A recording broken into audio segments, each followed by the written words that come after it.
Stardust. Chapter 1. In which we learn of the village of Wall, and of the curious thing that occurs there every 9 years. There was once a young man who wished to gain his heart's desire.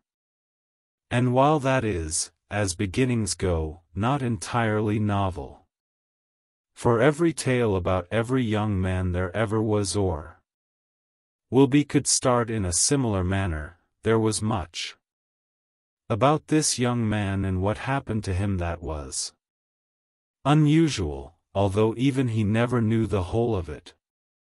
The tale started, as many tales have started, in Wall. The town of Wall stands today as it has stood for 600 years, on a high jut of granite amidst a small forest woodland.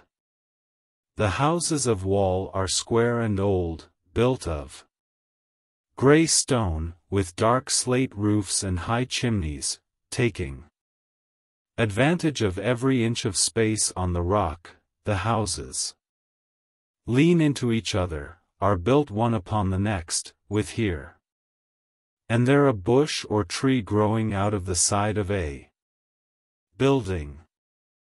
There is one road from Wall, a winding track rising sharply up from the forest, where it is lined with rocks and small stones. Followed far enough south, out of the forest, the track becomes a real road, paved with asphalt. Followed further, the road gets larger, is packed at all hours with cars and trucks rushing from city to city. Eventually the road takes you to London, but London is a whole night's drive from Wall. The inhabitants of Wall are a taciturn breed, falling into two distinct types: the native Wall folk, as grey and tall and stocky as the granite outcrop their town was built upon, and the others, who have made Wall their home over the years, and their descendants. Below Wall on the west is the forest, to the south is a treacherously placid lake served by the streams that drop from the hills behind Wall to the north. There are fields upon the hills, on which sheep graze. To the east is more woodland. Immediately to the east of Wall is a high grey rock wall, from which the town takes its name. This wall is old, built of rough, square lumps of hewn granite, and it comes from the woods and goes back to the woods once more. There is only one break in the wall, an opening about 6 feet in width, a little to the north of the village. Through the gap in the wall can be seen a large green meadow, beyond the meadow, a stream, and beyond the stream there are trees. From time to time shapes and figures can be seen, amongst the trees, in the distance. Huge shapes, and odd shapes and small, glimmering things which flash and glitter and are gone, although it is perfectly good meadowland. None of the villagers has ever grazed animals on the meadow on the other side of the wall, nor have they used it for growing crops. Instead, for hundreds, perhaps for thousands of years, they have posted guards on each side of the opening on the wall, and done their best to put it out of their minds. Even today, 2 townsmen stand on either side of the opening, night and day, taking 8-hour shifts. They carry hefty wooden cudgels. They flank the opening on the town side. Their main function is to prevent the town's children From going through the opening, into the meadow and beyond. Occasionally they are called upon to discourage a solitary rambler, or one of the few visitors to the town, from going through the gateway. The children they discourage simply with displays of the cudgel. Where ramblers and visitors are concerned, they are more inventive, only using physical force as a last resort if tales of new-planted grass, or a dangerous bull on the loose, are not sufficient. Very rarely someone comes to Wall knowing what they are looking for, and these people they will sometimes allow through. There is a look in the eyes, and once seen it cannot be mistaken.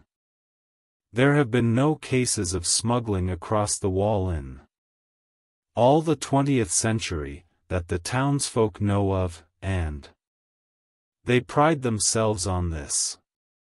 The guard is relaxed once every 9 years, on May Day, when a fair comes to the meadow. The events that follow transpired many years ago.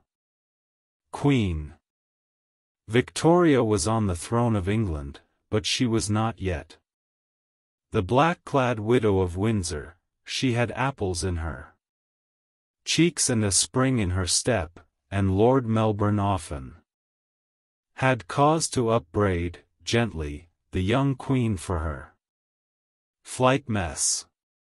She was, as yet, unmarried, although she was very much in love. Mr. Charles Dickens was serializing his novel Oliver Twist. Mr. Draper had just taken the first photograph of the moon, freezing her pale face on cold paper. Mr. Morse had recently announced a way of transmitting messages down metal wires. Had you mentioned magic or fairy to any of them, they would have smiled at you disdainfully, except, perhaps for Mr. Dickens, at the time a young man, and beardless. He would have looked at you wistfully. People were coming to the British Isles that spring. They came in ones, and they came in twos, and they landed at Dover or in London or in Liverpool, men and women with skins as pale as paper, skins as dark as volcanic rock, skins the color of cinnamon, speaking in a multitude of tongues. They arrived all through April, and they traveled by steam, train, by horse, by caravan or cart, and many of them walked. At that time Dunstan Thorne was 18, and he was not a romantic. He had nut-brown hair, and nut-brown eyes, and nut-brown freckles. He was middling tall, and slow of speech. He had an easy smile, which illuminated his face from within, and he dreamed, when he daydreamed in his father's meadow, of leaving the village of Wall and all its unpredictable charm, and going to London, or Edinburgh, or Dublin, or some great town where nothing was dependent on which way the wind was blowing. He worked on his father's farm and owned nothing save a small cottage in a far field given to him by his parents. Visitors were coming to Wall that April for the fair, and Dunstan resented them. Mr. Bromios's inn, the 7th Magpie, normally a warren of empty rooms, had filled a week earlier, and now the strangers had begun to take rooms in the farms and private houses, paying for their lodgings with strange coins, with herbs and spices, and even with gemstones. As the day of the fair approached, the atmosphere of anticipation mounted. People were waking earlier, counting days, counting minutes. The guards on the gate, at the sides of the wall, were restive and nervous. Figures and shadows moved in the trees at the edge of the meadow. In the seventh magpie, Bridget Comfrey, who was widely regarded as the most beautiful pot girl in living memory, was provoking friction between Tommy Forrester, with whom she had been seen to step out over the previous year, and a huge man with dark eyes and a small, cluttering monkey. The man spoke little English, but he smiled expressively whenever Bridget came by. In the pub's taproom the regulars sat in awkward proximity to the visitors, speaking so, "It's only every 9 years. They say in the old days it was every year, at midsummer. Ask Mr. Bromios. He'll know." Mr. Bromios was tall, and his skin was olive, his black hair was curled tightly on his head, his eyes were green. As the girls of the village became women they took notice of Mr. Bromios, but he did not return their notice. It was said he had come to the village quite some time ago, a visitor. But he had stayed in the village, and his wine was good, so the locals agreed. A loud argument broke out in the public lounge between Tommy Forrester and the dark-eyed man, whose name appeared to be Alum Bay. "Stop them! In the name of heaven! Stop them!" shouted Bridget. "They're going out the back to fight over me." And she tossed her head, prettily, so that the light of the oil lamps caught her perfect golden curls. Nobody moved to stop the men, although a number of people, villagers and newcomers alike, went outside to spectate. Tommy Forrester removed his shirt and raised his fists in front of him. The stranger laughed, and spat onto the grass. And then he seized Tommy's right hand and sent him flying onto the ground, chin first. Tommy clambered to his feet and ran at the stranger. He landed a glancing blow on the man's cheek, before finding himself face down in the dirt, his face being slammed into the mud, with the wind knocked out of him. Alum Bay sat on top of him and chuckled, and said something in Arabic. That quickly, and that easily, the fight was over. Alum Bay climbed off Tommy Forrester and he strutted over to Bridget Comfrey, bowed low to her, and grinned with gleaming teeth. Bridget ignored him, and ran to Tommy. "Why, whatever has he done to you, my sweet?" she asked, and mopped the mud from his face with her apron and called him all manner of endearments. Alum Bay went, with the spectators, back into the public rooms of the inn, and he graciously bought Tommy Forrester a bottle of Mr. Bromios's Chablis when Tommy returned. Neither of them was quite certain who had won, who had lost. Dunstan Thorne was not in the seventh magpie that evening. He was a practical lad, who had, for the last 6 months, been courting Daisy Hempstock, a young woman of similar practicality. They would walk, on fair evenings, around the village, and discuss the theory of crop rotation, and the weather, and other such sensible matters, and on these walks, upon which they were invariably accompanied by Daisy's mother and younger sister walking a healthy 6 paces behind, they would, from time to time, stare at each other lovingly. At the door to the hempstocks Dunstan would pause, and bow, and take his farewell. And Daisy Hempstock would walk into her house, and remove her bonnet, and say, "I do so wish Mr. Thorne would make up his mind to propose. I am sure Papa would not be averse to it." "Indeed, I am sure that he would not," said Daisy's mamma on this evening, as she said on every such evening. And she removed her own bonnet and her gloves and led her daughters to the drawing-room, in which a very tall gentleman with a very long black beard was sitting, sorting through his pack. Daisy, and her mamma, and her sister bobbed curtsies to the gentleman, who spoke little English, and had arrived a few days before.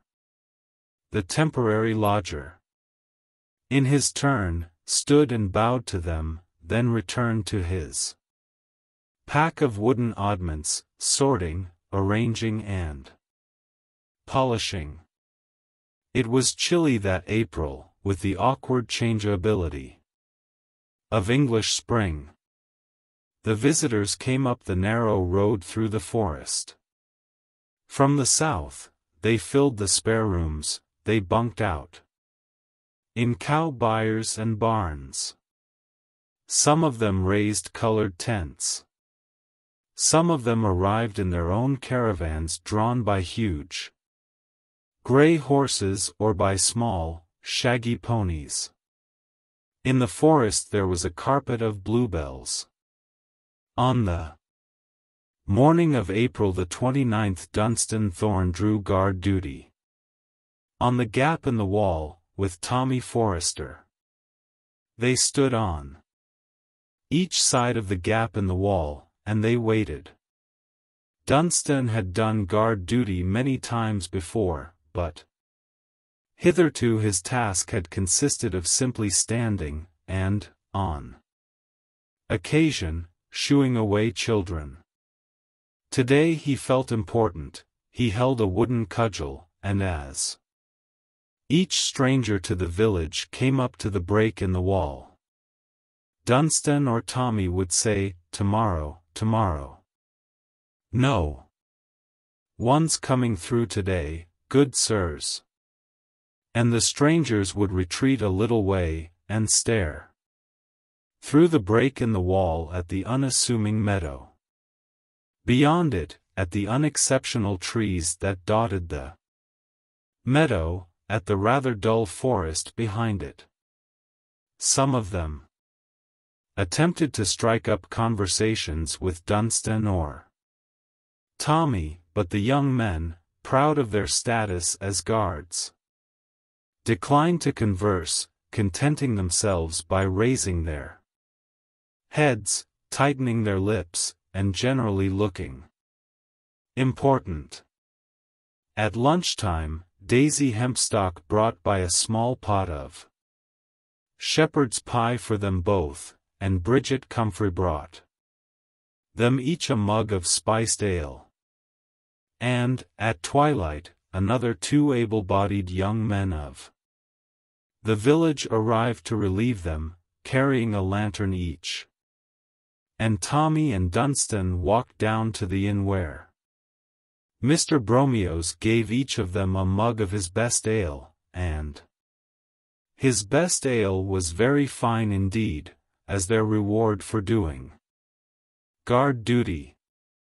There was a buzz of excitement in the inn, now crowded beyond believing.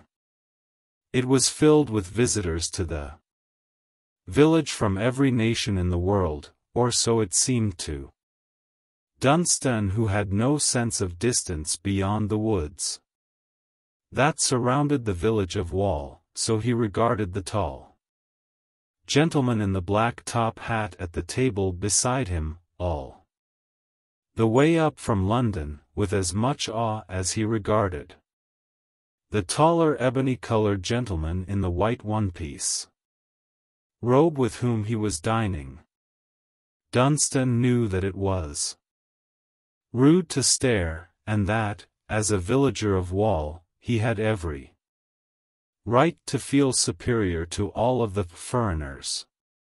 But he could smell unfamiliar spices on the air, and hear men and women speaking to each other in 100 tongues, and he gawked and gazed unashamedly.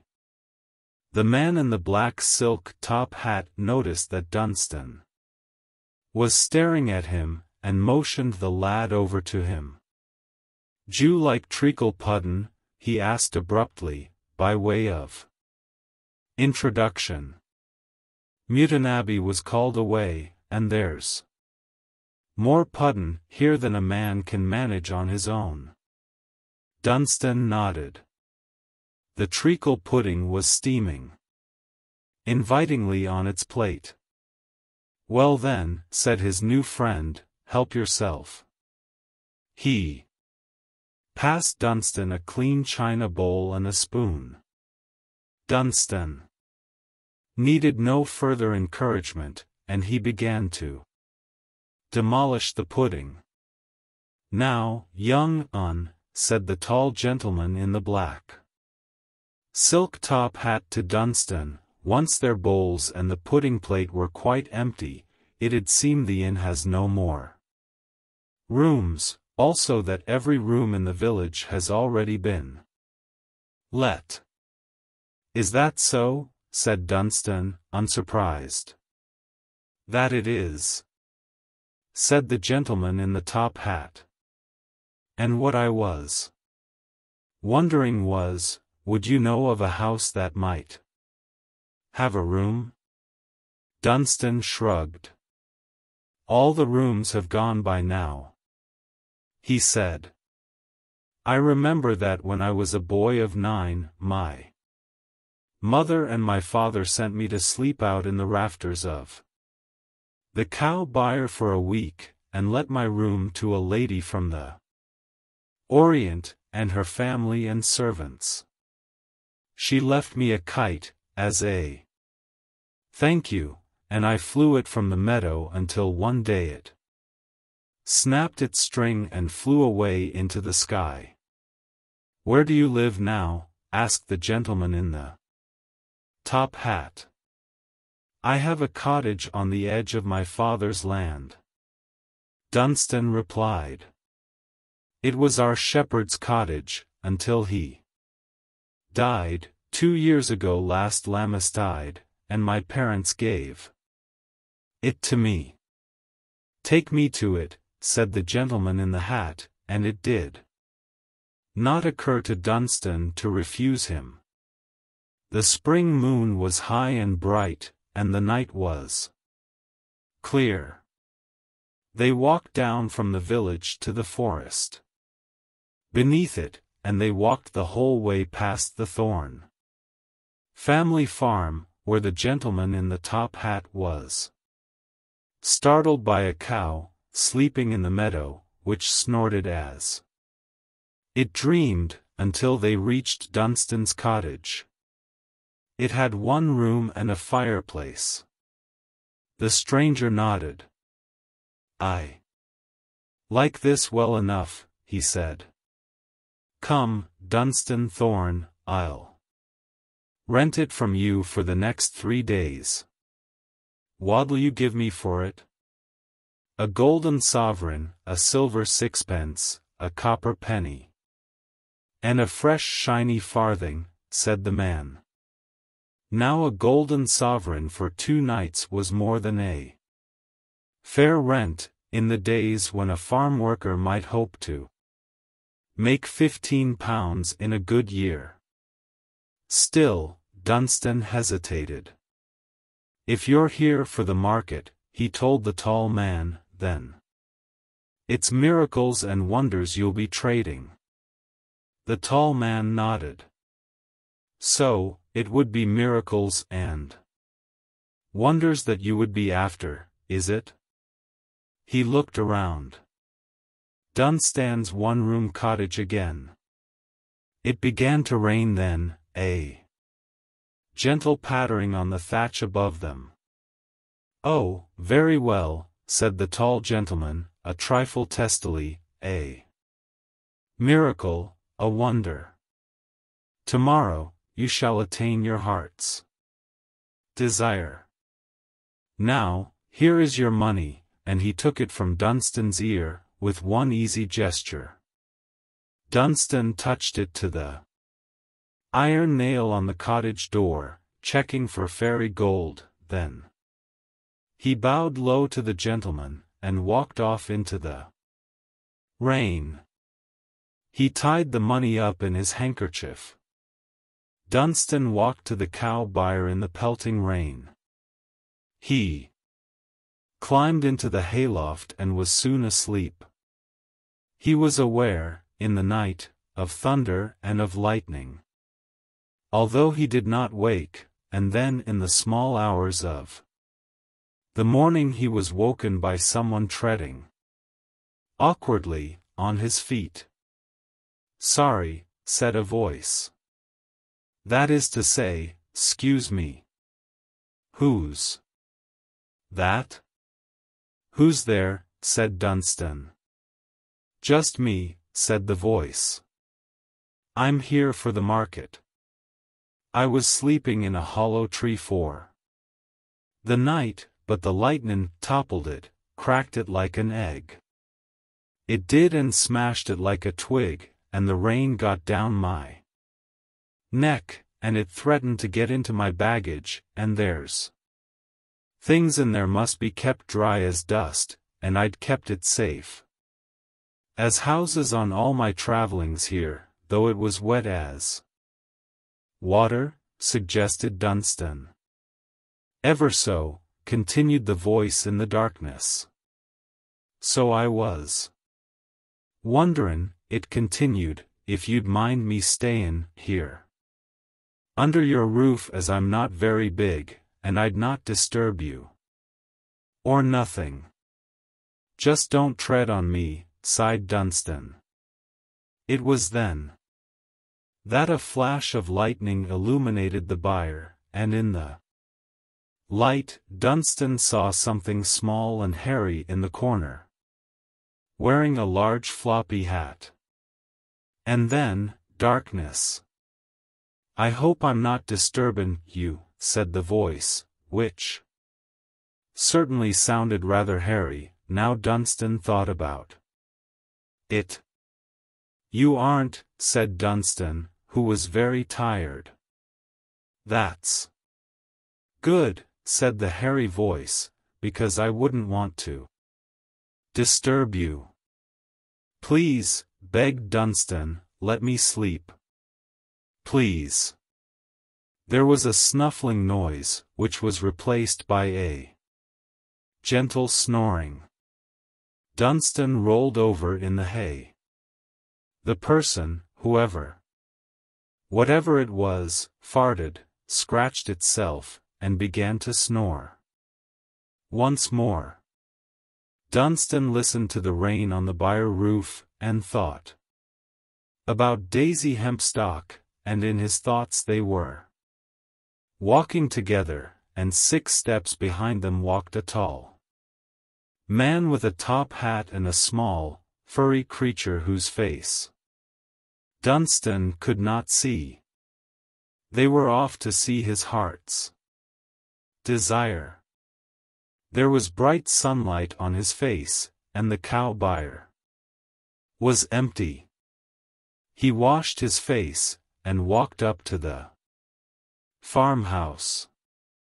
He put on his very best jacket, and his very best shirt, and his very best breeches. He scraped the mud from his boots. with his pocket knife. Then he walked into the farm kitchen and kissed his mother on the cheek, and helped himself to a cottage loaf and a large pat of fresh churned butter. And then, with his money tied up in his fine Sunday cambric handkerchief, he walked up to the village of Wall and bade good morning to the guards on the gate. Through the gap in the wall he could see colored tents being raised, stalls being erected, colored flags, and people walking back and forth. "We're not to let anyone through until midday," said the guard. Dunstan shrugged, and went to the pub, where he pondered what he would buy with his savings, the shiny half-crown he had saved, and the lucky sixpence, with a hole drilled through it, on a leather thong around his neck, and with the additional pocket handkerchief filled with coins. He had, for the moment, quite forgotten there had been anything else promised the night before. At the stroke of midday Dunstan strode up to the wall and, nervously, as if he were breaking the greatest of taboos, he walked through beside, as he realized, the gentleman in the black silk top hat, who nodded to him. "Ah, my landlord. And how are you today, sir?" "Very well," said Dunstan. "Walk with me," said the tall man. "Let us walk together." They walked across the meadow, toward the tents. "Have you been here before?" asked the tall man. "I went to the last market, 9 years ago." "I was only a boy," admitted Dunstan. "Well," said his tenant, "remember to be polite, and take no gifts. Remember that you're a guest. And now, I shall give you the last part of the rent that I owe you. For I swore an oath. And my gifts last a long time. You and your firstborn child and his or her firstborn child. It's a gift that will last as long as I live." "And what would that be, sir?" "Your heart's desire, remember," said the gentleman in the top hat. "Your heart's desire." Dunstan bowed, and they walked on toward the fair. "Eyes, eyes. New eyes for old," shouted a tiny woman in front of a table covered with bottles and jars filled with eyes of every kind and color. Instruments of music from 100 lands. Penny whistles. Tuppenny hums. Threepenny choral anthems. Try your luck. Step right up. Answer a simple riddle. And win a windflower. Everlasting lavender. Bluebell cloth. Bottled dreams, a shilling a bottle. Coats of night. Coats of twilight. Coats of dusk. Swords of fortune. Wands of power. Rings of eternity. Cards of grace. Roll up, step this way. Salves and ointments, philters and nostrums. Dunstan paused in front of a stall covered with tiny crystal ornaments. He examined the miniature animals, pondering. Getting one for Daisy Hempstock. He picked up a crystal cat, no bigger than his thumb.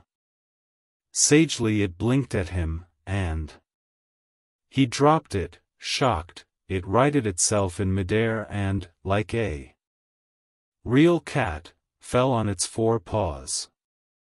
Then it stalked over to the corner of the stall and began to wash itself.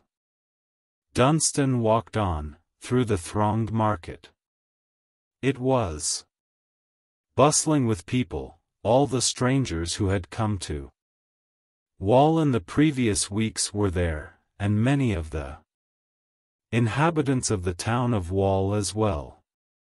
Mr. Bromios had set up a wine tent and was selling wines and pasties to the village folk, who were often tempted by the foods being sold by the folk from beyond the wall but had been told by their grandparents, who had got it from their grandparents, that it was deeply, utterly wrong to eat fairy food, to eat fairy fruit, to drink fairy water and sip fairy wine.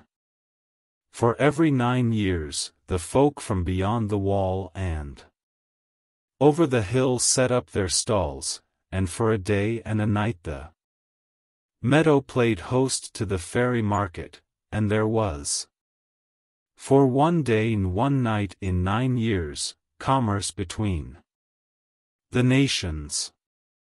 There were wonders for sale, and marvels, and miracles. There were things undreamed of and objects unimagined. What need, Dunstan wondered, could someone have of the storm-filled eggshells? He jingled his money in his pocket handkerchief, and looked for something small and inexpensive with which to amuse Daisy. He heard a gentle chiming in the air, above the hubbub of the market, and this he walked toward.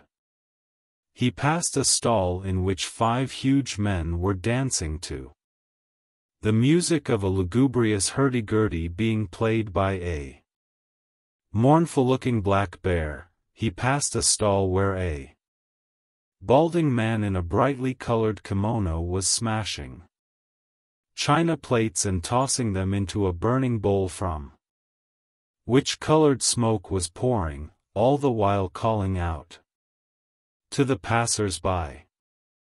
The chinkling chiming grew louder, reaching the stall from which the sound was emanating.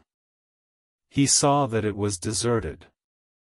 It was festooned with flowers.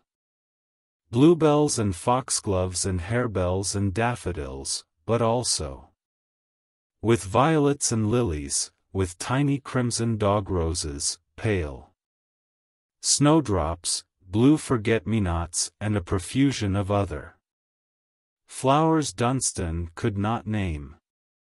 Each flower was made of glass or crystal, spun or carved, he could not tell. They counterfeited life perfectly. And they chimed and jingled like distant glass bells. "Hello," called Dunstan. "Good morrow to you, on this market day," said the stall holder, clambering down from the painted caravan parked behind the stall, and she smiled widely at him with white teeth in a dusky face. She was one of the folk from beyond the wall, he could tell at once from her eyes, and her ears, which were visible beneath her curly black hair. Her eyes were a deep violet, while her ears were the ears of a cat, perhaps, gently curved, and dusted with a fine, dark fur. She was quite beautiful. Dunstan picked up a flower from the stall. "It's very lovely," he said. It was a violet, and it chinkled and sang as he held it, making a noise similar to that produced by wetting a finger and rubbing it, gently, around a wineglass. "How much is it?" She shrugged, and a delightful shrug it was. "The cost is never discussed at the outset," she told him. It might be a great deal more than you are prepared to pay. And then you would leave, and we would both be the poorer for it. Let us discuss the merchandise in a more general way. Dunstan paused. It was then that the gentleman with the black silk top hat passed by the stall. There, murmured Dunstan's lodger. My debt to you is settled, and my rent is paid in full. Dunstan shook his head, as if to clear it of a dream, and turned back to the young lady. So where do these flowers come from? He asked. She smiled knowingly. On the side of Mount Calamon a grove of glass flowers grows. The journey there is perilous. And the journey back is more so. And of what purpose are they? Asked Dunstan. The use and function of these flowers is chiefly decorative and recreational. They bring pleasure, they can be given to a loved one as a token of admiration and affection. And the sound they make is pleasing to the ear. Also, they catch the light most delightfully. She held a bluebell up to the light, and Dunstan could not but observe that the color of sunlight glittering through the purple crystal was inferior in both hue and shade to that of her eyes. I see, said Dunstan. They are also used in certain spells and cantrips. If Sir is a magician. Dunstan shook his head. There was, he noticed, something remarkable about the young lady. Ah! Even so, they are delightful things, she said, and smiled again. The remarkable thing was a thin silver chain that ran from the young lady's wrist, down to her ankle and into the painted caravan behind her. Dunstan remarked upon it. The chain? It binds me to the stall. I am the personal slave of the witch woman who owns the stall. She caught me many years ago, as I played by the waterfalls in my father's lands, high in the mountains, luring me on and on. In the form of a pretty frog always but a moment out of my reach, until I had left my father's lands, unwittingly. Whereupon she resumed her true shape and popped me into a sack. And you are her slave forever? Not forever, and at that the fairy girl smiled.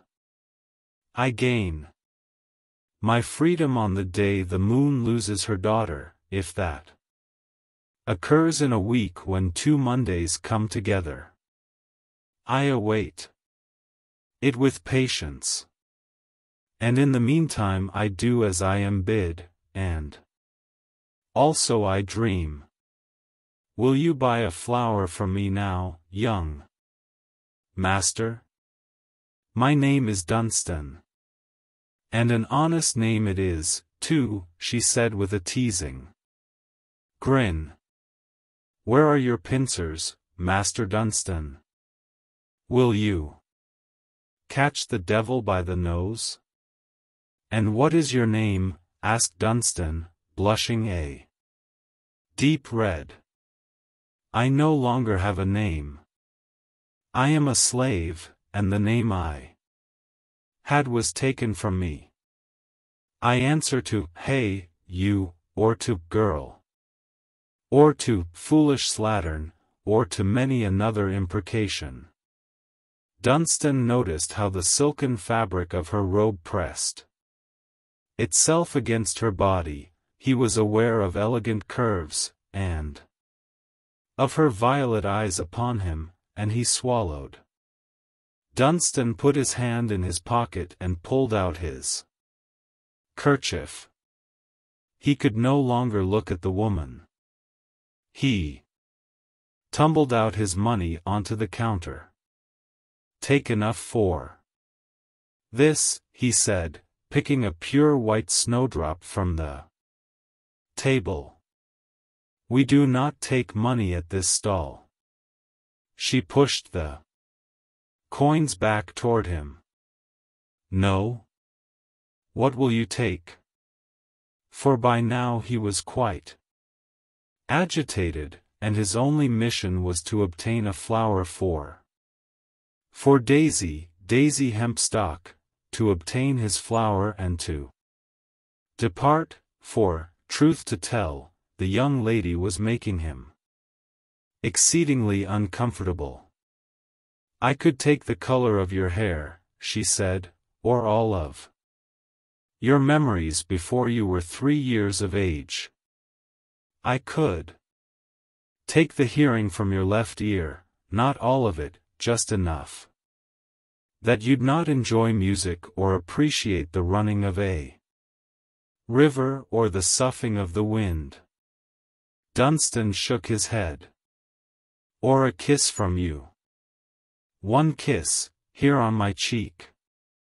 "That I'll pay with goodwill," said Dunstan, and with that he leaned across the stall, amid the twinkling jingling of the crystal flowers, and planted a chaste kiss on her soft cheek. He smelled the scent of her then, intoxicating, magical. It filled the front of his head and his chest and his mind. "There, now," she said, and she passed him his snowdrop. He took it with hands that suddenly seemed to him to be huge and clumsy and not at all small, and in every way perfect like the hands of the fairy girl. "And I'll see you back here tonight, Dunstan Thorn, when the moon goes down. Come here and hoot like a little owl. Can you do that?" He nodded, and stumbled away from her. He did not need to ask how she knew his surname. She had taken it from him along with certain other things, such as his heart.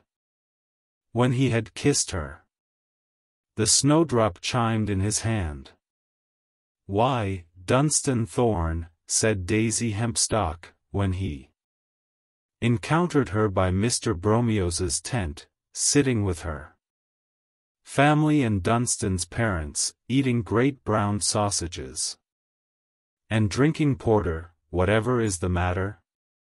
"I brought you a gift," Dunstan muttered, and thrust the chiming snowdrop toward her. It glinted in the afternoon sunlight. She took it from him, puzzled, with fingers still shiny with sausage grease. Impulsively, Dunstan leaned forward and, in front of her mother and father and sister, in front of Bridget Comfrey, Mr. Bromios and all, he kissed her on her fair cheek. The outcry was predictable, but Mr. Hempstock, who had not lived on the border of Faery and the lands beyond for 57 years for nothing, exclaimed, "Hush, now. Look at his eyes. Can't you see the poor boy's dazed in his wits? Dazed and confused? He's bespelled, I'll wager you. Hoy! Tommy Forrester. Come here, take young Dunstan Thorn back to the village and keep an eye on him. Let him sleep if he wishes, or talk if it's talk he needs." Tommy walked Dunstan out of the market and back to the village of Wall. "There, now, Daisy," said her mother, stroking her hair. "He's just a little elf-touched, that's all." no need to take on. So. And she pulled a lace kerchief from her capacious bosom, and dabbed at her daughter's cheeks, which had suddenly become covered with tears.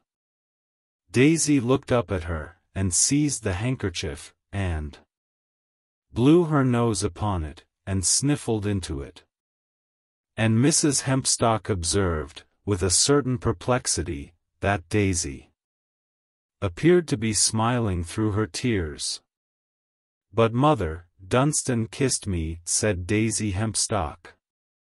And she fixed the crystal snowdrop at the front of her bonnet, where it chimed and glistened. After some time spent searching for it, Mr. Hempstock and Dunstan's father found the stall where the crystal flowers were being sold, but the stall was being run by an elderly woman, accompanied by an exotic and very beautiful bird, which was chained to its perch by a thin silver chain.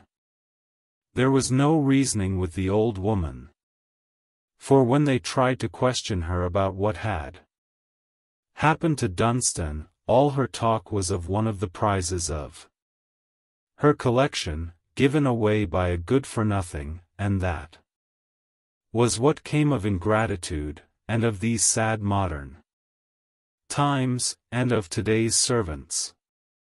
In the empty village, for who'd be in the village during the fairy market, Dunstan was taken into the 7th Magpie, and given a wooden settle on which to sit.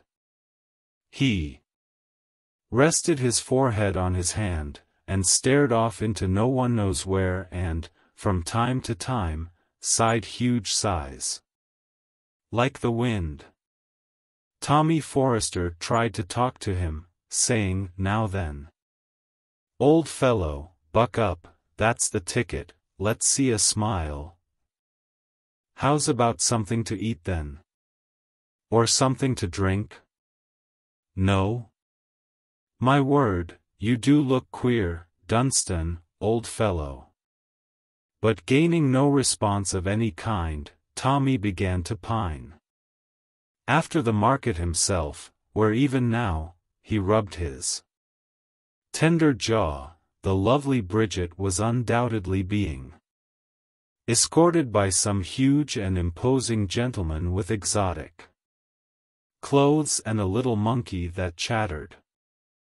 And, having assured himself that his friend would be safe in the empty inn, Tommy walked back through the village to the gap in the wall.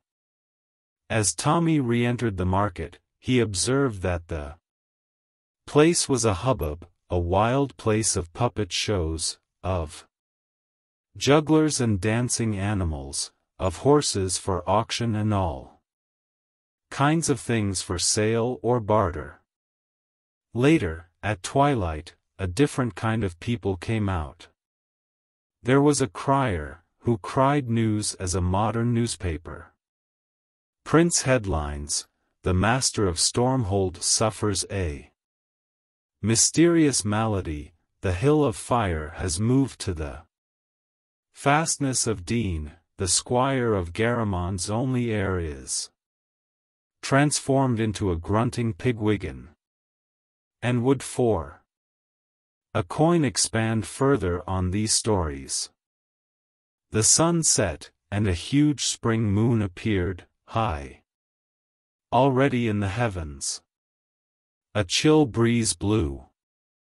Now the traders retreated into their tents, and the visitors to the market found themselves whispered at, invited to partake of numerous wonders, each available for a price. And as the moon came low on the horizon, Dunstan Thorne walked quietly down the cobbled streets of the village of Wall. He passed many a merrymaker, visitor or foreigner, although few enough of them observed him as he walked. He slipped through the gap in the wall, thick it was, the wall, and Dunstan found himself wondering, as his father had before him, what would happen were he to walk along the top of it, through the gap and into the meadow, and that night, for the first time in his life, Dunstan entertained thoughts of continuing on through the meadow, of crossing the stream, and vanishing into the trees on its far side. He entertained these thoughts awkwardly, as a man entertains unexpected guests. Then, as he reached his objective, he pushed these thoughts away, as a man apologizes to his guests, and leaves them, muttering something about a prior engagement. The moon was setting. Dunstan raised his hands to his mouth and hooted.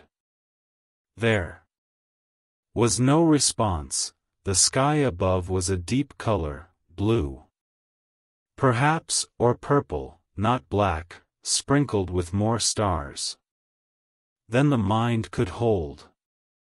He hooted once more. That, she said severely in his ear, is nothing like a little owl. A snowy owl it could be, a barn owl, even. If my ears were stopped up with twigs, perhaps I'd imagine it an eagle owl. But it's not a little owl. Dunstan shrugged, and grinned, a little foolishly. The fairy woman sat down beside him. She intoxicated him. He was breathing her, sensing her through the pores of his skin. She leaned close to him.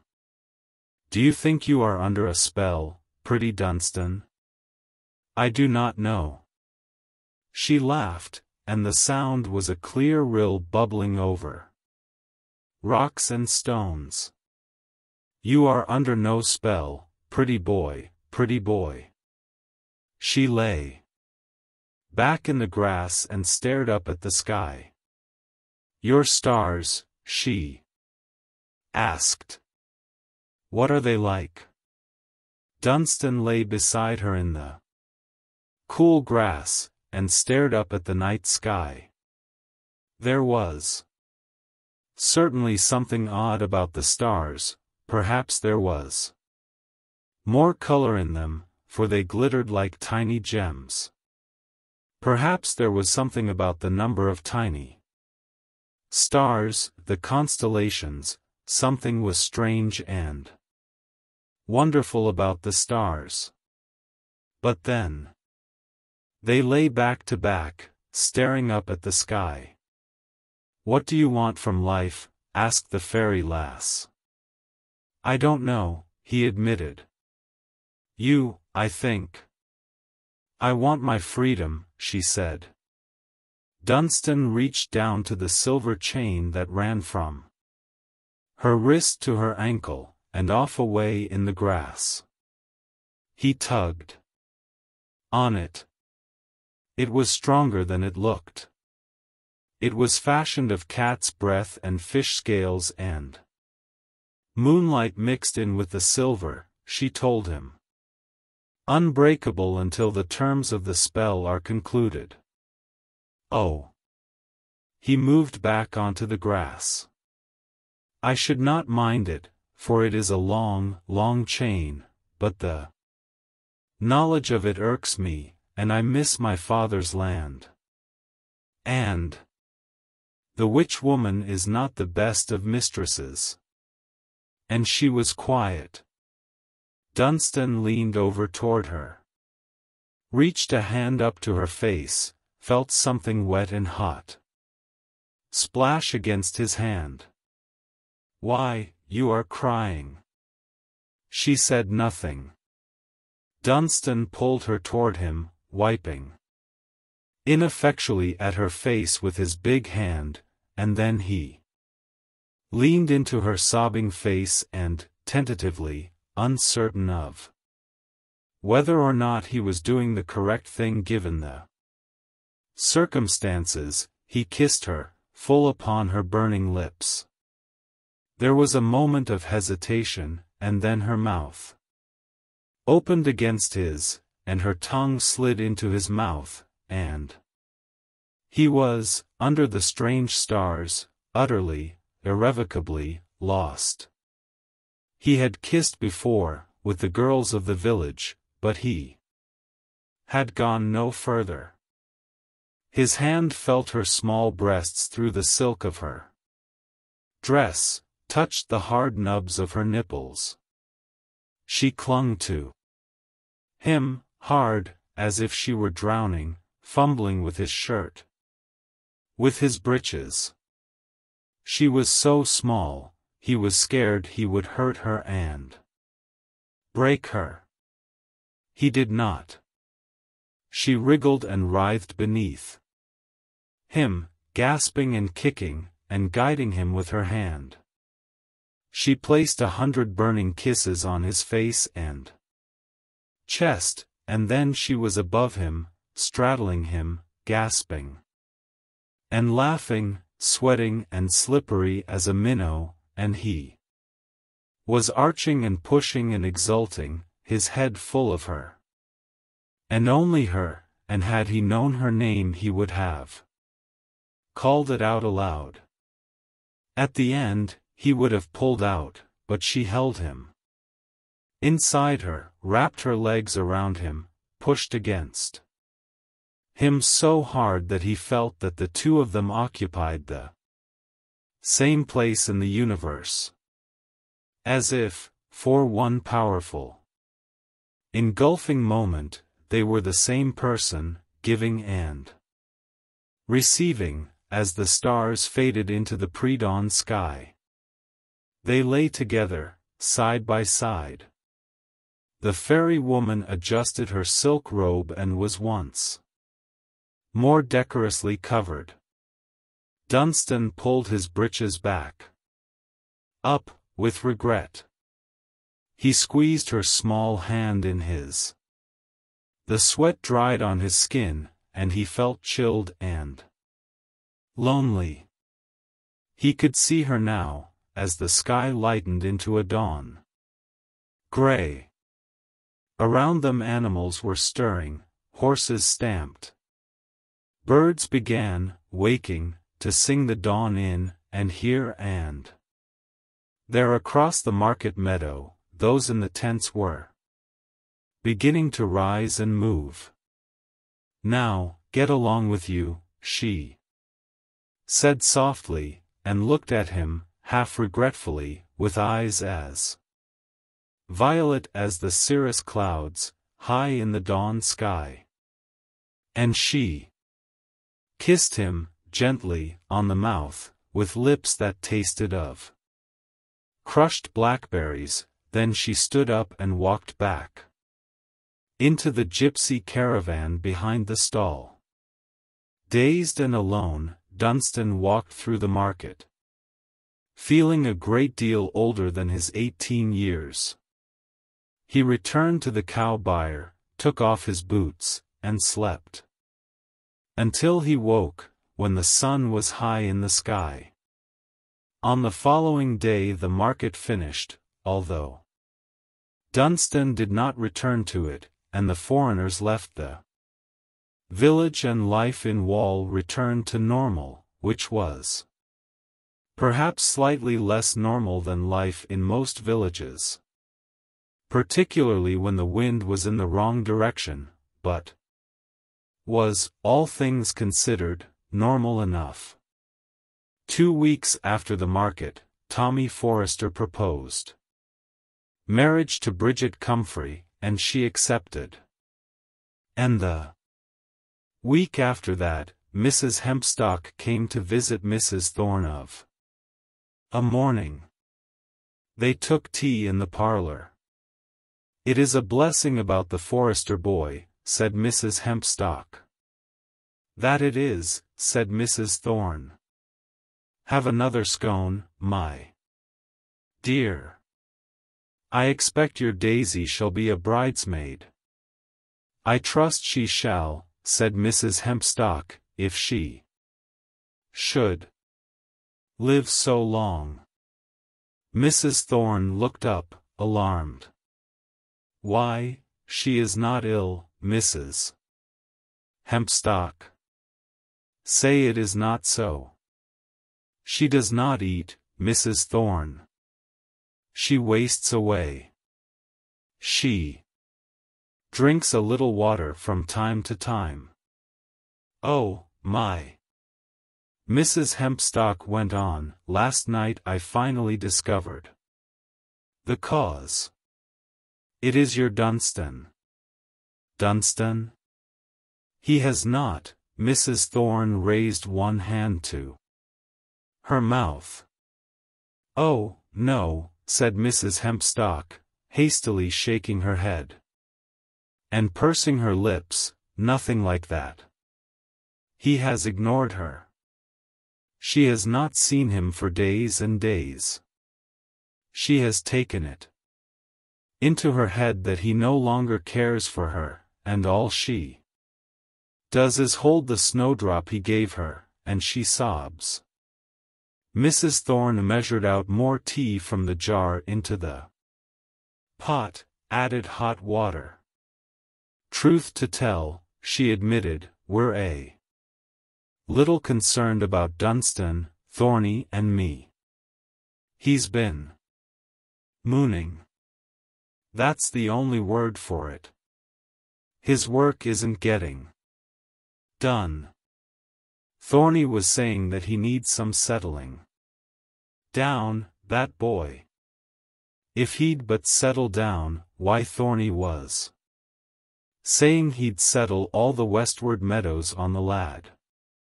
Mrs. Hempstock nodded slowly. Hempstock would certainly not be averse to seeing our Daisy happy. Certain. He'd settle a flock of our sheep on the girl. The Hempstock's sheep were notoriously the finest for miles around, shaggy-coated and intelligent, for sheep, with curling horns and sharp hooves. Mrs. Hempstock and Mrs. Thorne sipped their tea. And so it was settled. Dunstan Thorne was married in June to Daisy Hempstock. And if the groom seemed a little distracted, well, the bride was as glowing and lovely as ever any bride has been. Behind them, their fathers discussed the plans for the farmhouse they would build for the newlyweds in the western meadow. Their mothers agreed how lovely Daisy looked, and what a pity it was that Dunstan had stopped Daisy from wearing the snowdrop he had bought for her at the market at the end of April, in her wedding dress. And it is there we will leave them, in a falling flurry of rose petals, scarlet and yellow and pink and white. Or almost. They lived in Dunstan's cottage, while their little farmhouse was erected, and they were certainly happy enough, and the day-to-day business of raising sheep, and herding sheep, and shearing them, and nursing them, slowly took the faraway look from Dunstan's eyes. First autumn came, then winter. It was at the end of February, in lambing season, when the world was cold, and a bitter wind howled down the moors and through the leafless forest, when icy rains fell from the leaden skies in continual drizzling showers, at 6 in the evening, after the sun had set and the sky was dark, that a wicker basket was pushed through the space in the wall. The guards, on each side of the gap, at first did not notice the basket. They were facing the wrong way, after all, and it was dark and wet. And they were busy stamping the ground and staring gloomily and longingly at the lights of the village. And then a high, keening wail began. It was then that they looked down, and saw the basket at their feet. There was a bundle in the basket, a bundle of oiled silk and woolen blankets, from the top of which protruded a red, bawling face, with screwed-up little eyes, a mouth, open and vocal, and hungry. And there was, attached to the baby's blanket with a silver pin, a scrap of parchment, upon which was written in an elegant, if slightly archaic, handwriting the following words. Tristran Thorn. Chapter 2. In which Tristran Thorn grows to manhood and makes a rash promise.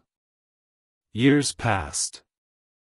The next fairy market was held on schedule on the other side of the wall.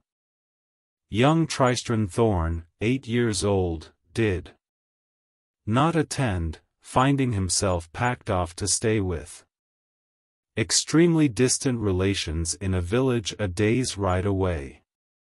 His little sister, Louisa, 6 months his junior, was, however, allowed to go to the market, and this was a source of great ranklement to the boy, as was the fact that Louisa brought back from the market a glass globe, filled with speckles of light that glittered and flashed in the twilight, and which cast a warm and gentle radiance into the darkness of their bedroom in the farmhouse, while all Tristran brought back from his relatives was a nasty case of the measles. Shortly afterward, the farm cat had 3 kittens, 2 black and white ones like herself, and a tiny kitten with a dusty blue sheen to her coat, and eyes that changed color, depending on her mood, from green and gold to salmon, scarlet and vermilion. This kitten was given to Tristran to make up for missing the market. She grew slowly, the blue cat, and she was the sweetest cat in the world, until, one evening, she began to prowl the house impatiently, to growl and to flash her eyes, which were the purple red of foxgloves, and when Tristran's father came back from a day in the fields, the cat yowled, bolted through the door and was off into the dusk. The guards on the wall were for people, not cats, and Tristran, who was 12 by this time, never saw the blue cat again. He was inconsolable for a while. His father came into his bedroom one night and sat at the end of his bed, saying gruffly, "She'll be happier, over the wall, with her own kind. Don't you fret now, lad." His mother said nothing to him about the matter, as she said little to him on any subject. Sometimes Tristran would look up to see his mother staring at him intently, as if she were trying to tease some secret from his face. Louisa, his sister, would needle him about this as they walked to the village school in the morning, as she would goad him about so many other things, the shape of his ears. For example, the right ear was flat against his head, and almost pointed, the left one was not, and about the foolish things he said. Once he told her that the tiny clouds, fluffy and white, that clustered across the horizon at sunset as they walked home from school, were sheep. It was no matter that he later claimed that he had meant simply that they reminded him of sheep, or that there was something fluffy and sheep-like about them. Louisa laughed and teased. And goaded like a goblin, and what was worse, she told the other children, and incited them to "bah" quietly whenever Tristran walked past. Louisa was a born inciter, and danced circles around her brother. The village school was a fine school, and under the tutelage of Mrs. Cherry the schoolmistress Tristran Thorne learned all about fractions, and longitude and latitude. He could ask in French for the pen of the gardener's aunt. Indeed, for the pen of his own aunt, he learned the kings and queens of England from William the Conqueror, 1066, to Victoria, 1837. He learned his reading, and had a fair copperplate hand. Travelers to the village were rare, but occasionally a peddler would come through the village, selling, penny dreadful, accounts of grisly murders, fateful encounters, dire doings and remarkable escapes. Most peddlers sold song sheets, 2 for a penny, and families would buy them and gather about their pianos to sing songs such as "Cherry Ripe" and "In My Father's Garden." So the days went by, and the weeks went by, and the years went by also. At age 14, by a process of osmosis, of dirty jokes, whispered secrets and filthy ballads, Tristran learned of sex. When he was 15 he hurt his arm falling from the apple tree outside Mr. Thomas Forrester's house. More specifically, from the apple tree outside Miss Victoria Forrester's bedroom window. To Tristran's regret, he had caught no more than a pink and tantalizing glimpse of Victoria, who was his sister's age and, without any doubt, the most beautiful girl for 100 miles around. By the time Victoria was 17, and Tristran also, she was in all probability, he was certain, the most beautiful girl in the British Isles. Tristran would have insisted on the most beautiful girl in the entire British Empire, if not the world. And boxed you, or been prepared to, had you argued with him. You would have been hard-pressed to find anyone in Wall who would have argued with him, though she turned many heads and, in all probability, broke many hearts. A description: she had her mother's gray eyes and heart-shaped face, her father's curling chestnut hair. Her lips were red and perfectly shaped, her cheeks blushed prettily when she spoke. She was pale, and utterly delightful. When she was 16 she had fought vigorously with her mother, for Victoria had taken it into her head that she would work in the 7th Magpie as a pot maid. I have spoken to Mr. Bromios about this, she told her mother, and he has no objection. What Mr. Bromios thinks or does not think, replied her mother, the former Bridget Comfrey, is neither here nor there. That is a most improper occupation for a young lady. The village of Wall watched the Battle of Wills with fascination, wondering what the outcome would be, for no one crossed Bridget Forrester. She had a tongue that could, the villagers said, blister the paint from a barn door and tear the bark from an oak. There was no one in the village who would have wanted to get on the wrong side of Bridget Forrester, and they did say that the wall would be more likely to walk than for Bridget Forrester to change her mind. Victoria Forrester, however, was used to having her own way, and, if all else failed, or even if it did not, she would appeal to her father, and he would accede to her demands. But here even Victoria was surprised, for her father agreed with her mother, saying that working in the bar at the Seventh Magpie was something that a well-brought-up young lady would not do. And Thomas Forrester set his chin. And there the matter ended. Every boy in the village was in love with Victoria Forrester.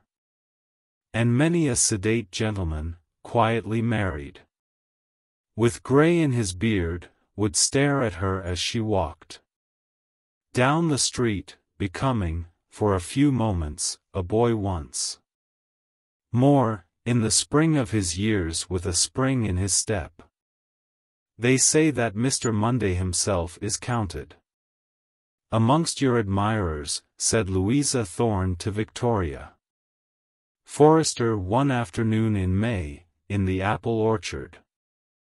5 girls sat beside, and upon the branches of, the oldest apple tree in the orchard, its huge trunk making a fine seat and support, and whenever the May breeze blew, the pink blossoms tumbled down like snow, coming to rest in their hair and on their skirts. The afternoon sunlight dappled green and silver and gold through the leaves in the apple orchard. Mr. Monday, said Victoria Forrester with disdain, is 45 years of age if he is a day. She made a face to indicate just how old 45 is, when you happen to be 17. Anyway, said Cecilia Hempstock, Louisa's cousin, he has already been married. I would not wish to marry someone who had already been married. It would be, she opined, like having someone else break in one's own pony.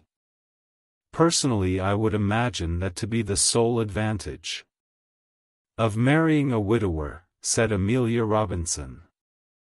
That someone else would have removed the rough edges, broken him in, if you will. Also, I would imagine that by that age his lusts would long since have been sated, and abated, which would free one from a number of indignities. A flurry of hastily suppressed giggles amid the apple blossom. Still, said Lucy Pippin hesitantly, it would be nice to live in the big house, and to have a coach and 4, and to be able to travel to London for the season, and to Bath to take the waters, or to Brighton for the sea bathing, even if Mr. Monday is 45. The other girls shrieked, and flung handfuls of apple blossom at her, and none shrieked more loudly, or flung more blossom, than Victoria Forrester. Tristran Thorne, at the age of 17, and only 6 months older than Victoria, was half the way between a boy and a man, and was equally uncomfortable in either role. He seemed to be composed chiefly of elbows and apples.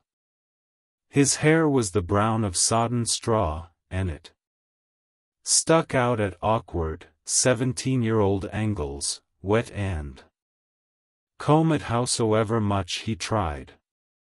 He was painfully shy, which, as is often the manner of the painfully shy, he overcompensated for by being too loud at the wrong times.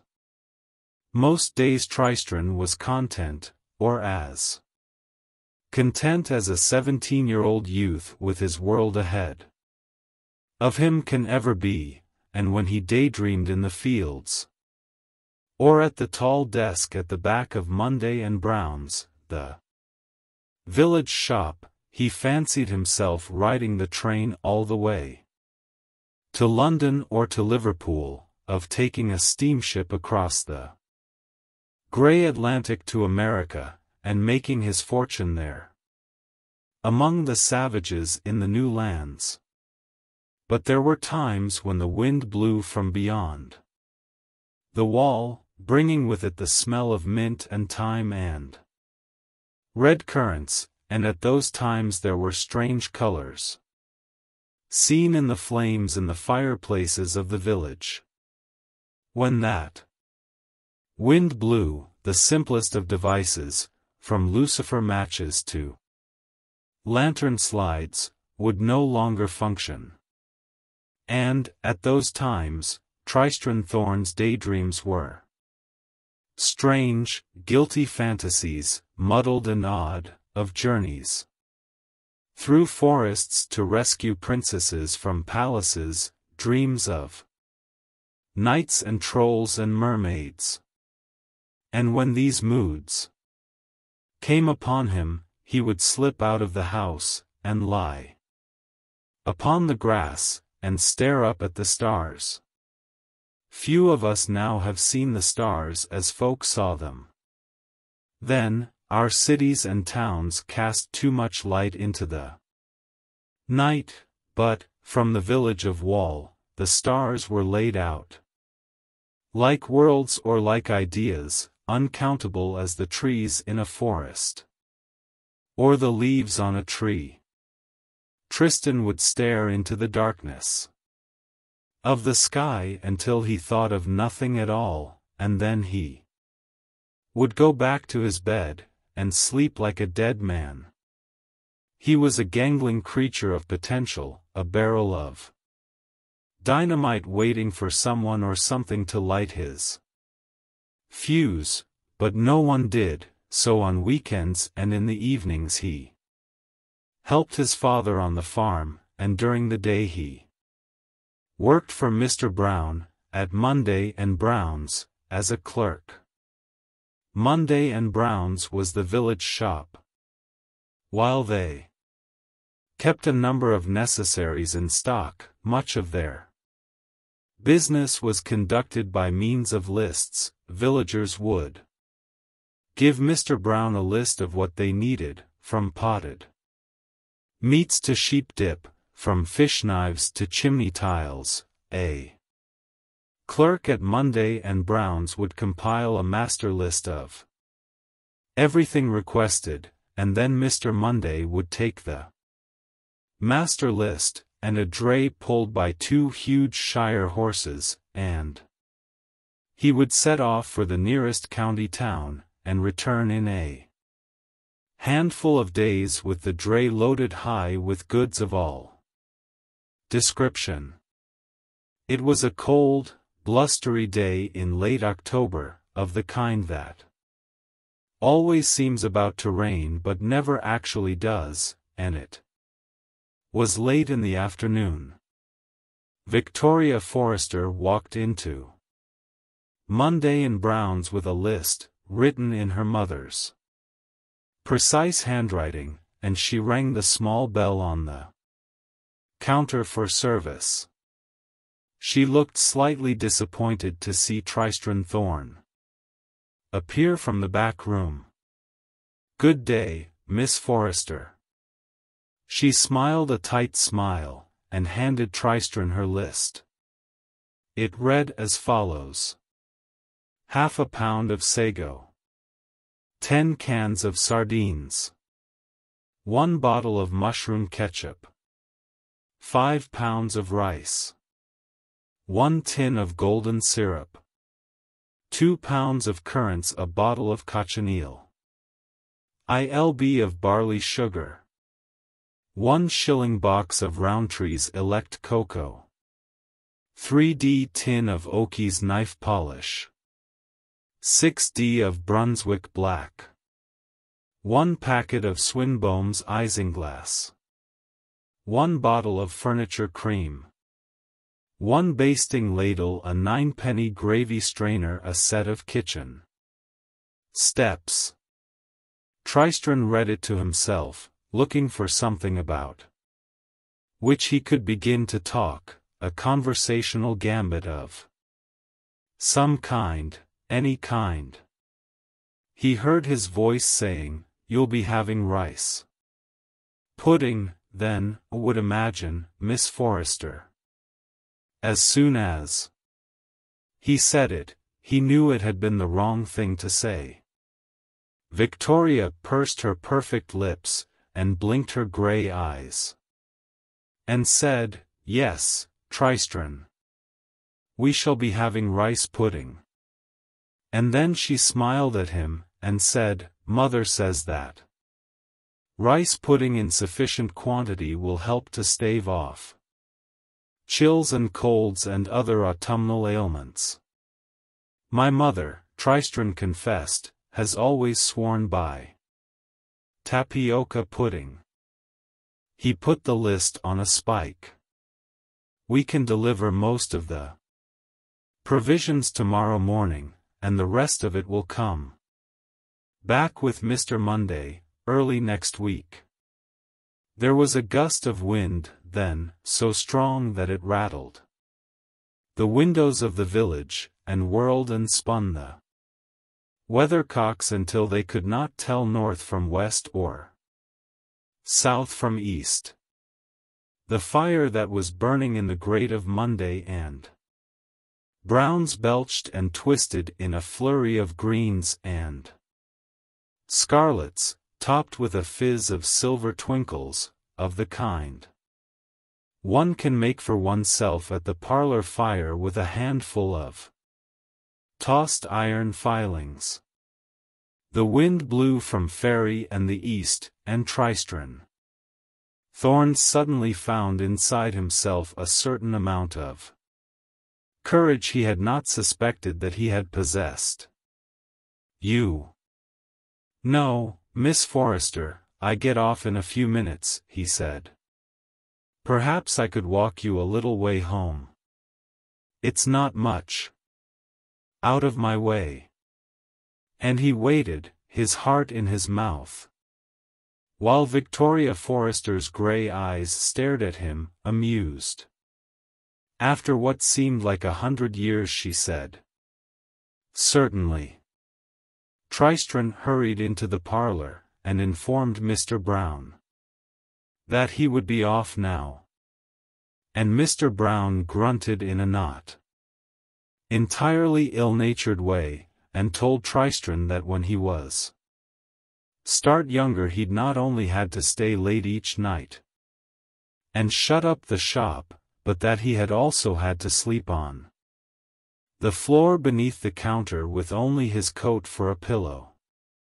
Tristran agreed that he was indeed a lucky young man, and he wished Mr. Brown a good night. Then he took his coat from the coat stand and his new bowler hat from the hat stand, and stepped out onto the cobblestones, where Vitória Forrester waited for him. The autumn twilight turned into deep and early night as they walked. Tristran could smell the distant winter on the air, a mixture of night mist and crisp darkness and the tang of fallen leaves. They took a winding lane up toward the Forrester farm, and the crescent moon hung white in the sky and the stars burned in the darkness above them. "Vitória," said Tristran, after a while. "Yes, Tristran," said Vitória, who had been preoccupied for much of the walk. "Would you think it forward of me to kiss you?" asked Tristran. "Yes," said Vitória bluntly and coldly. "Very forward." "Ah," said Tristran. They walked up Dides Hill, not speaking. At the top of the hill they turned, and saw beneath them the village of wall, all gleaming candles and lamps glimmering through windows, warm yellow lights that beckoned and invited.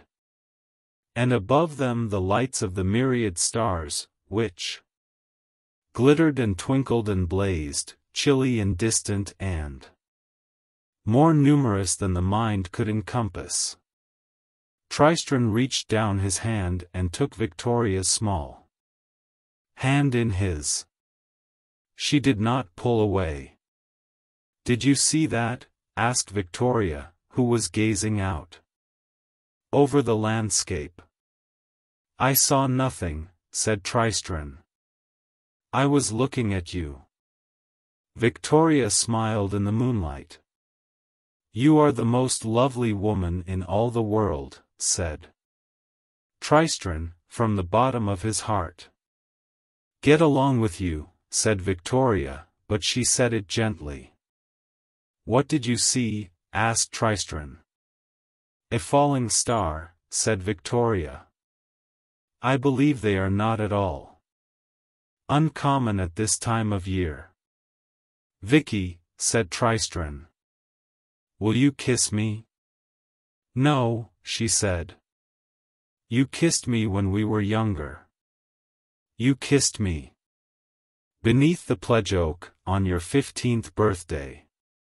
And you kissed me last May Day, behind your father's cowshed." "I was another person then," she said. "And I shall not kiss you, Tristran Thorn."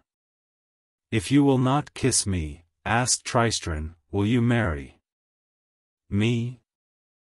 There was silence on the hill. Only the rustle of the October wind. Then a tinkling sound.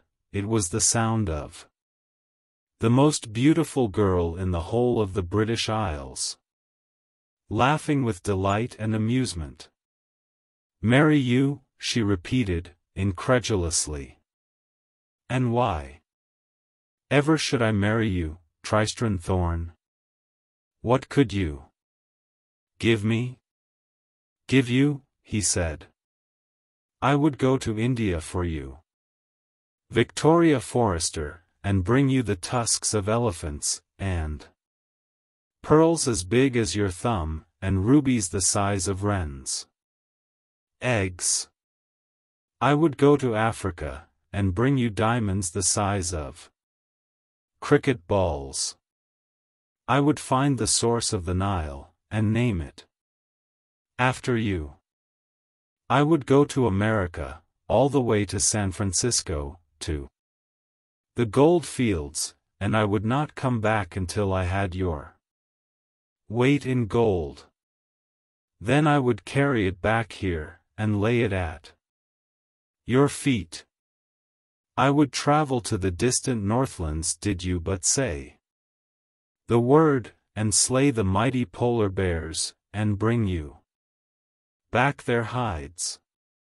"I think you were doing quite well," said Victoria Forrester, "until you got to the bit about slaying polar bears. Be that as it may, little shop boy and farm boy, I shall not kiss you, neither shall I marry you." Tristran's eyes blazed in the moonlight. "I would travel to far Cathay for you, and bring you a huge junk I would capture from the king of the pirates, laden with jade and silk and opium. I would go to Australia, at the bottom of the world," said Tristran, "and bring you." He ransacked the penny dreadfuls in his head, trying to remember if any of their heroes had visited Australia. "A kangaroo," he said. "And opals," he added. He was fairly sure about the opals. Victoria Forrester squeezed his hand. "And whatever would I do with a kangaroo?" she asked. "Now, we should be getting along, or my father and mother will be wondering what has kept me, and they will leap to some entirely unjustified conclusions. For I have not kissed you. Tristran Thorn. Kiss me, he pleaded. There is nothing I would not do. For your kiss, no mountain I would not scale, no river I would not ford, no desert I would not cross. He gestured widely, indicating the village of Wall below them, the night sky above them. In the constellation of Orion, low on the eastern horizon, a star flashed and glittered and fell. For a kiss, and the pledge of your hand, said Tristran grandiloquently, I would bring you that fallen star. He shivered. His coat was thin, and it was obvious he would not get his kiss, which he found puzzling. The manly heroes of the penny dreadfuls and shilling novels never had these problems getting kissed. Go on, then, said Vitória. And if you do, I will. What? Said Tristran. If you bring me that star, said Vitória, the one that just fell, not another star, then I'll kiss you. Who knows what else I might do? There, now you need not go to Australia, nor to Africa, nor to far Cathay. What? Said Tristran. And Vitória laughed at him, then, and took back her hand, and began to walk down the hill toward her father's farm. Tristran ran to catch her up. Do you mean it? He asked her. I mean it as much as you mean all your fancy words of rubies and gold and opium, she replied. What is an opium? Something in cough mixture, said Tristran. Like eucalyptus. It does not sound particularly romantic, said Vitória. Forester. Anyway, should you not be running off to retrieve my fallen star? It fell to the east, over there. And she laughed again. Silly shop boy. It is all you can do to ensure that we have the ingredients for rice pudding. And if I brought you the fallen star? Asked Tristran lightly. What would you give me? A kiss? Your hand in marriage?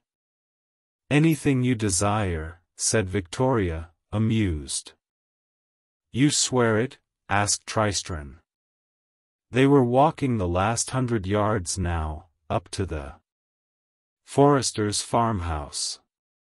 The windows burned with lamplight, yellow and orange. Of course, said Vitória, smiling.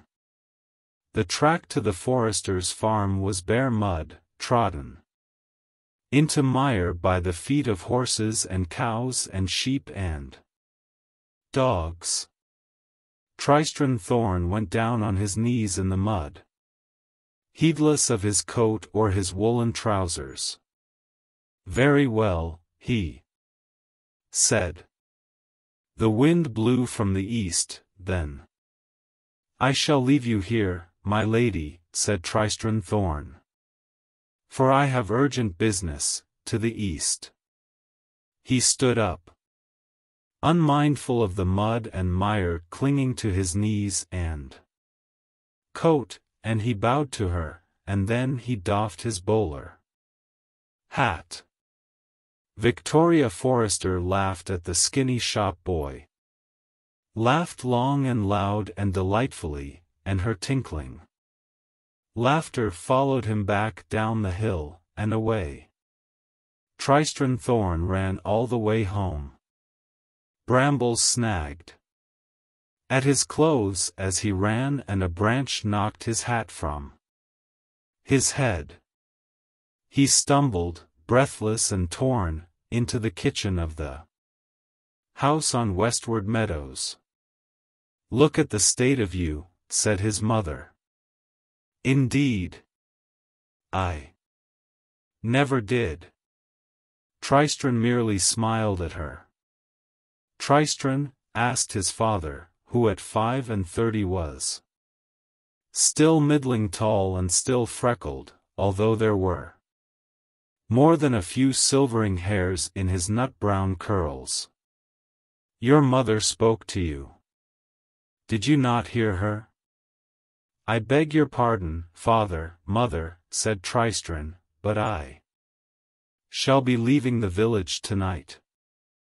I may be gone for some time." "Foolishness and silliness," said Daisy Thorne. "I never heard such nonsense." But Dunstan Thorne saw the look in his son's eyes. "Let me talk to him," he said to his wife. She looked at him sharply, then she nodded. "Very well," she said. "But who's going to sew up the boy's coat? That's what I would like to know." She bustled out of the kitchen. The kitchen fire fizzed in silver and glimmered green and violet. "Where are you going?" asked Dunstan. "East," said his son. "East." His father nodded. There were 2 easts, east to the next county, through the forest, and east, the other side of the wall. Dunstan Thorne knew without asking to which his son was referring. "And will you be coming back?" asked his father. Tristran grinned widely. "Of course," he said. "Well," said his father. "That's all right, then." He scratched his nose. "Have you given any thought to getting through the wall?" Tristran shook his head. "I'm sure I can find a way," he said. "If necessary, I'll fight my way past the guards." His father sniffed. "You'll do no such thing," he said. "How would you like it if it was you was on duty, or me? I'll not see anyone hurt."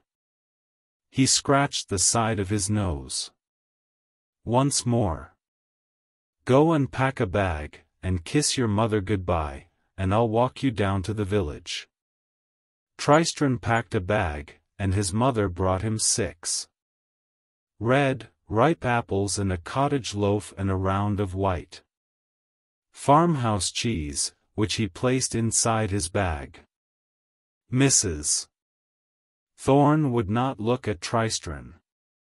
He kissed her cheek and bade her farewell.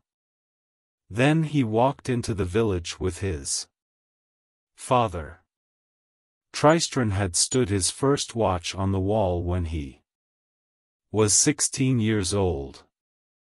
He had only been given one instruction, that it was the task of the guards to prevent anyone from coming through the gap in the wall from the village, by any means possible. If it was not possible to prevent them, then the guards must raise the village for help. He wondered as they walked what his father had in mind. Perhaps the 2 of them together would overpower the guards. Perhaps his father would create some kind of distraction, and allow him to slip through, perhaps. By the time they walked through the village and arrived at the gap in the wall, Tristran had imagined every possibility, except the one which occurred. On wall duty that evening were Harold Crutchbeck and Mr. Bromios. Harold Crutchbeck was a husky young man, several years older than Tristran, the miller's son. Mr. Bromios's hair was black, and curled, and his eyes were green, and his smile was white, and he smelled of grapes, and of grape juice, of barley and of hops. Dunstan Thorne walked up to Mr. Bromios, and stood in front of him. He stamped his feet against the evening chill. "Evening, Mr. Bromios." "Evening, Harold," said Dunstan. "Evening, Mr. Thorne," said Harold Crutchbeck. "Good evening, Dunstan," said Mr. Bromios. "I trust you are well." Dunstan allowed as that he was, and they spoke of the weather, and agreed that it would be bad for the farmers, and that, from the quantity of holly berries and yew berries already apparent, it would be a cold, hard winter. As he listened to them talking, Tristran was ready to burst with irritation and frustration, but he bit his tongue and said nothing. Finally, his father said, "Mr. Bromios, Harold, I believe you both know my son Tristran." Tristran raised his bowler hat to them, nervously. And then his father said something he did not understand. "I suppose you both know about where he came from," said Dunstan Thorne. Mr. Bromios nodded, without speaking. "Starry." Harold Crutchbeck said he had heard tales, although you never should mind the half of what you hear. "Well, it's true," said Dunstan. "And now it's time for him to go back. There's a star," Tristran began to explain, but his father hushed him to silence. Mr. Bromios rubbed his chin, and ran a hand through his thatch of black curls. "Very well," he said. He turned and spoke to Harold in a low voice, saying things Tristran could not hear. His father pressed something cold into his hand. "Go on with you, boy. Go, and bring back your star, and may God and all his angels go with you." And Mr. Bromios and Harold Crutchbeck, the guards on the gate, stood aside to let him pass. Tristran walked through the gap, with the stone wall on each side of him, into the meadow on the other side of the wall. Turning, he looked back at the three men, framed in the gap, and wondered why they had allowed him through. Then, his bag swinging in one hand, the object his father had pushed into his hand in the other, Tristran Thorne set off up the gentle hill, toward the woods. As he walked, the chill of the night grew less, and once in the woods at the top of the hill Tristran was surprised to realize the moon was shining brightly down on him through a gap in the trees. He was surprised because the moon had set an hour before, and doubly surprised because the moon that had set had been a slim, sharp silver crescent, and the moon that shone down on him now was a huge, golden harvest moon, full, and glowing, and deeply colored. The cold thing in his hand chimed once, a crystalline tinkling like the bells of a tiny glass cathedral. He opened his hand and held it up to the moonlight. It was a snowdrop, made all of glass. A warm wind stroked Tristran's face. It smelled like peppermint, and blackcurrant leaves, and red, ripe plums. And the enormity of what he had done descended on Tristran Thorn. He was walking into Fairy, in search of a fallen star, with no idea how he would find the star, nor how to keep himself safe and whole as he tried. He looked back and fancied that he could see the lights of wall behind him, wavering and glimmering as if in a heat haze, but still inviting. And he knew that if he turned around and went back, no one would think any less of him for it, not his father, nor his mother, and even Victoria Forrester would likely as not merely smile at him the next time she saw him, and call him shop boy, and add that stars, once fallen, often proved difficult in the finding. He paused, then he thought of Victoria's lips, and her grey eyes, and the sound of her laughter. He straightened his shoulders, placed the crystal snowdrop in the top buttonhole of his coat, now undone, and, too ignorant to be scared, too young to be awed, Tristran Thorn passed beyond the fields we know, and into Fairy. Chapter 3. In which we encounter several other persons, many of them still alive, with an interest in the fate of the fallen star. The Stormhold had been carved out of the peak of Mount Juan by the first Lord of Stormhold, who reigned at the end of the First Age and into the beginning of the Second.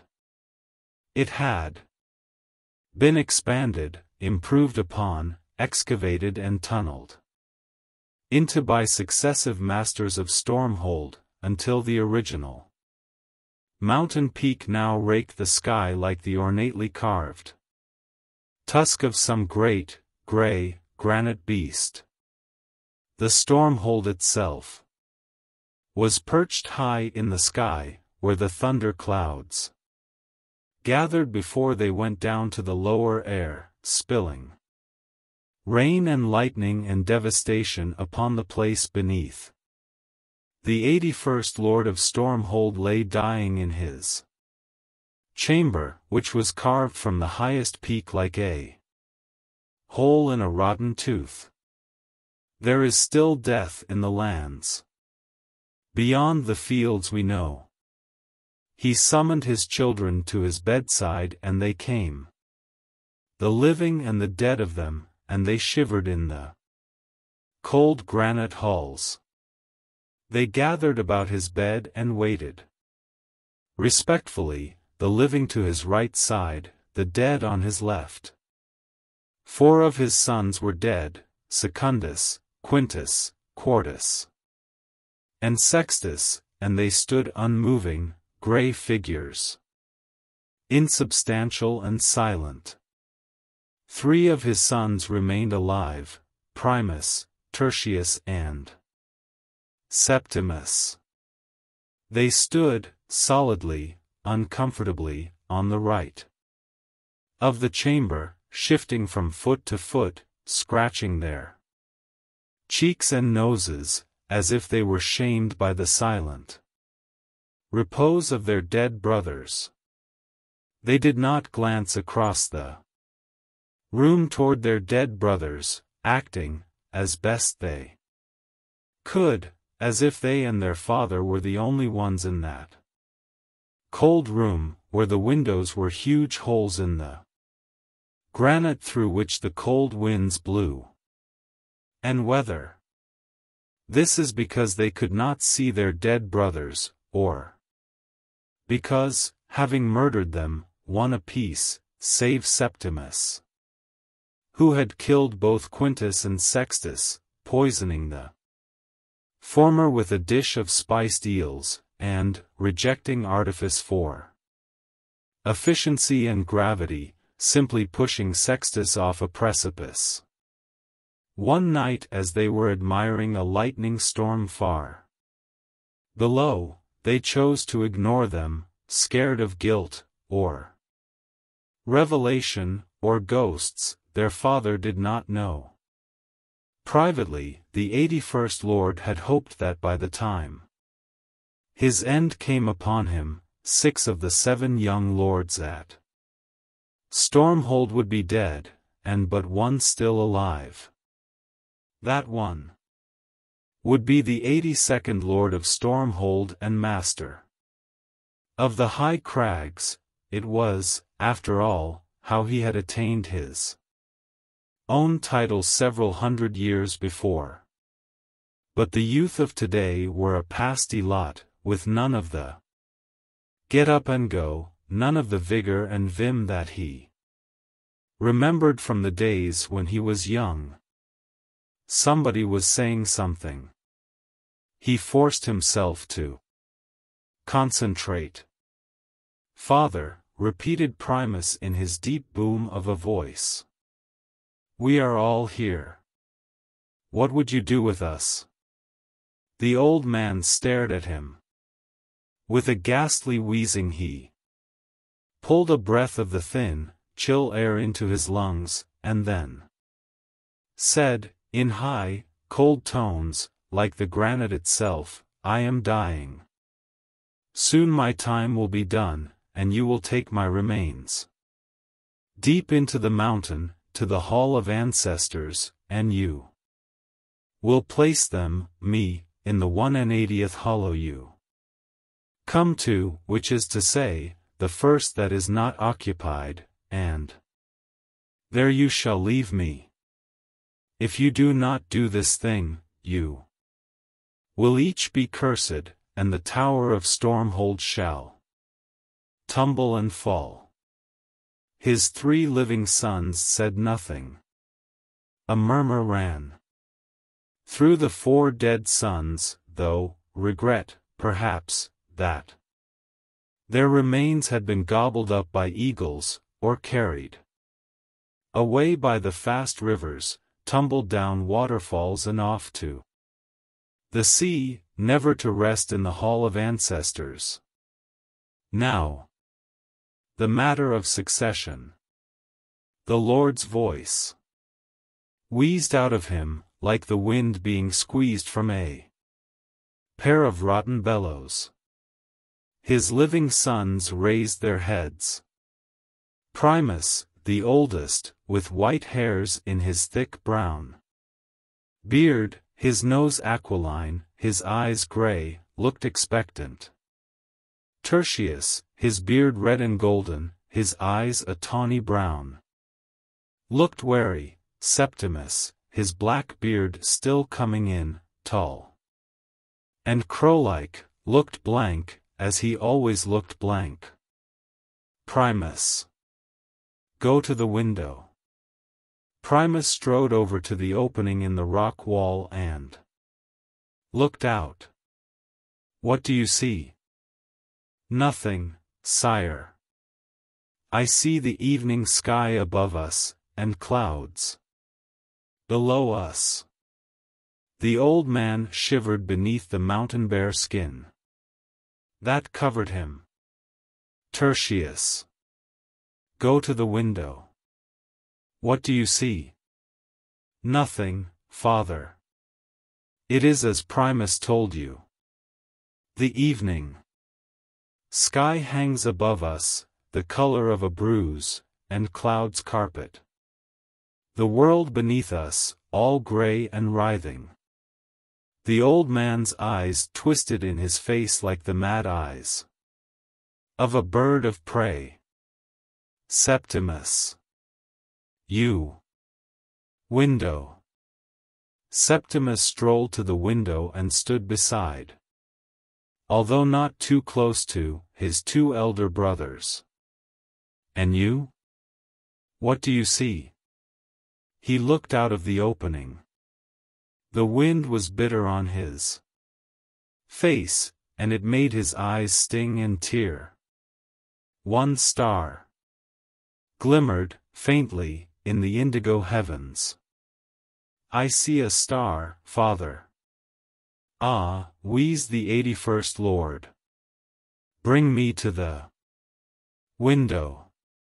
His 4 dead sons looked at him sadly as his 3 living sons carried him to the window. The old man stood, or almost stood, leaning heavily on the broad shoulders of his children, staring into the leaden sky. His fingers, swollen-knuckled and twig-like, fumbled with the topaz that hung on a heavy silver chain about his neck. The chain parted like a cobweb in the old man's grip. He held the topaz out in his fist, the broken ends of silver chain dangling. The dead lords of Stormhold whispered amongst themselves, in the voices of the dead which sound like snow falling. The topaz was the power of Stormhold. Who wore it would be Stormhold's master, as long as he was of the blood of Stormhold. To which of the surviving sons would the 81st Lord give the stone?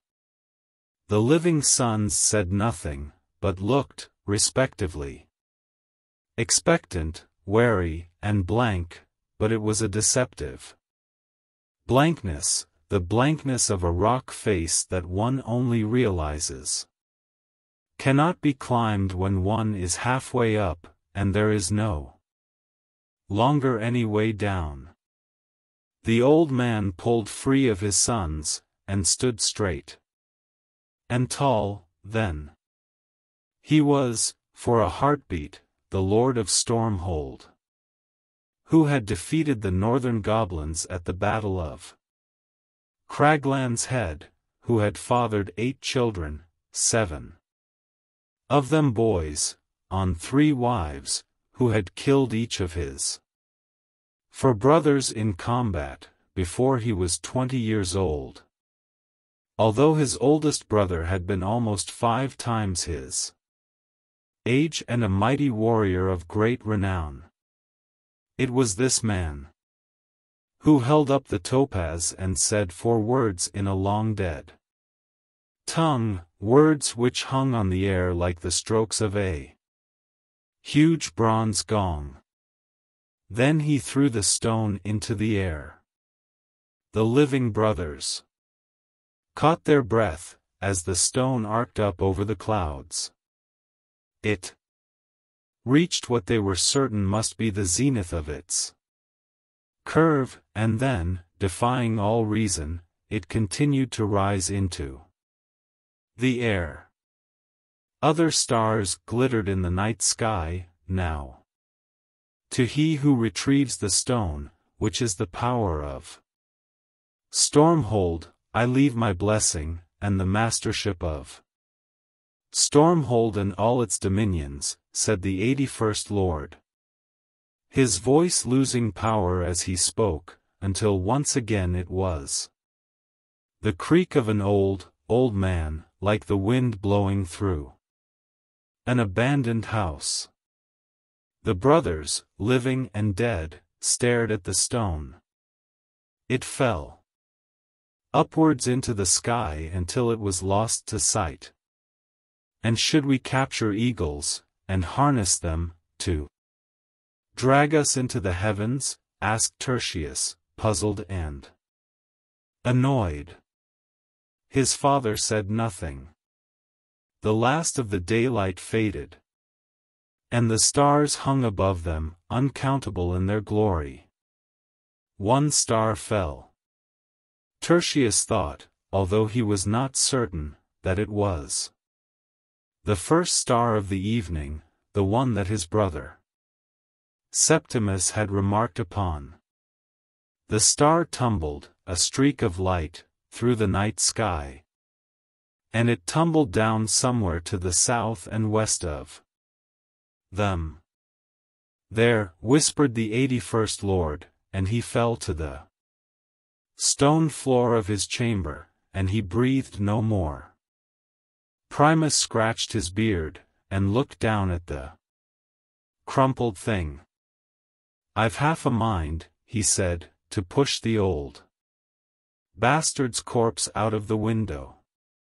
What was all that idiocy about? "Better not," said Tertius. "We don't want to see Stormhold tumble and fall. Nor do we want a curse on our heads. For that matter. Better just place him in the Hall of Ancestors." Primus picked his father's body up, and carried him back to the furs of his bed. "We will tell the people he is dead," he said. The 4 dead brothers clustered with Septimus at the window. "What do you think he's thinking?" asked Quintus of Sextus. "He's wondering where the stone fell, and how to reach it." "First," said Sextus, remembering his fall down the rocks and into eternity. "I damned well hope so," said the late 81st Master of Stormhold to his 4 dead sons. But his 3 sons who were not yet dead heard nothing at all. A question like, "How big is Fairy?" does not admit of a simple answer. Fairy, after all, is not one land, one principality or dominion. Maps of Fairy are unreliable, and may not be depended upon. We talk of the kings and queens of Fairy as we would speak of the kings and queens of England. But Fairy is bigger than England, as it is bigger than the world, for since the dawn of time, each land that has been forced off the map by explorers and the brave going out and proving it wasn't there has taken refuge in Fairy, so it is now, by the time that we come to write of it, a most huge place indeed, containing every manner of landscape and terrain. Here, truly, there be dragons, also griffins, wyverns, hippogriffs, basilisks, and hydras. There are all manner of more familiar animals as well, cats affectionate and aloof, dogs noble and cowardly, wolves and foxes, eagles and bears. In the middle of a wood so thick and so deep it was very nearly a forest was a small house, built of thatch and wood, and daubed grey clay, which had a most foreboding aspect. A small, yellow bird in a cage sat on its perch outside the house. It did not sing, but sat mournfully silent, its feathers ruffled and wan. There was a door to the cottage, from which the once white paint was peeling away. Inside, the cottage consisted of one room, undivided. Smoked meats and sausages hung from the rafters, along with a wizened crocodile carcass. A peat fire burned smokily in the large fireplace against one wall, and the smoke trickled out of the chimney far above. There were 3 blankets upon 3 raised beds, one large and old, the other 2 little more than truckle beds. There were cooking implements, and a large wooden cage, currently empty, in another corner. There were windows too filthy to see through, and over everything was a thick layer of oily dust. The only thing in the house that was clean was a mirror of black glass, as high as a tall man, as wide as a church door, which rested against one wall. The house belonged to 3 aged women. They took it in turns to sleep in the big bed, to make the supper, to set snares in the wood for small animals, to draw water up from the deep well behind the house. The three women spoke little. There were 3 other women in the little house. They were slim, and dark, and amused. The hall they inhabited was many times the size of the cottage. The floor was of onyx, and the pillars were of obsidian. There was a courtyard behind them, open to the sky, and stars hung in the night sky above. A fountain played in the courtyard, the water rolling and falling from a statue of a mermaid in ecstasy, her mouth wide open. Clean, black water gushed from her mouth into the pool below, shimmering and shaking the stars. The 3 women, and their hall, were in the black mirror. The 3 old women were the Lilim, the witch queen, all alone in the woods.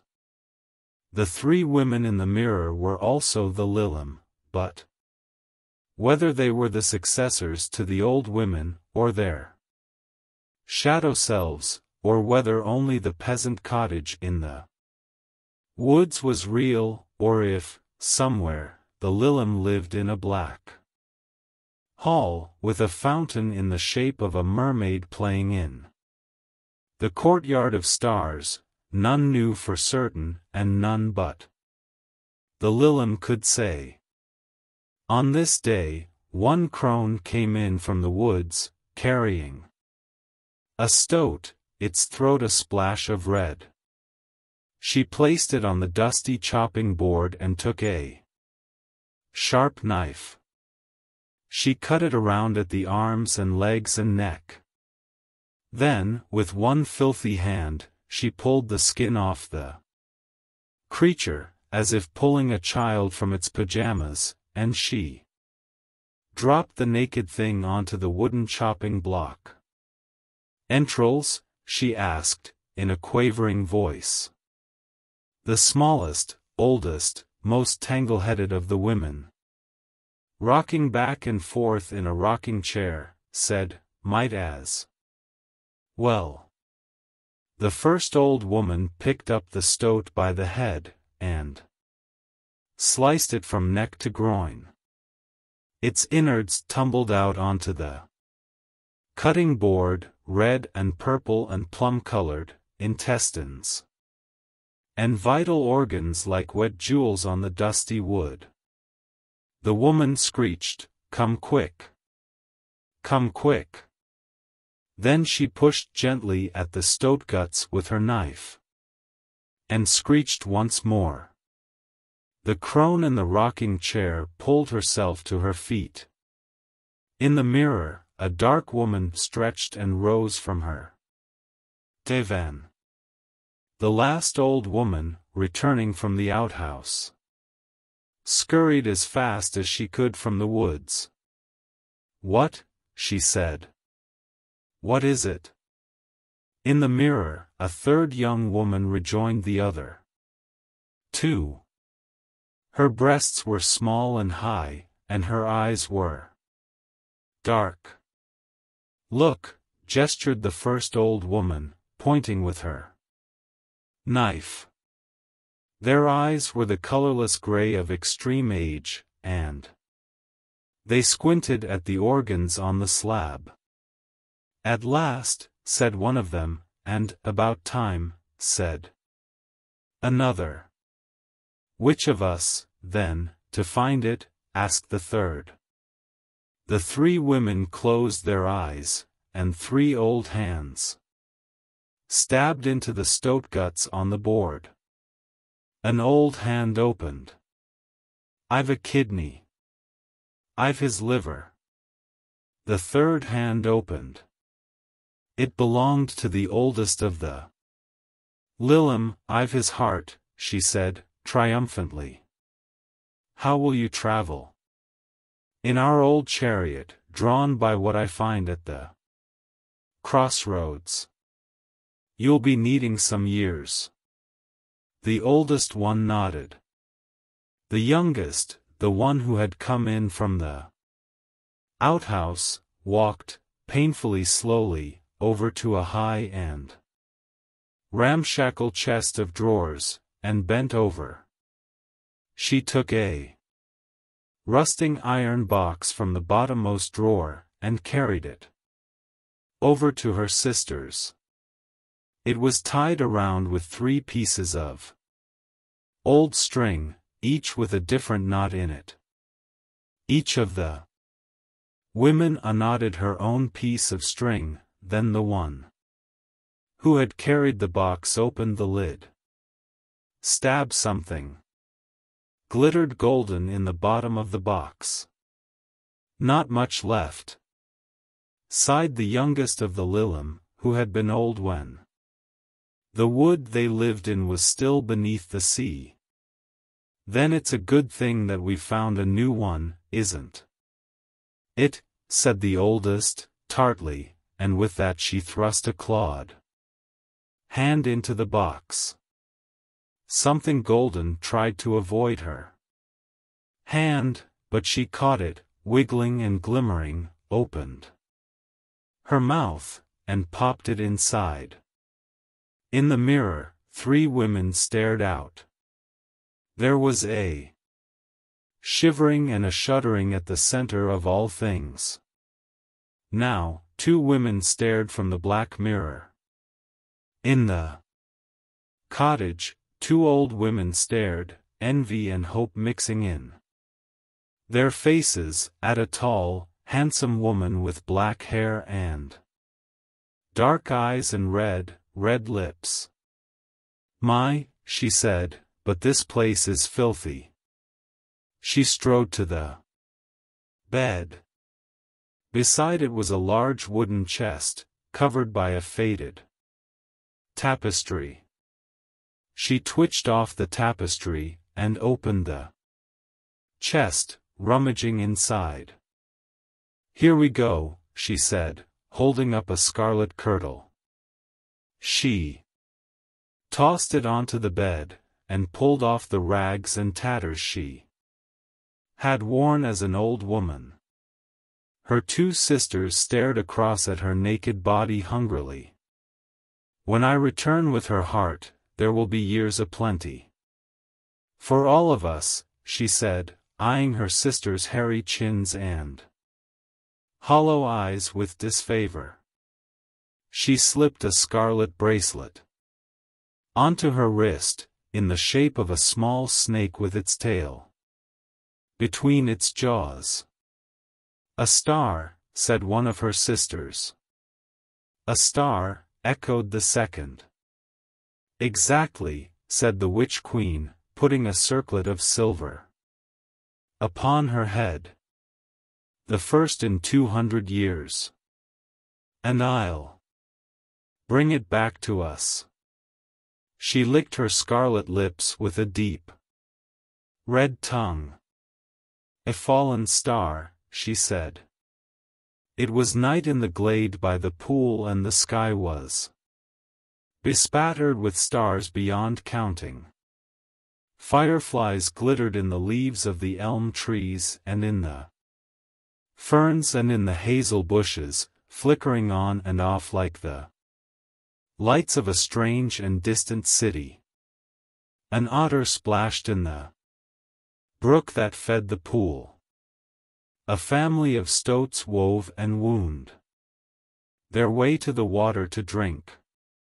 A field mouse found a fallen hazelnut and began to bite into the hard shell of the nut with its sharp, ever-growing front teeth, not because it was hungry, but because it was a prince under an enchantment, who could not regain his outer form until he chewed the nut of wisdom.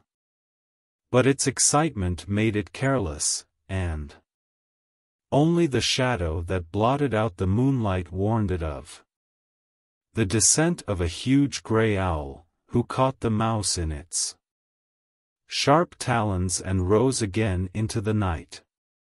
The mouse dropped the nut, which fell into the brook, and was carried away, to be swallowed by a salmon. The owl swallowed the mouse in just a couple of gulps, leaving just its tail trailing from her mouth, like a length of bootlace. Something snuffled and grunted as it pushed through the thicket. A badger, thought the owl, herself under a curse, and only able to resume her rightful shape if she consumed a mouse who had eaten the nut of wisdom, or perhaps a small bear. Leaves rustled, water rilled, and then the glade became filled with light shining down from above, a pure white light which grew brighter and brighter. The owl saw it reflected in the pool, a blazing, glaring thing of pure light, so bright that she took to the wing and flew to another part of the forest. The wild things looked about them in terror. First the light in the sky was no bigger than the moon. Then it seemed larger, infinitely larger, and the whole grove trembled and quivered, and every creature held its breath. And the fireflies glowed brighter than they had ever glowed in their lives, each one convinced that this at last was love. But to no avail. And then there was a cracking sound, sharp as a shot, and the light that had filled the grove was gone. Or almost gone. There was a dim glow pulsing from the middle of the hazel thicket, as if a tiny cloud of stars were glimmering there. And there was a voice, a high clear, female voice, which said, "Ow," and then, very quietly, it said, "Fuck," and then it said, "Ow," once more. And then it said nothing at all, and there was silence in the glade. Chapter 4. Can I get there by candlelight? October moved further away with every step Tristran took. He felt as if he were walking into summer. There was a path through the woods, with a high hedgerow to one side. And he followed the path. High above him the stars glittered and gleamed, and the harvest moon shone golden yellow, the color of ripe corn. In the moonlight he could see briar roses in the hedge. He was becoming sleepy now. For a time he fought to stay awake, and then he took off his overcoat, and put down his bag, a large leather bag of the kind that, in 20 years' time, would become known as a Gladstone bag, and he laid his head on his bag, and covered himself with his coat. He stared up at the stars, and it seemed to him then that they were dancers, stately and graceful, performing a dance almost infinite in its complexity. He imagined he could see the very faces of the stars, pale, they were, and smiling gently, as if they had spent so much time above the world, watching the scrambling and the joy and the pain of the people below them, that they could not help being amused.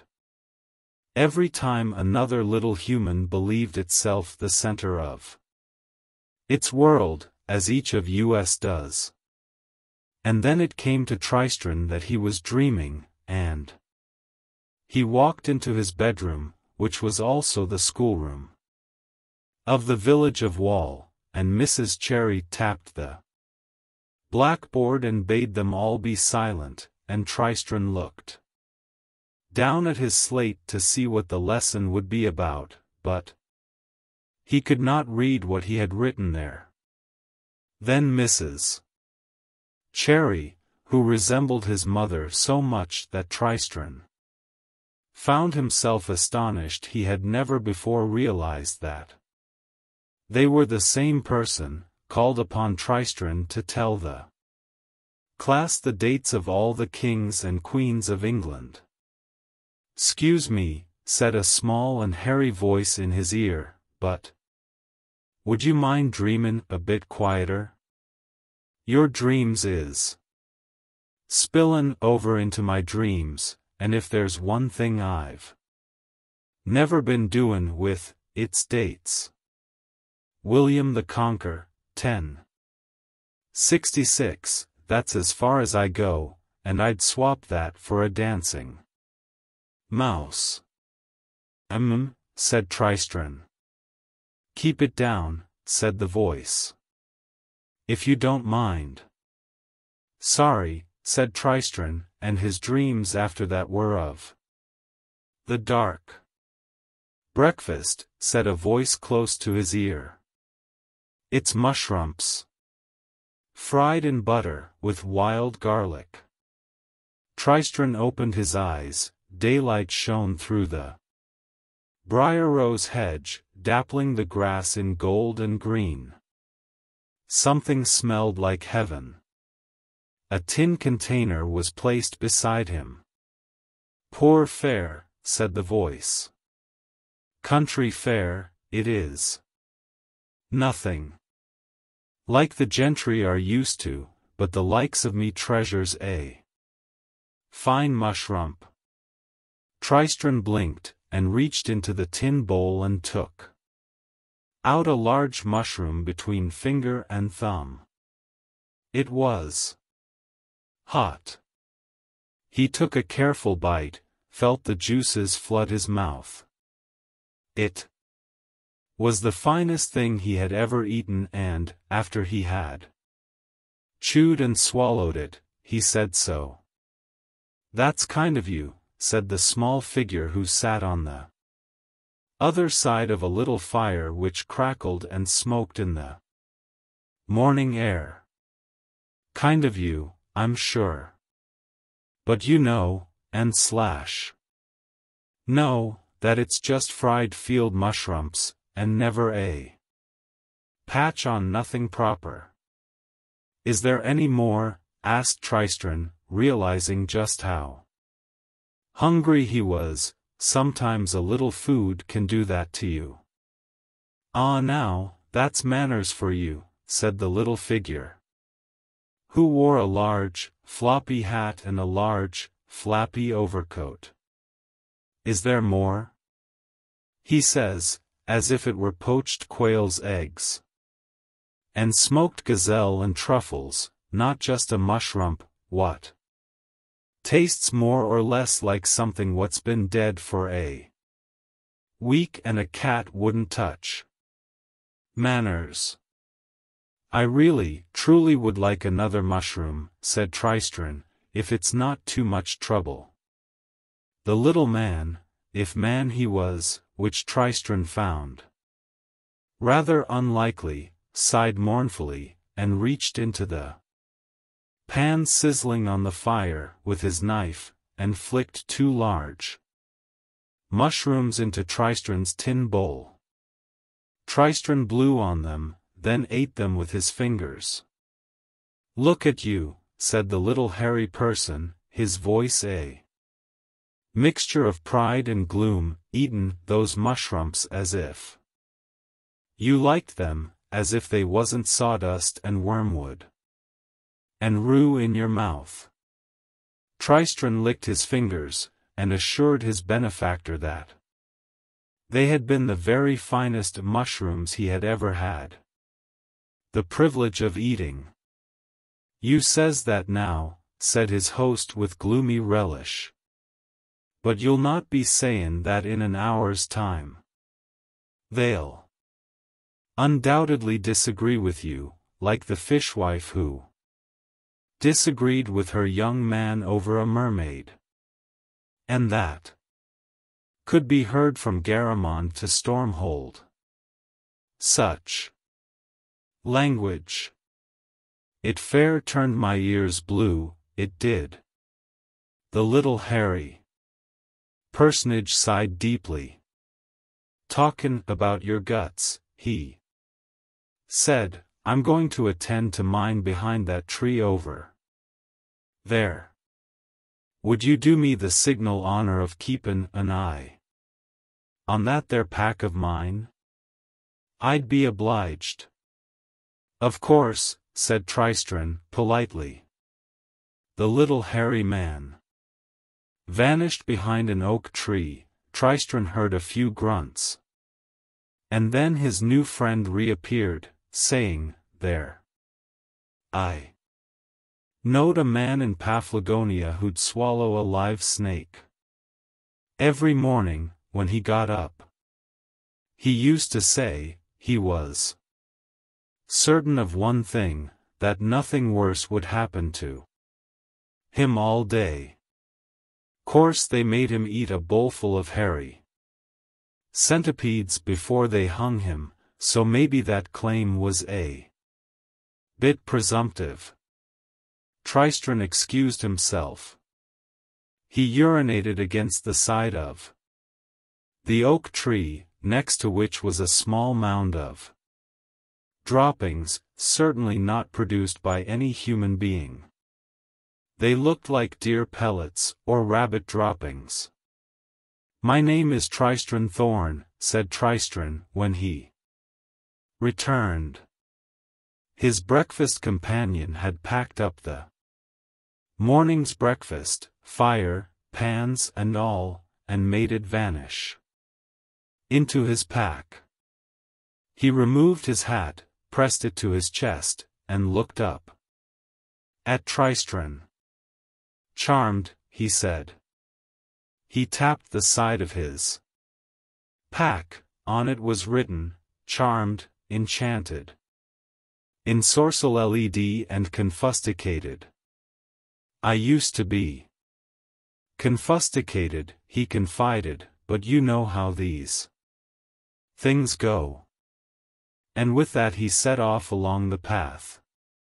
Tristran walked behind him. "Hey! I say," called Tristran. "Slow down, can't you?" For despite the huge pack, which put Tristran in mind of Christian's burden in Pilgrim's Progress, a book from which Mrs. Cherry had read to them every Monday morning, telling them that, although it was written by a tinker, it was a fine book for all of that. The little man, Charmed, was that his name, was moving away from him as fast as a squirrel up a tree. The little creature hurried back down the path. "Something wrong?" he asked. "I cannot keep up," confessed Tristran. "You walk so confoundedly fast." The little hairy man slowed his pace. "Beg your pardon," he said, as Tristran stumbled after him. "Be in on me own so much, I gets used to set tin a me own pace." They walked side by side, in the golden green light of the sun through the newly opened leaves. It was a quality of light Tristran had observed, unique to springtime. He wondered if they had left summer as far behind as October. From time to time Tristran would remark on a flash of color in a tree or bush, and the little hairy man would say something like, "Kingfisher." Mr. Halcyon they used to call him. "Pretty bird," or "purple hummingbird. Drinks nectar from flowers. Hovers," or "redcap. They'll keep their distance, but don't you go scrutinizin' them or looking for trouble, 'cause you'll find it with those buggers." They sat beside a brook to eat their lunch.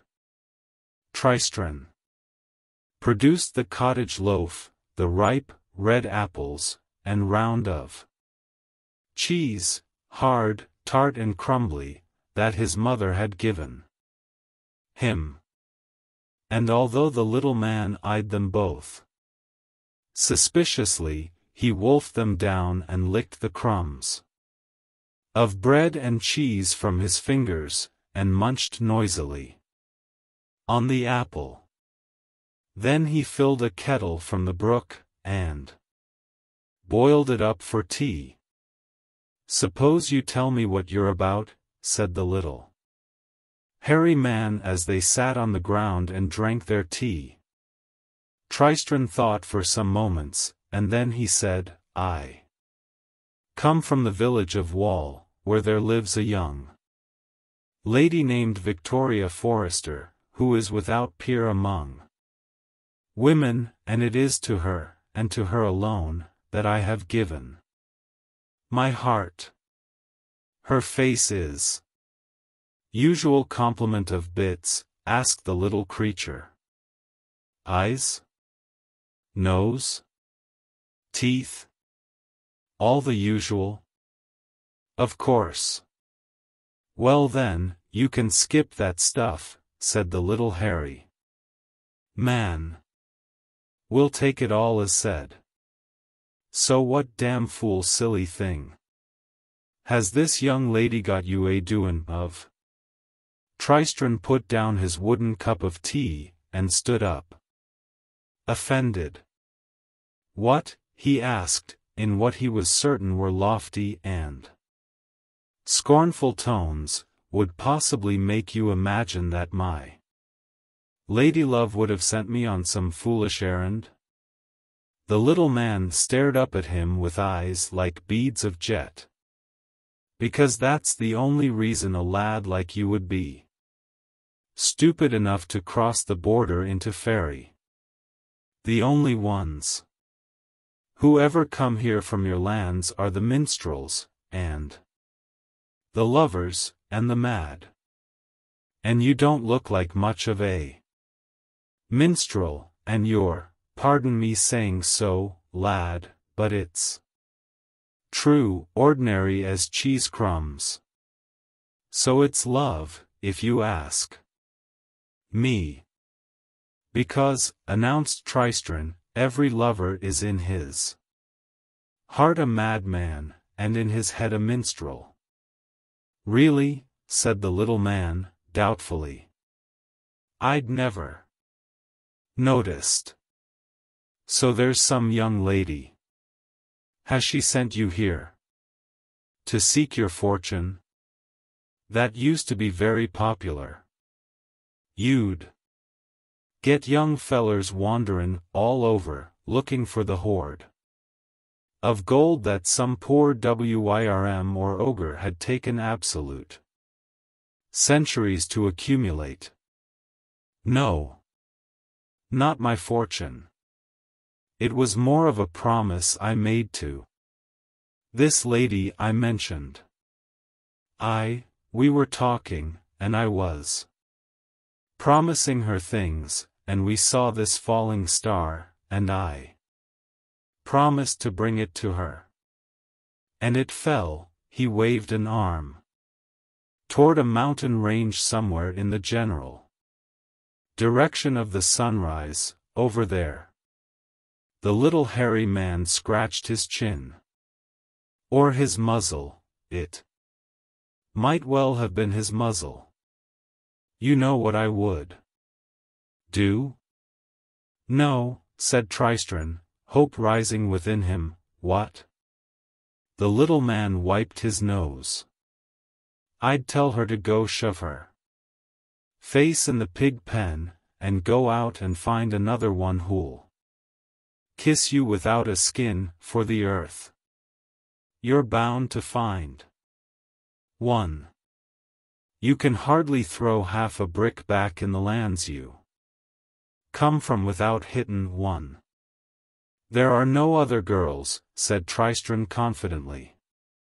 The little man sniffed, and they packed up their things and walked on together.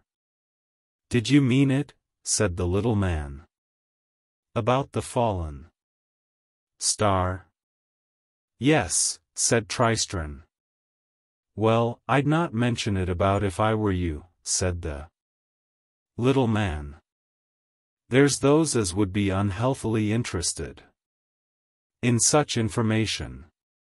Better keep mum. But never lie. So what should I say? Well, he said, for example, if they ask where you've come from, you could say, behind me, and if they asked where you're going, you'd say, in front of me. I see, said Tristran. The path they were walking became harder to discern. A cold breeze ruffled Tristran's hair, and he shivered. The path led them into a grey wood of thin, pale birch trees. Do you think it will be far? Asked Tristran. To the star? How many miles to Babylon? Said the little man. Rhetorically. This wood wasn't here, last time I was by this way, he added. How many miles to Babylon? Recited Tristran, to himself, as they walked through the grey wood. 60 miles and 10. Can I get there by candlelight? Yes, and back again. Yes, if your feet are nimble and light. You can get there by candlelight. That's the one, said the little hairy man, his head questing from side to side as if he were preoccupied, or a little nervous. It's only a nursery rhyme, said Tristran. Only a nursery. Bless me, there's some on this side of the wall would give 7 years hard toil for that little cantrip. And back where you come from you mutter, to babes alongside of a rockabye baby or a rub-a-dub-dub, without a second thought. Are you chilled, lad? Now that you mention it, I am a bit cold, yes. Look around you. Can you see a path? Tristran blinked. The grey wood soaked up light and color and distance. He had thought they were following a path, but now that he tried to see the path, it shimmered and vanished, like an optical illusion. He had taken that tree, and that rock as markers of the path, but there was no path, only the murk, and the twilight, and the pale trees. Now we're for it, said the hairy man, in a small voice. Should we run? Tristran removed his bowler hat, and held it in front of him. The little man shook his head. Not much point, he said. We've walked into the trap, and we'll still be in it even if we runs. He walked over to the nearest tree, a tall, pale, birch-like tree trunk, and kicked it, hard. Some dry leaves fell, and then something white tumbled from the branches to the earth with a dry, whispering sound. Tristran walked over to it and looked down. It was the skeleton of a bird, clean and white and dry. The little man shivered. I could castle, he told Tristran. But there's no one I could castle with be any better off here than we are. There's no escape by flying, not judging by that thing. He nudged the skeleton with one paw-like foot. And your sort of people never could learn to burrow, not that that'd do us much good. Perhaps we could arm ourselves, said Tristran. Arm ourselves? Before they come.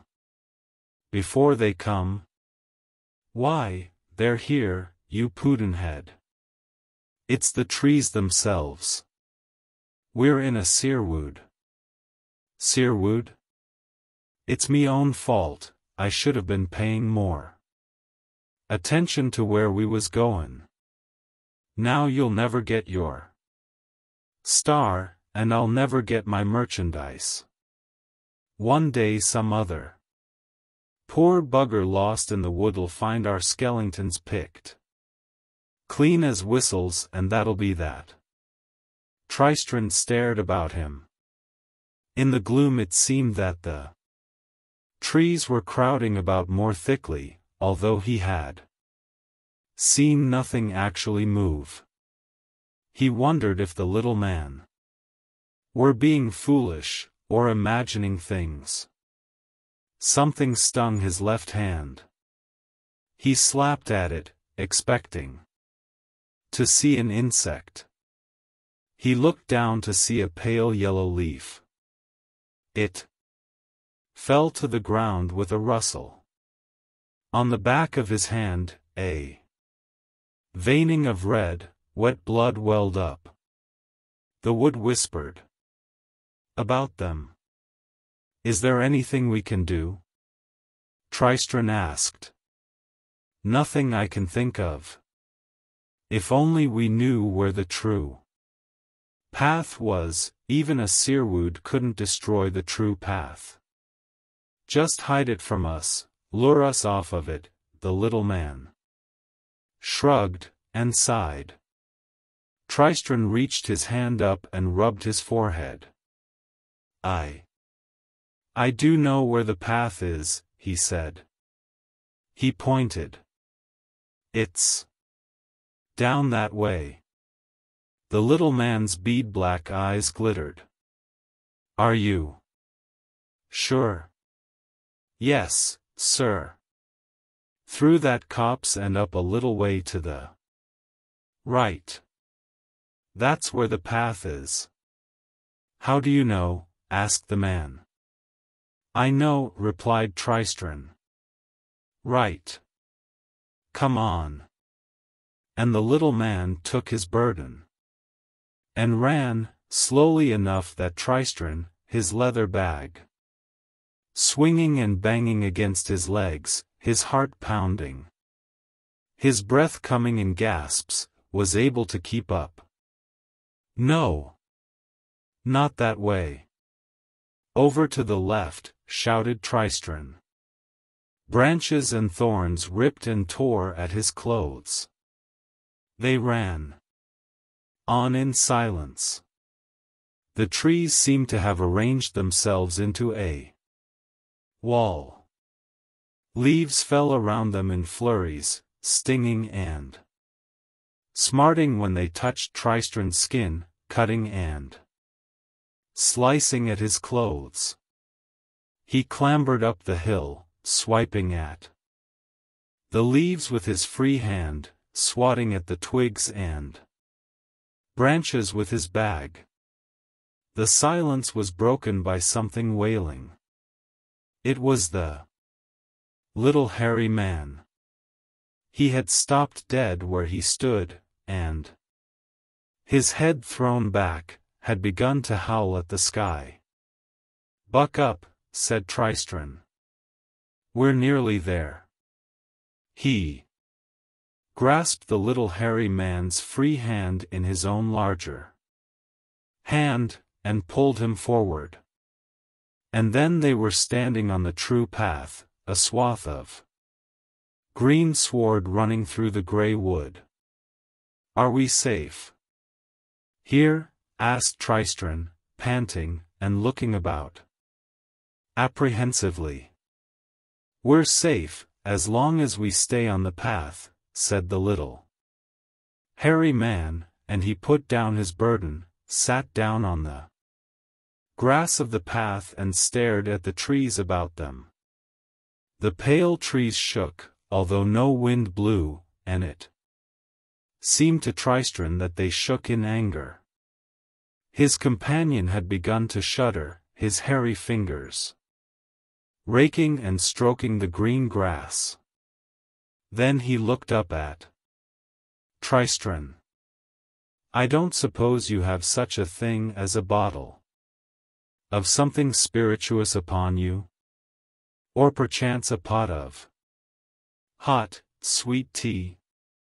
No, said Tristran. 'Fraid not. The little man sniffed, and fumbled at the lock of his huge package. Turn round, he said to Tristran.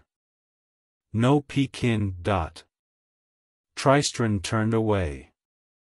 There was a rummaging, scuffling noise. Then the sound of a lock clicking shut, and then, you can turn around, if you like. The little man was holding an enamel bottle. He was tugging, vainly, at the stopper. Would you like me to help you with that? Tristran hoped the little hairy man would not be offended by his request. He should not have worried. His companion thrust the bottle into his hands. Here go, he said. You've got the fingers for it. Tristran tugged and pulled out the stopper of the bottle. He could smell something intoxicating, like honey mixed with wood smoke and cloves. He passed the bottle back to the little man. It's a crime to drink something as rare and good as this. Out of the bottle, said the little hairy man. He untied the little wooden cup from his belt, and, trembling, poured a small amount of an amber-colored liquid into it. He sniffed it, then sipped it, then he smiled, with small, sharp teeth. That's better. He passed the cup to Tristran. Sip it slowly, he said. It's worth a king's ransom, this bottle. It cost me 2 large blue-white diamonds, a mechanical bluebird which sang, and a dragon scale. Tristran sipped the drink. It warmed him down to his toes and made him feel like his head was filled with tiny bubbles. Good, Tristran nodded. Too good for the likes of you and me, I'm afraid. Still, it hits the spot in times of trouble, of which this is certainly one. Let's get out of this wood, said the little hairy man. Which way, though? That way, said Tristran, pointing to their left. The little man stoppered and pocketed the little bottle, shouldered his pack, and the two of them walked together down the green path through the grey wood. After several hours, the white trees began to thin, and then they were through the searwood and walking between 2 low rough stone walls, along a high bank. When Tristran looked back the way they had come, there was no sign of any wood at all. The way behind them was purple-headed, heathery hills. We can stop here, said his companion. There's stuff we needs to talk about. Sit down. He put down his enormous bag, and climbed on top of it. So he was looking down at Tristran, who sat on a rock beside the road.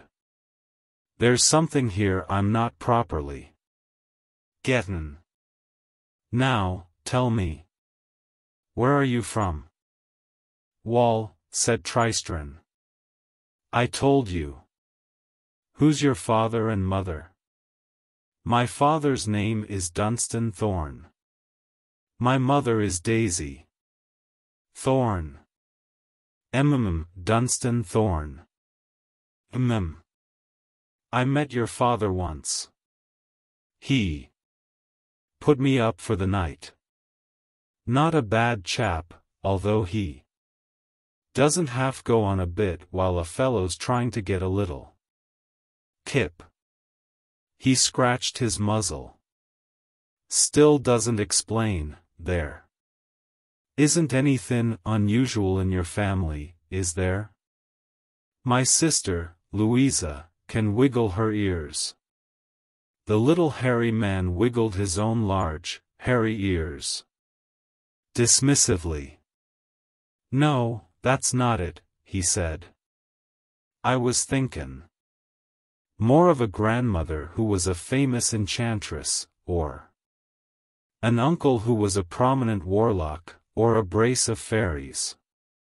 Somewhere in the family tree. None that I know of, admitted Tristran. The little man changed his tack. Where's the village of Wall? He asked. Tristran pointed. Where are the Debatable Hills? Tristran pointed once more, without hesitation. Where's the Cadaverian Isles? Tristran pointed. To the southwest.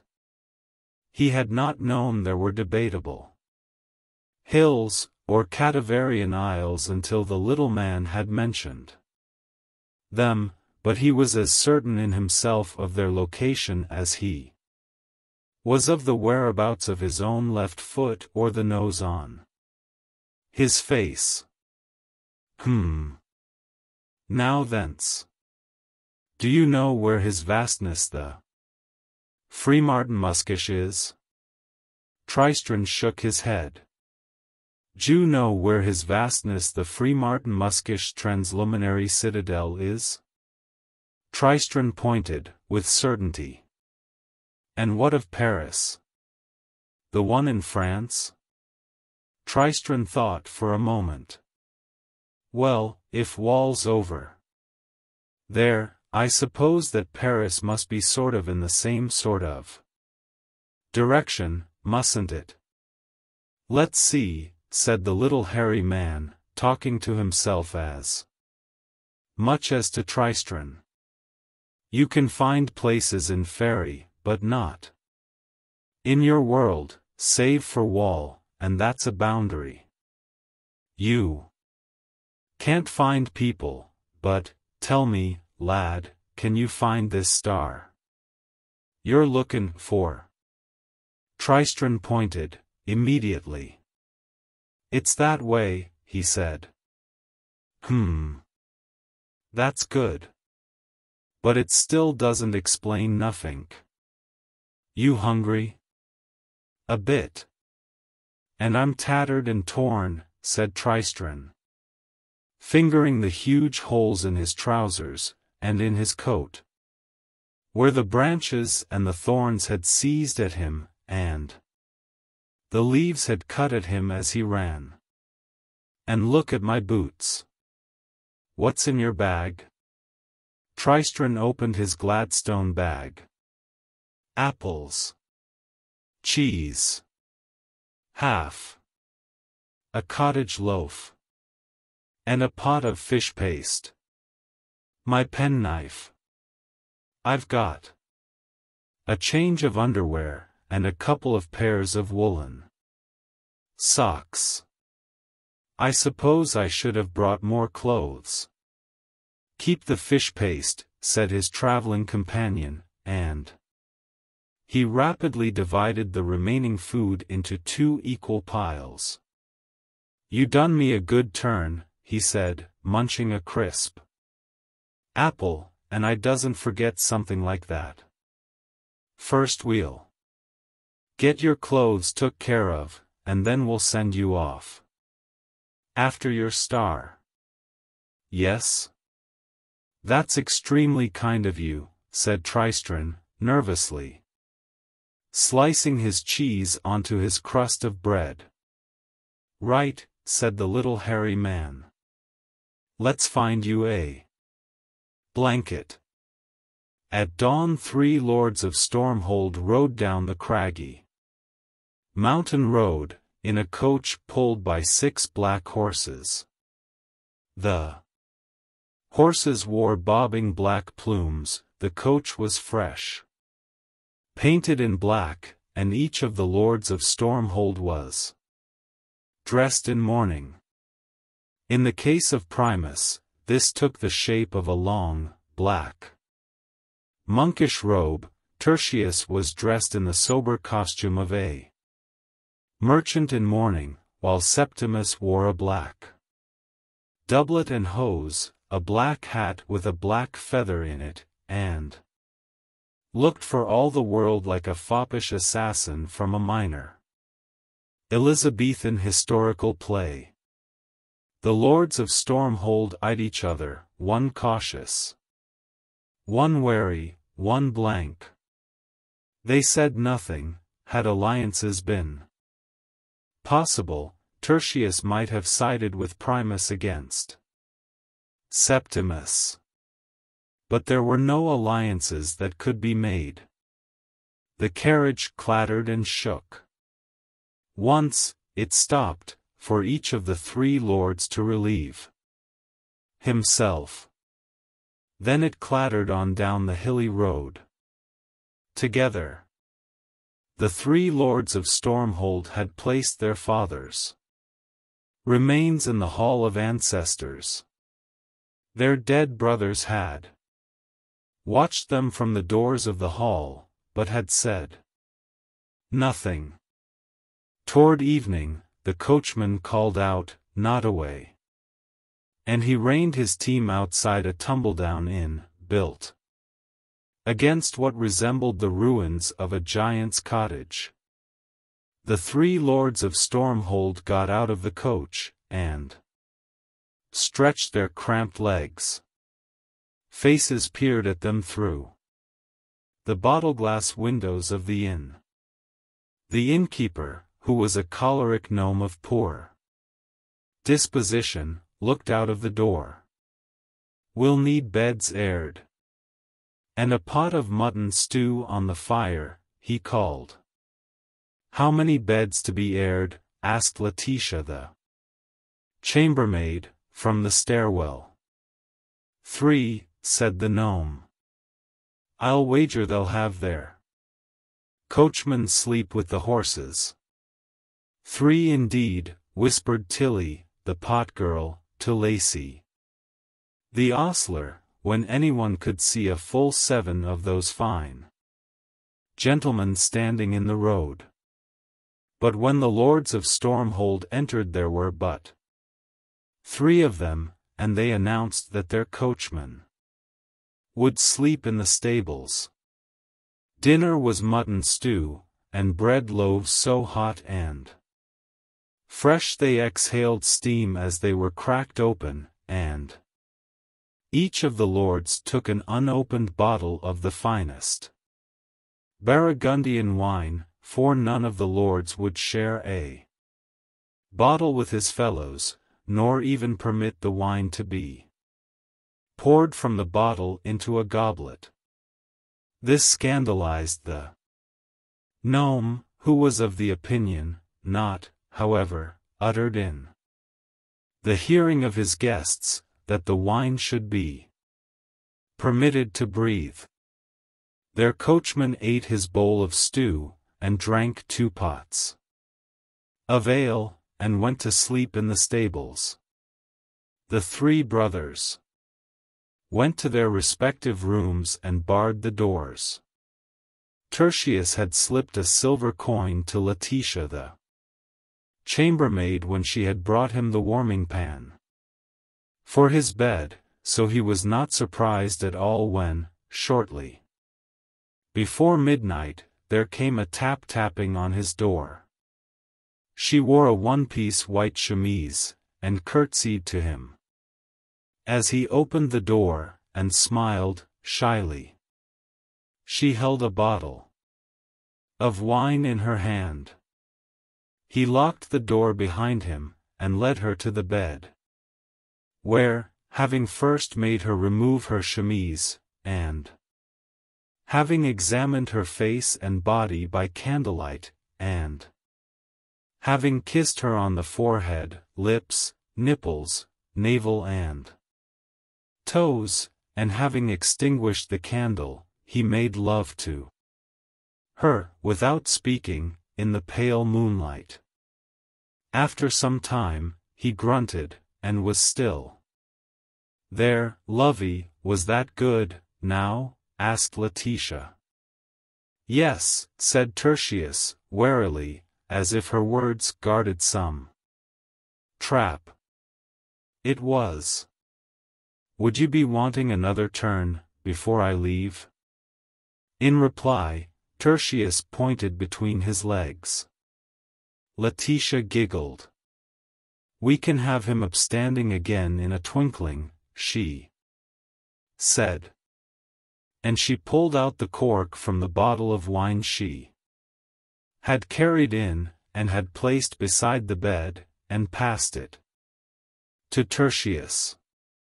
He grinned at her, and gulped down some wine, then pulled her to him. "I bet that feels good," she said to him. "Now, lovey, this time let me show you how I like it. Why, whatever is the matter?" For Lord Tertius of Stormhold was writhing back and forth on the bed, his eyes wide, his breathing labored. "That wine?" he gasped. "Where did you get it?" "Your brother," said Letty. "I met him on the stairs. He told me it was a fine restorative and stiffener, and it would provide us with a night we should never forget." "And so it has," breathed Tertius, and he twitched, once, twice, 3 times, and then was stiff and very still. Tertius heard Letitia begin to scream, as if from a very long way away. He was conscious of 4 familiar presences, standing with him in the shadows beside the wall. "She was very beautiful," whispered Secundus, and Letitia thought she heard the curtains rustle. "Septimus is most crafty," said Quintus. That was the self-same preparation of baneberries he slipped into my dish of eels, and Letitia thought she heard the wind howling down from the mountain crags. She opened the door to the household, woken by her screams, and a search ensued. Lord Septimus, however, was nowhere to be found, and one of the black stallions was gone from the stable, in which the coachman slept and snored and could not be wakened. Lord Primus was in a foul mood when he arose the next morning. He declined to have Letitia put to death, stating she was as much a victim of Septimus's craft as Tertius had been, but ordered that she accompany Tertius's body back to the castle of Stormhold. He left her 1 black horse to carry the body, and a pouch of silver coins. It was enough to pay a villager of Notaway to travel with her, to ensure no wolves made off with the horse or his brother's remains, and to pay off the coachman when finally he awoke. And then, alone in the coach, pulled by a team of 4 coal-black stallions, Lord Primus left the village of Notaway, in significantly worse temper than he had arrived there. Brevis arrived at the crossroads tugging at a rope. The rope was attached to a bearded, horned, evil-eyed billy goat, which Brevis was taking to market to sell. That morning, Brevis's mother had placed a single radish upon the table in front of him and had said, "Brevis, son. This radish was all I was able to pull from the ground. Today, all our crops have failed, and all our food has gone. We've nothing to sell but the billy goat. So I want you to halter the goat, and take him to the market, and sell him to a farmer. And with the coins you get for the goat, and you'll take nothing less than a florin, mark you, buy a hen, and buy corn, and turnips, and perhaps we shall not starve. So Brevis had chewed his radish, which was woody, and peppery to the tongue, and spent the rest of the morning chasing the goat about its pen, sustaining a bruise to the rib, and a stare bite to the thigh in the process, and eventually, and with the help of a passing tinker, he had subdued the goat enough to have it haltered, and, leaving his mother to bandage the tinker's goat-inflicted injuries, he dragged the billy goat toward the market. Sometimes the goat would take it into his head to charge on ahead, and Brevis would be dragged behind him, the heels of his boots grinding into the dried mud of the roadway, until the goat would decide, suddenly and without warning, for no reason Brevis was able to discern, to stop. Then Brevis would pick himself up and return to dragging the beast. He reached the crossroads on the edge of the wood, sweaty and hungry and bruised, pulling an uncooperative goat. There was a tall woman standing at the crossroads. A circlet of silver sat in the crimson headpiece that surrounded her dark hair, and her dress was as scarlet as her lips. "What do they call you, boy?" she asked, in a voice like musky brown honey. "They call me Brevis, ma'am," said Brevis, observing something strange behind the woman. It was a small cart, but there was nothing harnessed between the shafts. He wondered how it had ever got there. "Brevis," she purred. "Such a nice name. Would you like to sell me your goat, Brevis boy?" Brevis hesitated. "My mother told me I was to take the goat to the market," he said, "and to sell him for a hen, and some corn, and some turnips, and to bring her home the change." "How much did your mother tell you to take for the goat?" asked the woman in the scarlet kirtle. "Nothing less than a florin," he said. She smiled, and held up one hand. Something glinted. Yellow. "Why, I will give you this golden guinea," she said. "Enough to buy a coopful of hens and 100 bushels of turnips." The boy's mouth hung open. "Do we have a deal?" The boy nodded, and thrust out the hand which held the billy goat's rope halter.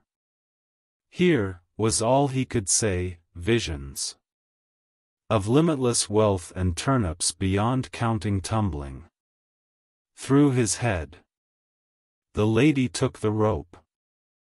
Then she touched one finger to the goat's forehead, between its yellow eyes, and let go of the rope. Brevis expected the billy goat to bolt for the woods or down one of the roads, but it stayed where it was, as if frozen into position. Brevis held out his hand for the golden guinea. The woman looked at him then, examining him from the soles of his muddy feet, to his sweaty, cropped hair, and once more she smiled. "You know," she said, I think that a matched pair would be so much more impressive than just one. Don't you? Brevis did not know what she was talking about, and opened his mouth to tell her so. But just then she reached out one long finger, and touched the bridge of his nose between his eyes, and he found he could not say anything at all. She snapped her fingers, and Brevis and the billy goat hastened to stand between the shafts of her cart, and Brevis was surprised to notice that he was walking on 4 legs. And he seemed to be no taller than the animal beside him. The witch woman cracked her whip, and her cart jolted off down the muddy road, drawn by a matched pair of horned white billy goats. The little hairy man had taken Tristran's ripped coat and trousers and waistcoat, and, leaving him covered by a blanket, had walked into the village which nestled in the valley between 3 heather-covered hills. Tristran sat under the blanket, in the warm evening, and waited. Lights flickered in the hawthorn bush behind him. He thought they were glowworms or fireflies, but, on closer inspection, he perceived they were tiny people, flickering and flitting from branch to branch. He coughed, politely. A score of tiny eyes stared down at him. Several of the little creatures vanished. Others retreated high into the hawthorn bush, while a handful, braver than the others, flitted toward him. They began to laugh, in high, bell-tinkling tones, pointing at Tristran, in his broken boots and blanket, and underclothes, and bowler hat. Tristran blushed red, and pulled the blanket about himself. One of the little folk sang, "Hankety-pankety. Boy in a blanket, he's off on a goose chase to look for a star. Incontrovertibly journeys through fairy. Strip off the blanket to see who you are." And another one sang, "Tristran Thorn. Tristran Thorn does not know why he was born, and a foolish oath has sworn. Trews and coat and shirt are torn, so he sits here all forlorn, soon to face his true love's scorn. Wistran. Bistran. Tristran. Thorn. Be off with you, you silly things," said Tristran, his face burning, and, having nothing else to hand, he threw his bowler hat at them. Thus it was, that when the little hairy man arrived back from the village of revelry, although why it was so called, no man alive could say, for it was a gloomy, somber place, and had been for time out of mind, he found Tristran sitting glumly beside a hawthorn bush, wrapped in a blanket, and bewailing the loss of his hat. "They said cruel things about my true love," said Tristran. "Miss Victoria Forrester. How dare they?" "The little folk dare anything," said his friend. "And they talks a lot of nonsense. But they talks an awful lot of sense as well. You listen to M at your peril, and you ignore M at your peril, too. They said I was soon to face my true love's scorn. Did they, indeed?" The little hairy man was laying a variety of clothes out upon the grass. Even in the moonlight, Tristran could see that the clothes he was laying out bore no manner of resemblance to the clothes that Tristran had removed earlier in the day. In the village of Wall, men wore brown, and grey, and black, and even the reddest neckerchief worn by the ruddiest of farmers was soon faded by the sun and the rain to a more mannerly color. Tristran looked at the crimson and canary and russet cloth, at clothes which looked more like the costumes of traveling players or the contents of his cousin Joan's charade's chest, and said, "My clothes?" "These are your clothes now," said the little hairy man proudly. "I traded them.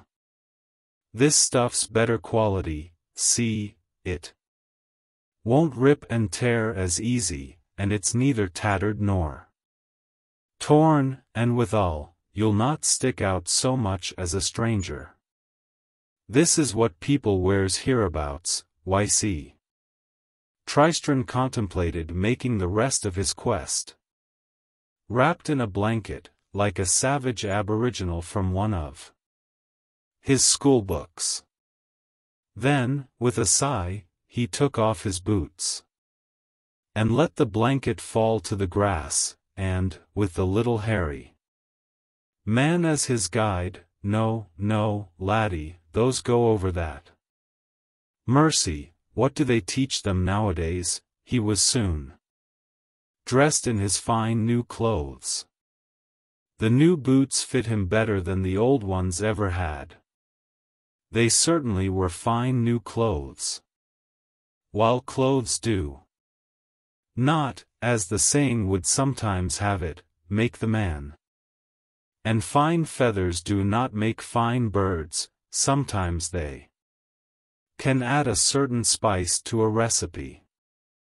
And Tristran Thorn in crimson and canary was not the same man that Tristran Thorn in his overcoat and Sunday suit had been. There was a swagger to his steps, a jauntiness to his movements, that had not been there before. His chin went up instead of down, and there was a glint in his eye that he had not possessed when he had worn a bowler hat. By the time they had eaten the meal, the little hairy man had brought back with him from revelry, which consisted of smoked trout, a bowl of fresh shelled peas, several small raisin cakes, and a bottle of small beer. Tristran felt quite at home with his new garb. "Now then," said the little hairy man, "you've saved my life, laddie, back there in the searwood, and your father, he done me a good turn back before you was born, and let it never be said that I'm a cove what doesn't pay his debts." Tristran began to mutter something about how his friend had already done more than enough for him, but the little hairy man ignored him and continued.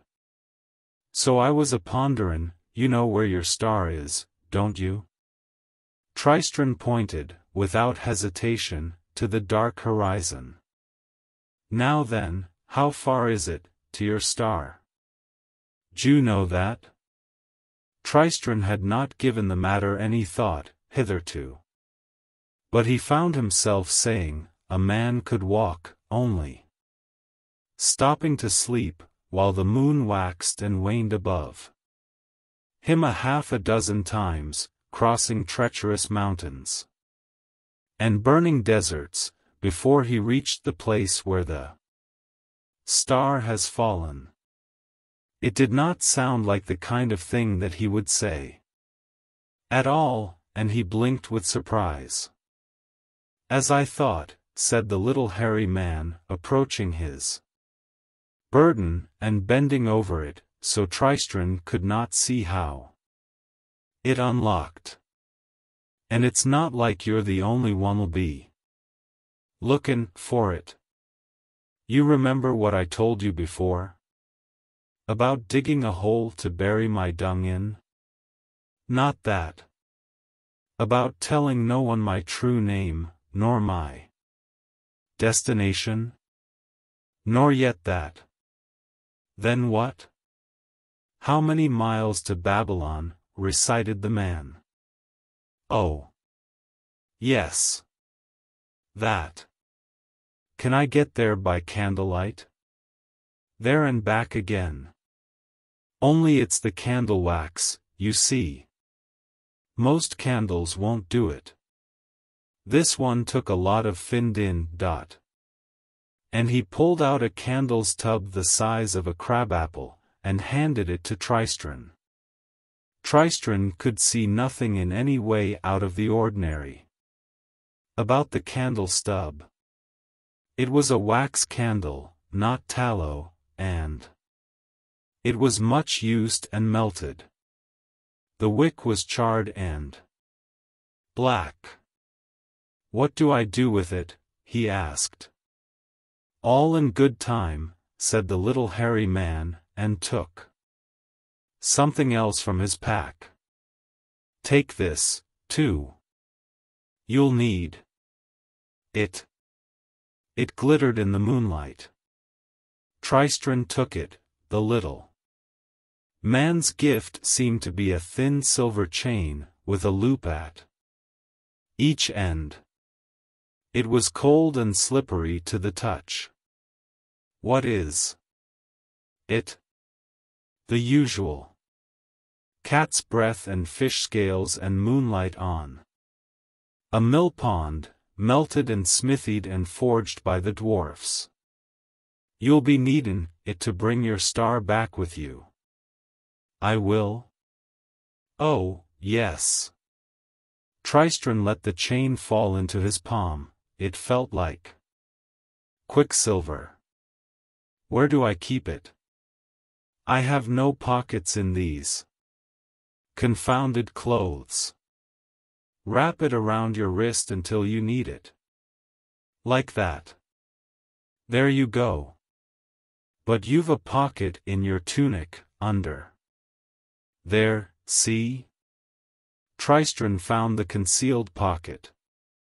Above it there was a small buttonhole, and in the buttonhole he placed the snowdrop, the glass flower that his father had given him as a luck token when he had left Wall.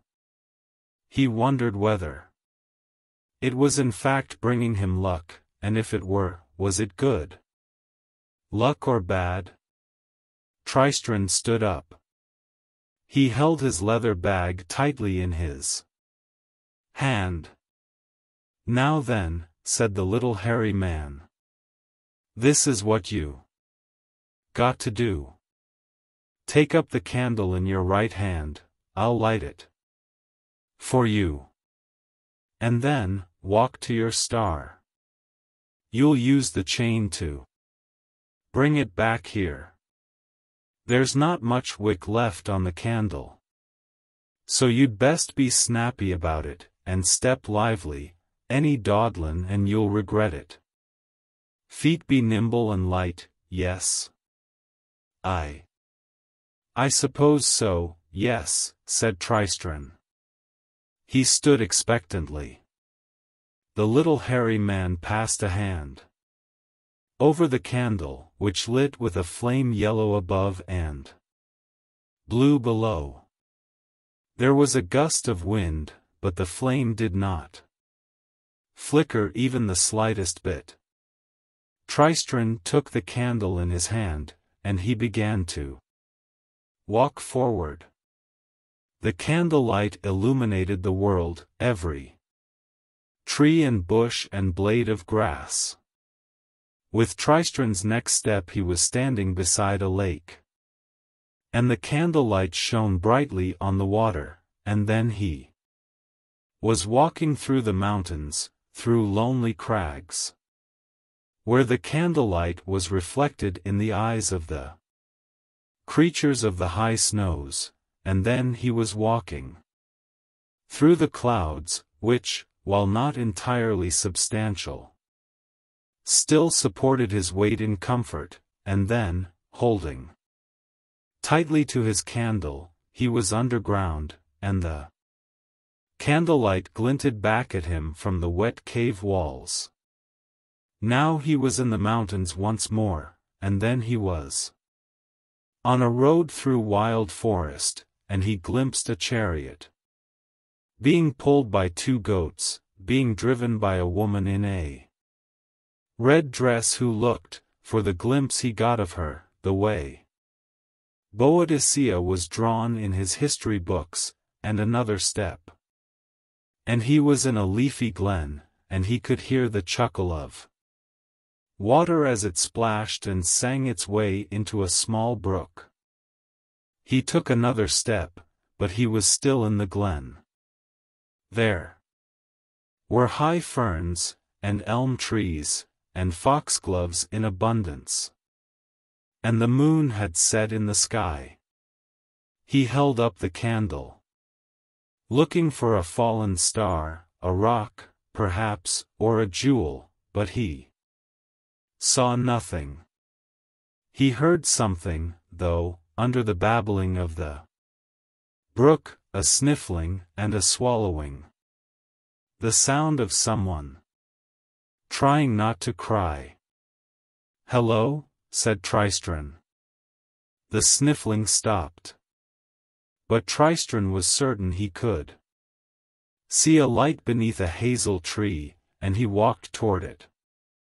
"Excuse me," he said, hoping to pacify whoever was sitting beneath the hazel tree, and praying that it was not more of the little people who had stolen his hat. "I'm looking for a star." In reply, a clod of wet earth flew out from under the tree, hitting Tristran on the side of the face.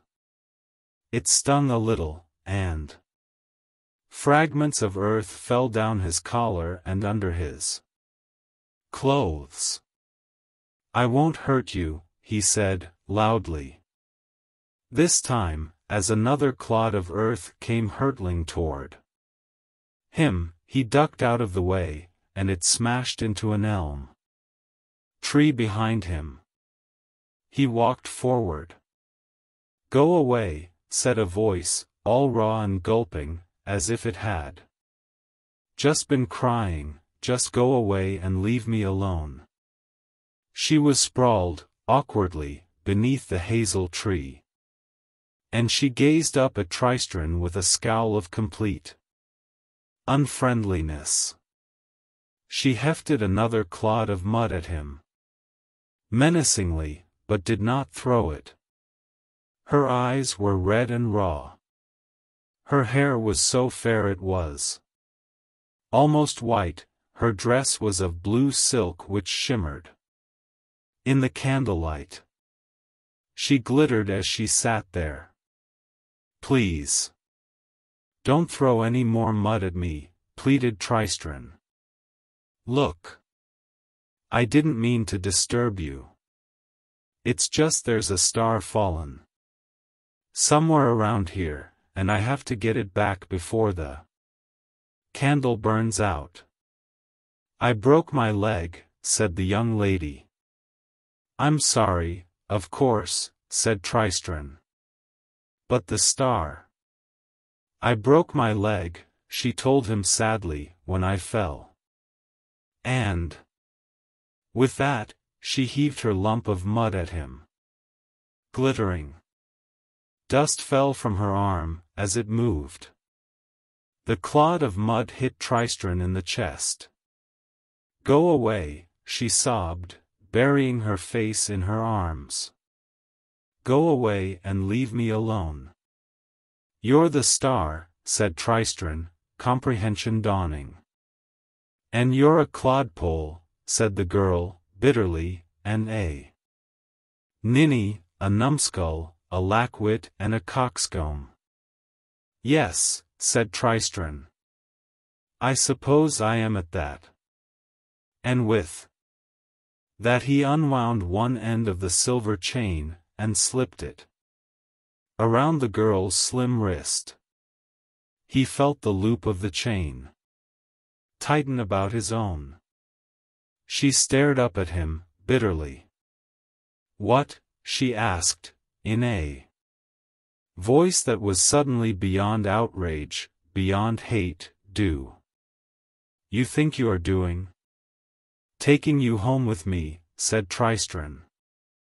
"I made an oath." And at that the candle stub guttered, violently, the last of the wick afloat in the pool of wax. For a moment the candle flame flared high, illuminating the glen, and the girl, and the chain, unbreakable, that ran from her wrist to his. Then the candle went out. Tristran stared at the star, at the girl, and, with all his might, managed to say nothing at all. "Can I get there by candlelight?" he thought. There, and back again. But the candlelight was gone, and the village of Wall was 6 months' hard travel from here. "I just want you to know," said the girl, coldly, "that whoever you are, and whatever you intend with me, I shall give you no aid of any kind, nor shall I assist you, and I shall do whatever is in my power to frustrate your plans and devices." And then she added, with feeling, "Idiot." Said Tristran. "Can you walk?" "No," she said. "My leg's broken." "Are you deaf, as well as stupid?" "Do your kind sleep?" he asked her. "Of course. But not at night." "At night, we shine." "Well," he said, "I'm going to try to get some sleep. I can't think of anything else to do. It's been a long day for me, what with everything. And maybe you should try to sleep, too. We've got a long way to go." The sky was beginning to lighten.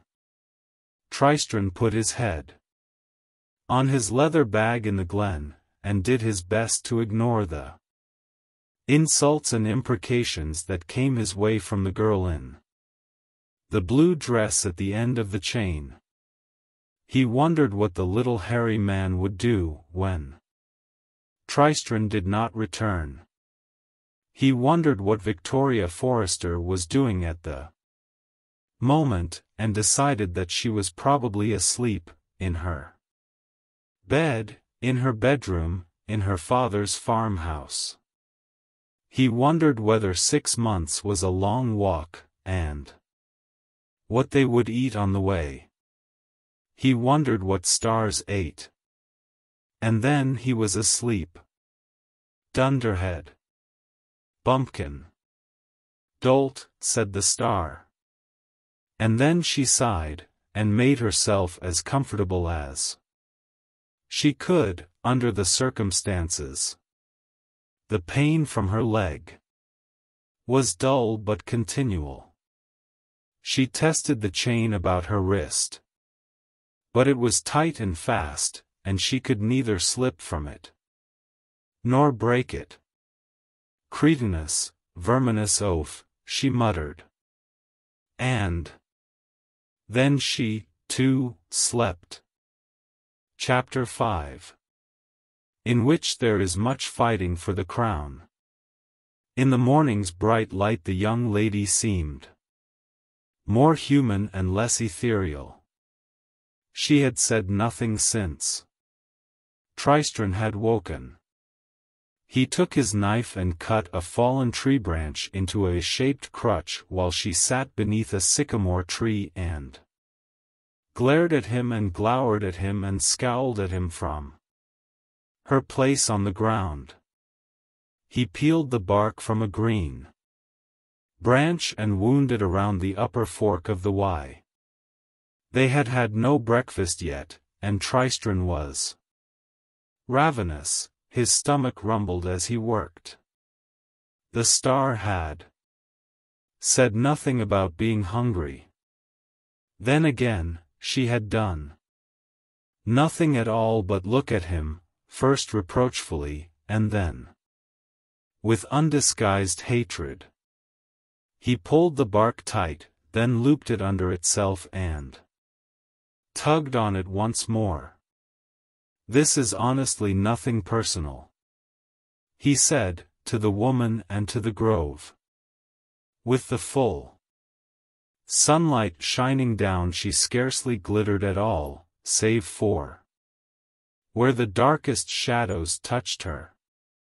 The star ran one pale forefinger up and down the silver chain that went between them, tracing the line of it about her slim wrist, and made no reply. "I did it for love," he continued. "And you really are my only hope. Her name, that is, the name of my love, is Vitória. Vitória Forrester. And she is the prettiest, wisest, sweetest girl in the whole wide world." The girl broke her silence with a snort of derision. "And this wise, sweet creature sent you here to torture me," she said. "Well, not exactly. You see, she promised me anything I desired, be it her hand in marriage or her lips to kiss. Were I to bring her the star that we saw fall the night before last, I had thought," he confessed, "that a fallen star would probably look like a diamond or a rock. I certainly wasn't expecting a lady. So, having found a lady, could you not have come to her aid, or left her alone? Why drag her into your foolishness?" "Love," he explained. She looked at him with eyes the blue of the sky. "I hope you choke on it," she said, flatly. "I won't," said Tristran, with more confidence and good cheer than he actually felt. "Here. Try this." He passed her the crutch, and, reaching down, tried to help her to her feet. His hands tingled, not unpleasantly, where his skin touched hers. She sat on the ground like a tree stump, making no effort to get up. "I told you," she said, "that I would do everything in my power to frustrate your plans and devices." She looked around the grove. "How very bland this world does look by day. And how dull. Just put your weight on me, and the rest on the crutch," he said. "You'll have to move sometime." He tugged on the chain and, reluctantly, the star began to get to her feet. Leaning first against Tristran, and then, as if proximity to him disgusted her, on the crutch. She gasped, then, in a hard intake of breath, and tumbled to the grass, where she lay with her face contorted, making small noises of pain. Tristran knelt down beside her. "What's wrong?" he asked. Her blue eyes flashed, but they were swimming with tears. "My leg. I can't stand on it. It must really be broken." Her skin had gone as white as a cloud, and she was shivering. "I'm sorry," said Tristran, uselessly. "I can make you a splint. I've done it for sheep." It'll be all right. He squeezed her hand, and then he went to the brook, and dipped his handkerchief in it, and gave it to the star to wipe her forehead. He split more fallen wood with his knife. Then he removed his jerkin, and took off his shirt, which he proceeded to tear into strips which he used to bind the sticks, as firmly as he could, about her injured leg. The star made no sounds while he did this, although, when he pulled the last knot tight, he thought he heard her whimper to herself. Really, he told her, we ought to get you to a proper doctor. I'm not a surgeon or anything. No? She said dryly. You astonish me. He let her rest for a little, in the sun. And then he said, better try again, I suppose, and he raised her to her feet. They left the glade at a hobble, the star leaning heavily on her crutch and on Tristran's arm, wincing at every step. And every time she winced or flinched Tristran felt guilty and awkward, but he calmed himself by thinking of Vitória. Forrester's grey eyes. They followed a deer path through the hazelwood, while Tristran, who had decided that the right thing to do was to make conversation with the star, asked how long she had been a star, whether it was enjoyable to be a star and whether all stars were women, and informed her that he had always supposed stars to be, as Mrs. Cherry had taught them, flaming balls of burning gas many hundreds of miles across, just like the sun only further away. To all of these questions and statements she made no answer. So why did you fall? He asked. Did you trip over something? She stopped moving, and turned, and stared at him, as if she were examining something quite unpleasant a very long way away. I did not trip, she said at length. I was hit by this. She reached into her dress, and pulled out a large yellowish stone, which dangled from 2 lengths of silver chain. There's a bruise on my side where it hit me and knocked me from the sky. And now I am obligated to carry it about with me. Why? She seemed as if she were about to answer, and then she shook her head, and her lips closed, and she said nothing at all. A stream rilled and splashed to their right, keeping pace with them. The noonday sun was overhead, and Tristran found himself getting increasingly hungry. He took the heel of the dry loaf from his bag, moistened it in the stream, and shared it out, half and half. The star inspected the wet bread with disdain, and did not put it in her mouth. You'll starve, warned Tristran. She said nothing, just raised her chin a little higher. They continued through the woodland, making slow progress. They were laboring up a deer path on the side of a hill, which led them over fallen trees, and which had now become so steep it threatened to tumble the stumbling star and her captor down to the bottom. Is there not an easier path? Asked the star, at length. Some kind of road, or a level clearing? And once the question was asked, Tristran knew the answer. There is a road half a mile that way, he told her. Pointing, and a clearing over there, beyond that thicket. He said, turning to motion in another direction. You knew that? Yes. No. Well, I only knew it once you asked me. Let us make for the clearing, she said, and they pushed through the thicket as best they could.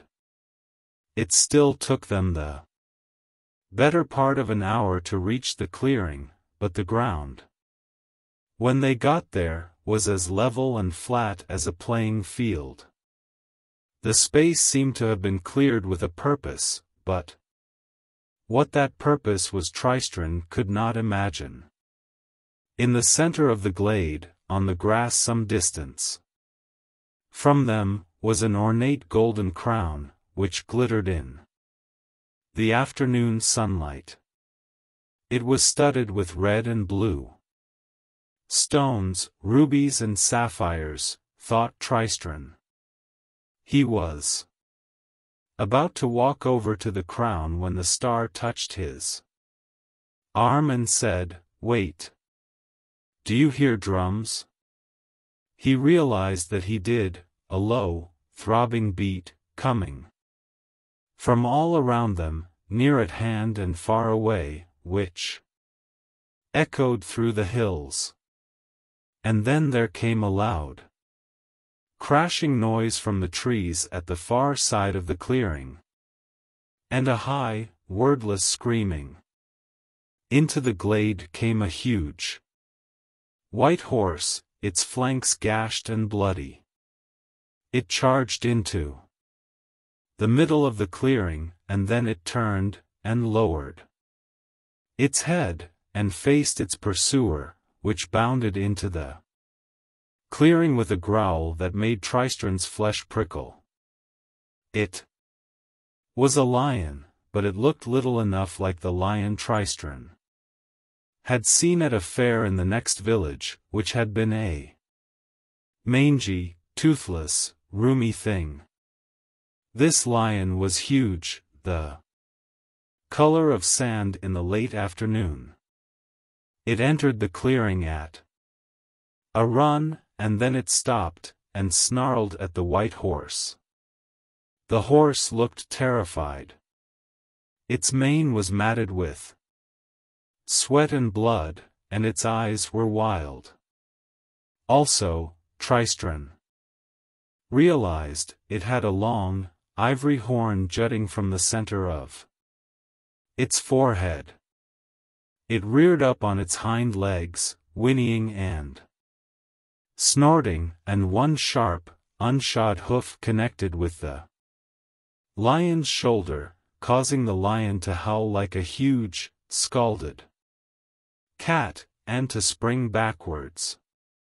Then, keeping its distance, the lion circled the wary unicorn, its golden eyes at all times fixed upon the sharp horn that was always turned toward it. "Stop them," whispered the star. "They will kill each other." The lion growled at the unicorn. It began as a soft growl, like distant thunder, and finished as a roar that shook the trees and the rocks of the valley and the sky. Then the lion sprang and the unicorn plunged, and the glade was filled with gold and silver and red, for the lion was on the unicorn's back, claws gashing deeply into its flanks, mouth at its neck, and the unicorn was wailing and bucking and throwing itself onto its back in an effort to dislodge the great cat, flailing uselessly with its hooves and its horn in an effort to reach its tormentor. "Please, do something. The lion will kill him," pleaded the girl, urgently.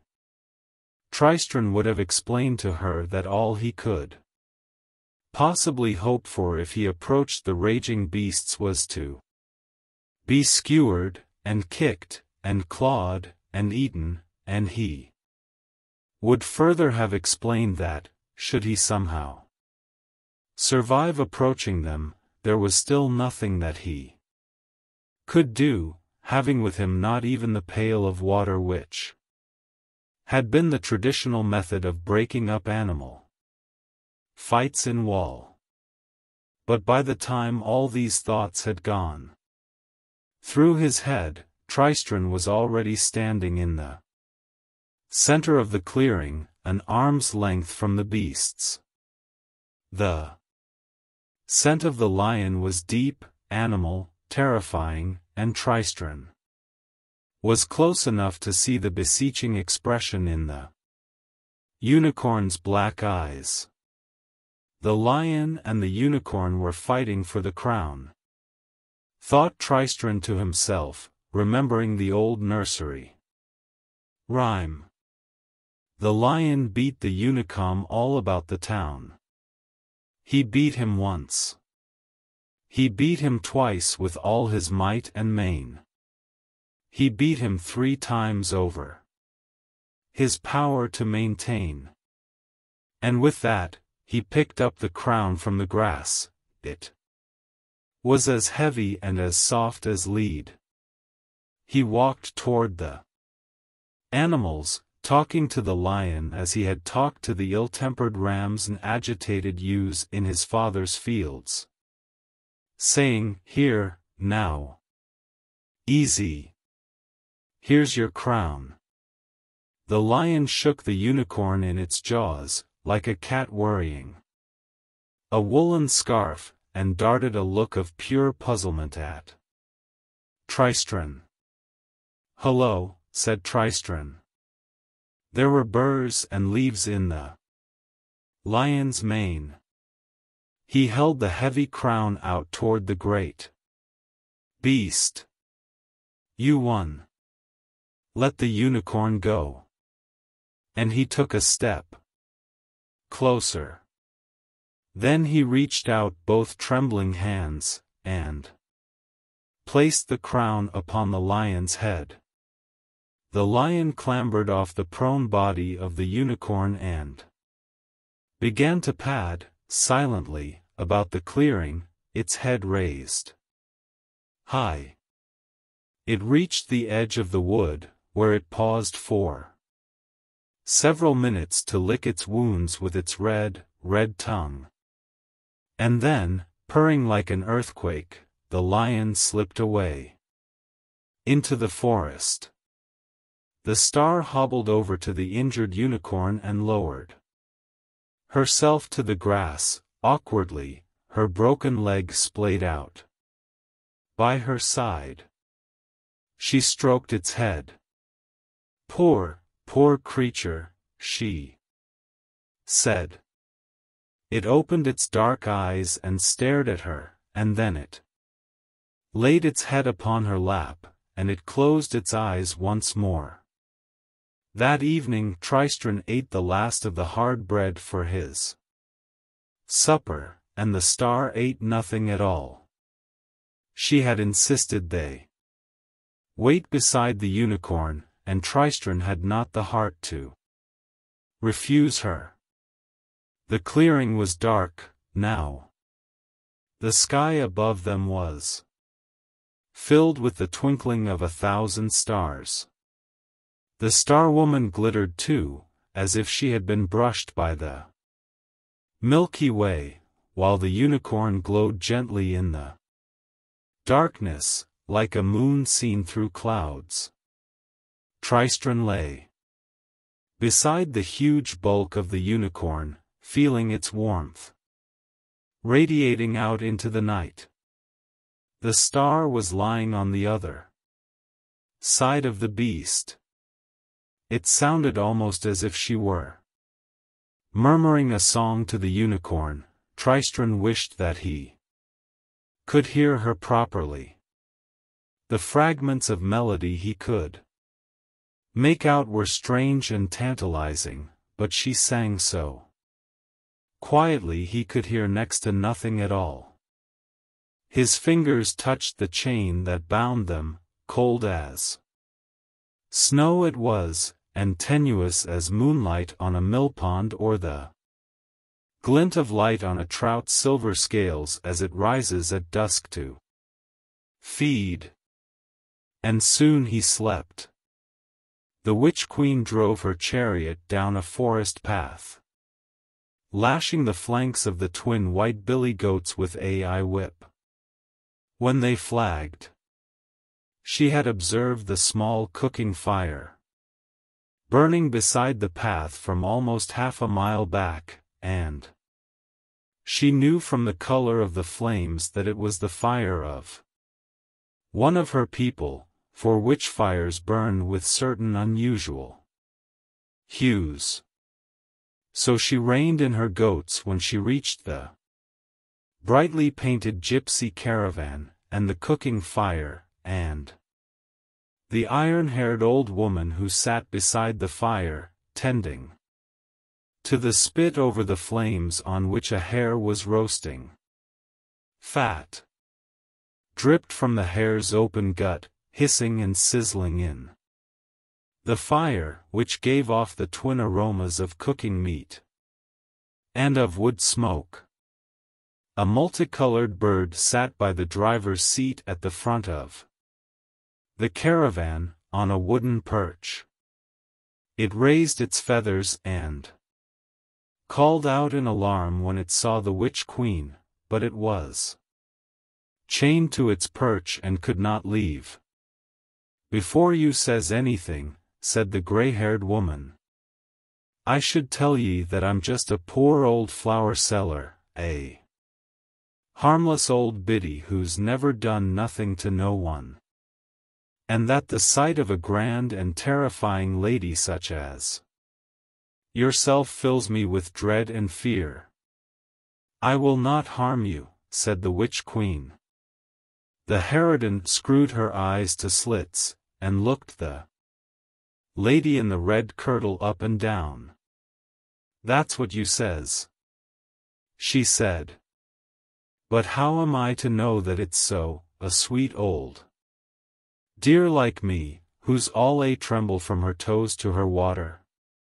You might be planning to rob me in the night, or worse." And she poked the fire with a stick, so it leapt up. The smell of the cooked meat hung on the still evening air. "I swear," said the lady in the scarlet kirtle, "that, by the rules and constraints of the sisterhood to which you and I belong, by the puissance of the lilim, and by my lips and breasts and maidenhood, that I mean you no harm, and shall treat you as if you were my own guest." "That's good enough for me, dearie ducks," said the old woman, her face breaking into a smile. "Come and sit down. Supper 11 be cooked in 2 shakes of a lamb's tail." "With good will," said the lady in the red kirtle. The goats snuffled and munched at the grass and the leaves beside the chariot, eyeing with distaste the tethered mules that pulled the caravan. "Fine goats," said the harridan. The witch-queen inclined her head and smiled modestly. The firelight glinted on the little scarlet snake, wrapped as a bracelet about her wrist. The harridan went on, "Now, my dear, my old eyes aren't what once they were by any means, but would I be correct in supposing that one of those fine fellows started life walking on 2 legs, not 4? "Such things have been heard of," admitted the witch-queen. "That splendid bird of yours, for example. That bird gave away one of the prizes of my stock of items for sale, gave it away to a good-for-nothing, nearly 20 years ago.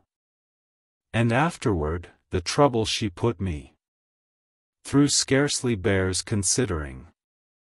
So these days, she stays A bird, unless there's work that needs doing, or the flowers tall to run, and if I could find a good strong servant, not afraid of a little hard work, why then she would stay a bird forever. The bird chirruped sadly upon her perch. They call me Mistress Semele, said the harridan. They called you Ditchwater Sal, when you were a young chit of a thing, thought the witch queen, but she did not say this aloud. You may call me Morwenegg, said the witch. Instead. It was, she reflected, almost a joke, for Morwenegg means wave of the sea, and her true name was long since drowned and lost beneath the cold ocean. Mistress Semele got to her feet and made her way into the interior of the caravan, emerging with 2 painted wooden bowls, 2 wooden-handled knives, and a small pot of herbs, dried and flaked to a green powder. I was going to be eating with fingers on a plate of fresh leaves, she said, handing a bowl to the lady in the scarlet kirtle. The bowl had a sunflower painted upon it, under a layer of dust. But I thought, well, how often does I get such fine company? So nothing but the best. Heads or tails? Let it be your choice, said her guest. Head, then, for you, with the luscious eyes and brains, and the crispy crunchy ears of him. And I'll have the rump, with nothing but dull meat to nibble. She lifted the spit off the fire as she spoke, and, using both knives so fast they seemed little more than a glitter of blades, she parted the carcass and sliced the meat from the bones, and dealt it out fairly equitably, into each bowl. She passed the pot of herbs to her guest. There's no salt, my dear, but if you shake this on it will do the trick. A little basil, a little mountain thyme, my own receipt.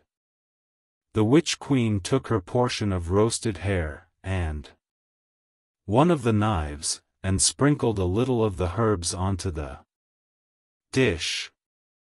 She speared a bite on the point of the knife and ate it with relish, while her hostess toyed with her own portion.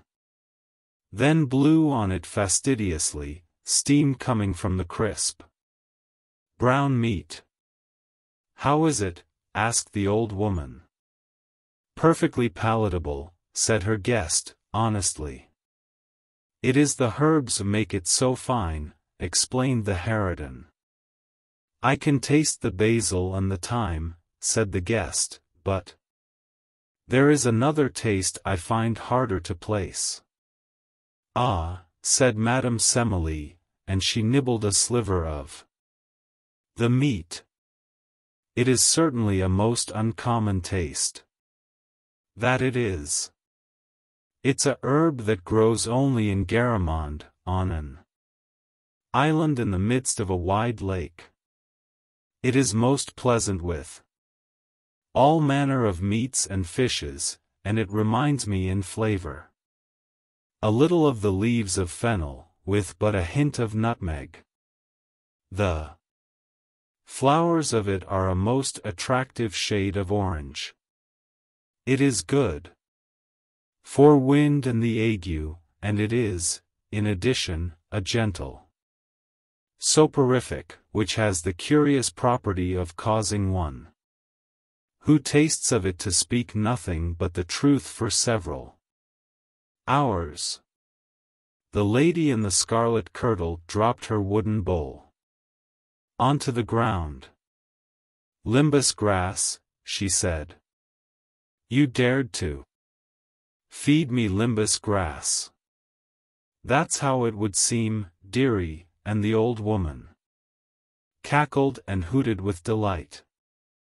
So, tell me now, mistress Morweneg, if that's your name, where are you a-going of? In your fine chariot?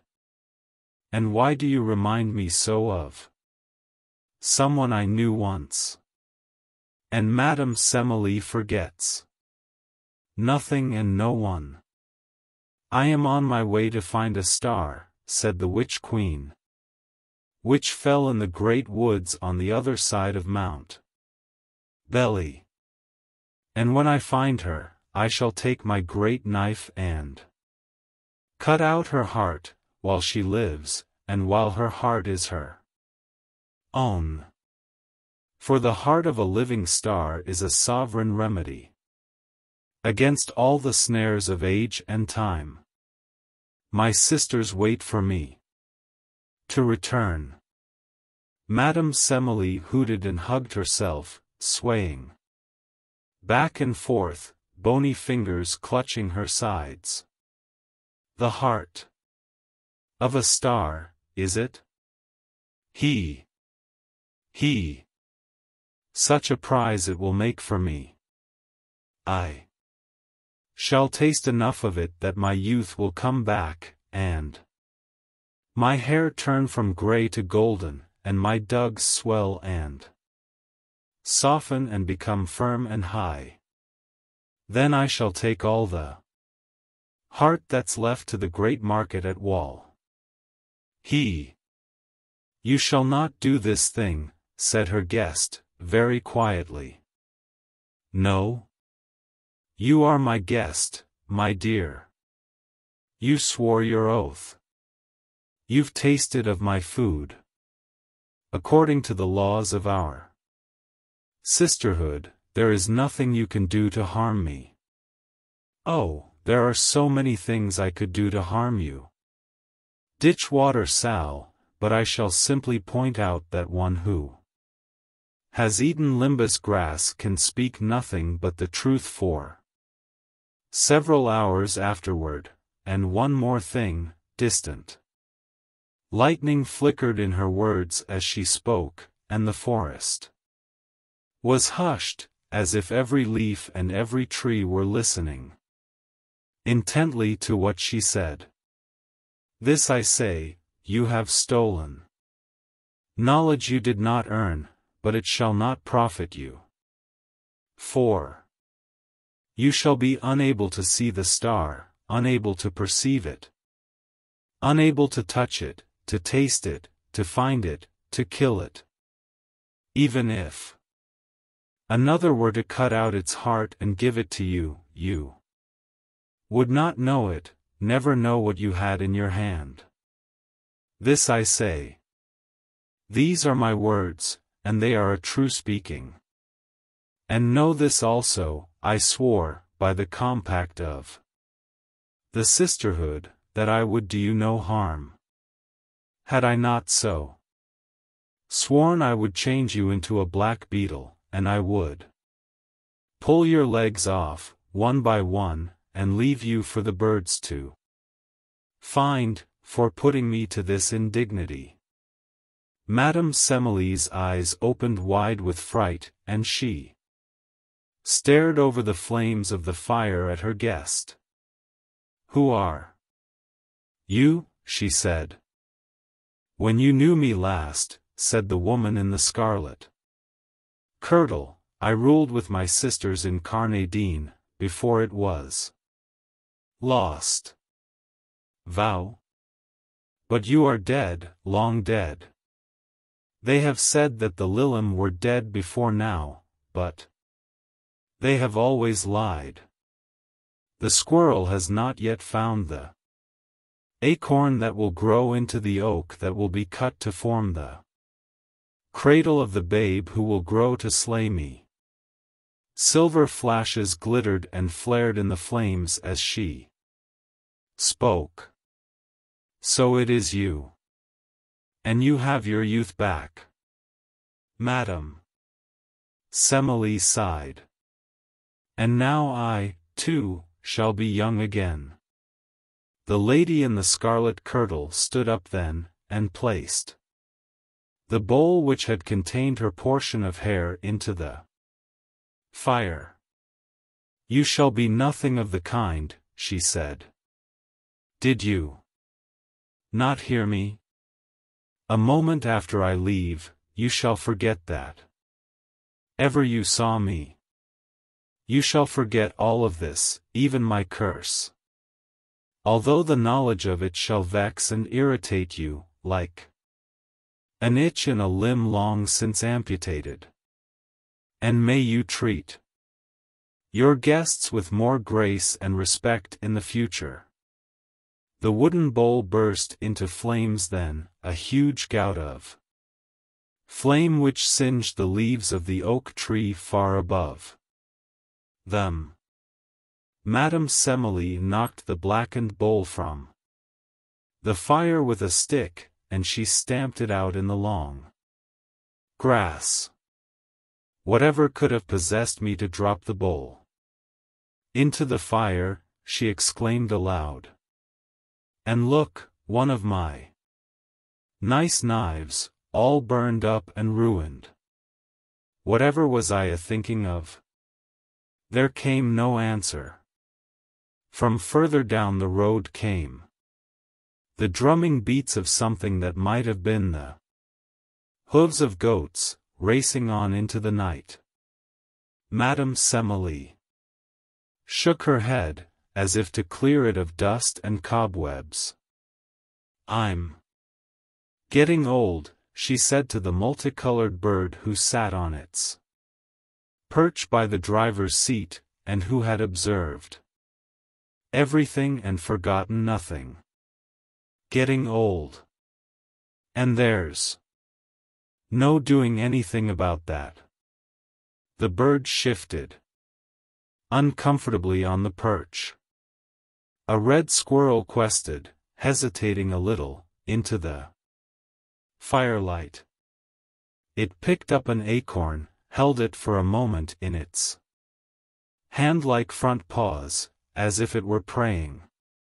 Then it ran away, to bury the acorn, and to forget it.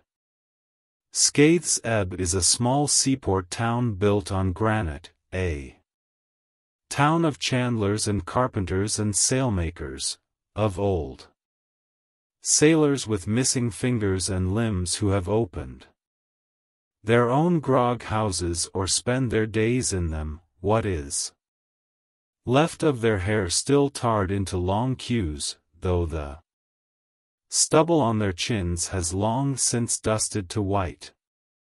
There are no whores in Scaithes Ebb, or none that consider themselves as such, although there have always been many women who, if pressed, would describe themselves as much married, with one husband on this ship here every 6 months, and another husband on that ship, back in port for a month or so every 9 months.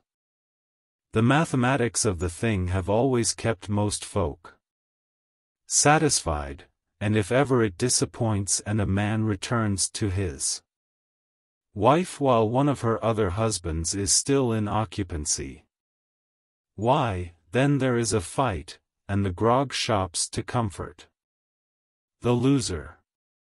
The sailors do not mind the arrangement, for they know that this way there will, at the least, be one person who, at the last, will notice when they do not come back from the sea, and will mourn their loss, and their wives content themselves with the certain knowledge that their husbands are also unfaithful, for there is no competing with the sea in a man's affections, since she is both mother and mistress, and she will wash his corpse also, in time to come. Wash it to coral and ivory and pearls. So it was to Scaithes Ebb that Lord Primus of Stormhold came one night, all dressed in black with a beard as thick and serious as one of the stork's nests in the towns. chimneys. He came in a carriage drawn by 4 black horses. And he took a room in the Seaman's Rest on Crook Street. He was considered most peculiar in his needs and requests, for he brought his own food and drink into his rooms, and kept it locked in a wooden chest, which he would only open to take himself an apple, or a wedge of cheese, or a cup of pepper wine. His was the topmost room in the Seaman's Rest, a high and spindly building, built on a rocky outcrop to facilitate smuggling. He bribed a number of the local street urchins to report to him the moment they saw any fellow they did not know come to town, by land or sea. In particular, they were to look for a very tall, angular, dark-haired fellow, with a thin, hungry face, and blank eyes. Primus is certainly learning caution, said Secundus to his 5 other dead brothers. Well, you know what they say, whispered Quintus, in the wistful tones of the dead, which sounded, on that day, like the lapping of distant waves upon the shingle. A man who is tired of looking over his shoulder for Septimus is tired of life. In the mornings, Primus would talk to the sea captains with ships in Scath's ebb, buying them grog liberally, but neither drinking nor eating with them. In the afternoon he would inspect the ships in the docks. Soon the gossips of Scath's ebb, and there were many, had the gist and juice of it all. The bearded gentleman was to be taking ship to the east. And this tale was soon chased by another, that he would be sailing out on the heart of a dream under Captain Jan, a black-trimmed ship with its decks painted crimson red, of more or less savory reputation, by which I mean that it was generally held that she kept her piracies for distant waters, and this would be happening as soon as he gave the word. Good master, said a street urchin to Lord Primus, there's a man in town, come by land. He lodges with Mistress Pettier. He is thin and crow-like, and I saw him in the ocean's roar, buying grog for every man in the room. He says he is a distressed seafaring man, seeking a berth. Primus patted the boy's filthy head and handed him a coin. Then he returned to his preparations, and that afternoon it was announced that the Heart of a Dream would leave harbor in 3 short days. The day before the Heart of a Dream was to set sail, Primus was seen to sell his coach and 4 horses to the stableman on Wardle Street, after which he walked down to the quay, dispensing small coins to the urchins. He entered his cabin in the heart of a dream and gave strict orders that none was to disturb him, for any reason, good or bad, until they were at least a week out of port. That evening an unfortunate accident befell an able seaman who had crewed the rigging on the Heart of a Dream. He fell, when drunk, on the slippery cobblestones of Revenue Street, and broke his hip.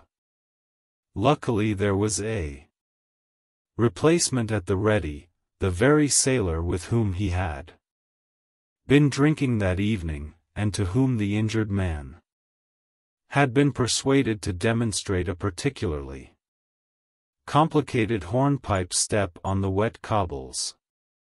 And this sailor, tall, dark and crow-like, marked his ship's papers. with a circle that night and was on deck at dawn when the ship sailed out of the harbor, in the morning mist. The heart of a dream sailed east. Lord Primus of Stormhold, his beard freshly shaven, watched it sail from the cliff top until it was lost to view. Then he walked down to Wardle Street, where he returned the stableman's money and something more besides, and he rode off on the coast road toward the west, in a dark coach, pulled by 4 black horses. It was an obvious solution. After all, the unicorn had been ambling hugely behind them for most of the morning, occasionally nudging the star's shoulder with its big forehead. The wounds on its dappled flanks, which had blossomed like red flowers under the lion's claws the day before, were now dried to brown and scabbed over. The star limped and hobbled and stumbled, and Tristran walked beside her, cold chain binding wrist to wrist. On the one hand, Tristran felt there was something almost sacrilegious about the idea of riding the unicorn. It was not a horse, did not subscribe to any of the ancient pacts between man and horse. There was a wildness in its black eyes, and a twisting spring to its step which was dangerous and untamed. On the other hand, Tristran had begun to feel, in a way that he could not articulate, that the unicorn cared about the star, and wished to help her. So he said, "Look, I know all that stuff about frustrating my plans every step of the way, but if the unicorn is willing, perhaps it would carry you on its back, for a little way." The star said nothing. "Well?" She shrugged. Tristran turned to the unicorn, stared into its pool-black eyes. "Can you understand me?" he asked. It said nothing. He had hoped it would nod its head or stamp a hoof, like a trained horse he had once seen on the village green when he was younger. But it simply stared. "Will you carry the lady? Please?" The beast said not a word, nor did it nod or stamp. But it walked to the star, and it knelt down at her feet. Tristran helped the star onto the unicorn's back. She grasped its tangled mane with both hands and sat side saddle upon it, her broken leg sticking out. And that was how they traveled for some hours. Tristran walked along beside them, carrying her crutch over his shoulder, with his bag dangling from the end. He found it as hard to travel with the star riding the unicorn as it had been before. Then he had been forced to walk slowly, trying to keep pace with the star's limping hobble. Now he was hurrying to keep up with the unicorn, nervous lest the unicorn should get too far ahead and the chain that linked them both should pull the star from the beast's back. His stomach rumbled as he walked. He was painfully aware how hungry he was. Soon Tristran began to think of himself as nothing more than hunger, thinly surrounded by flesh. And, as fast as he could, walking. He stumbled and knew that he was going to fall. "Please, stop," he gasped. The unicorn slowed, and stopped. The star looked down at him. Then she made a face, and shook her head. You had better come up here, too, she said. If the unicorn will let you. Otherwise you'll just faint or something, and drag me onto the ground with you. And we need to go somewhere so that you can get food. Tristran nodded, gratefully. The unicorn appeared to offer no opposition, waiting passively, so Tristran attempted to clamber up onto it. It was like climbing a sheer wall, and as fruitless. Eventually, Tristran led the animal over to a beech tree that had been uprooted several years before by a storm, or a high wind, or an irritable giant, and, holding his bag and the star's crutch, he scrambled up the roots onto the trunk, and from there onto the back of the unicorn. There is a village on the other side of that hill, said Tristran. I expect that we can find something to eat when we get there. He patted the unicorn's flanks with his free hand. The beast began to walk. Tristran moved his hand to the star's waist, to steady himself. He could feel the silken texture of her thin dress, and beneath that, the thick chain of the topaz about her waist. Riding a unicorn was not like riding a horse, it did not move like a horse, it was a wilder ride, and a stranger one. The unicorn waited until Tristran and the star were comfortable upon its back, and then, slowly and easily, it began to put on speed. The trees surged and leapt past them. The star leaned forward, her fingers tangled into the unicorn's mane. Tristran, his hunger forgotten in his fear, gripped the sides of the unicorn with his knees, and simply prayed that he would not be knocked to the ground by a stray branch.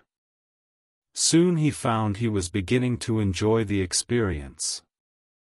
There is something about riding a unicorn, for those people who still can, which is unlike any other experience.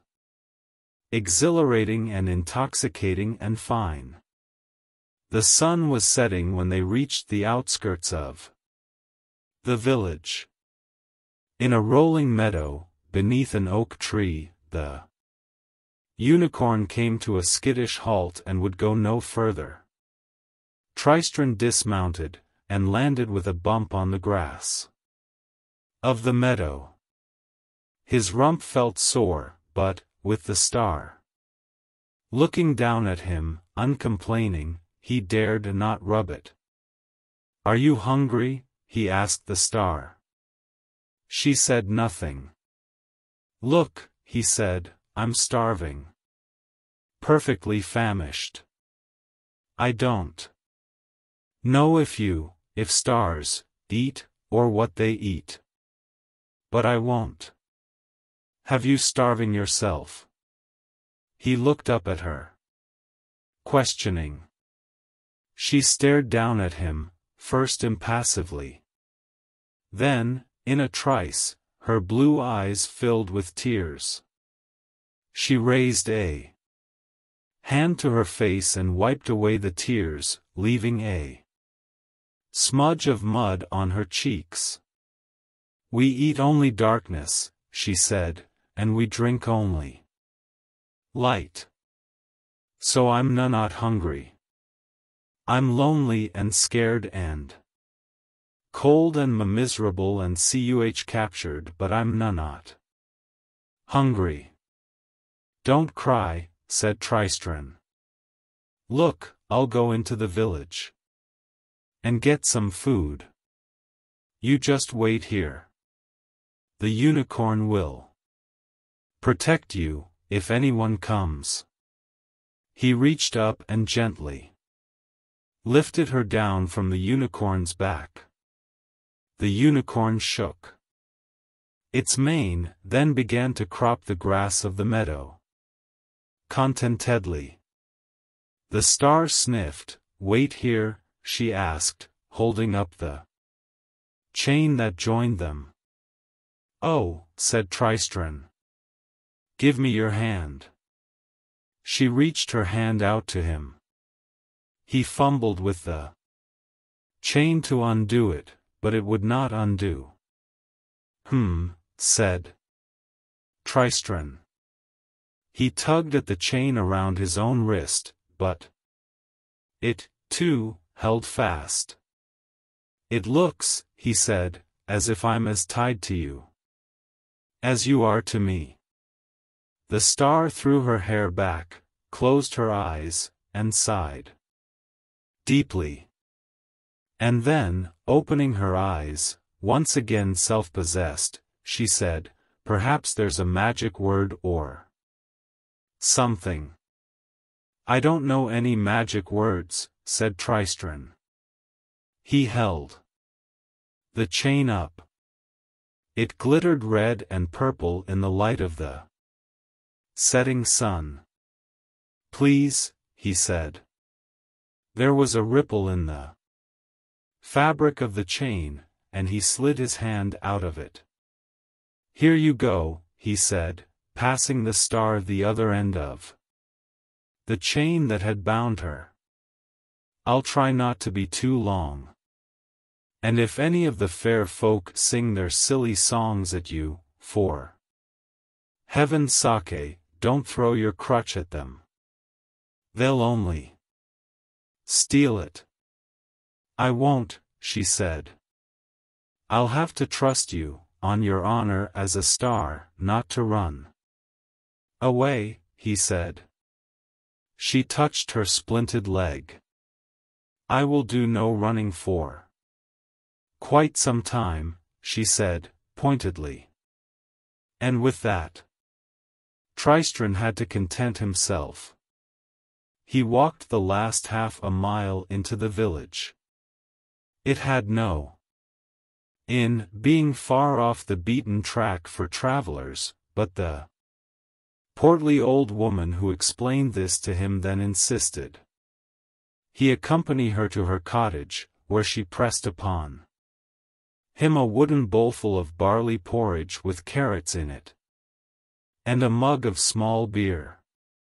He exchanged his cambric handkerchief for a bottle of elderflower cordial, a round of green cheese and a number of unfamiliar fruits. They were soft and fuzzy, like apricots, but were the purple blue of grapes, and they smelled a little like ripe pears. Also the woman gave him a small bale of hay, for the unicorn.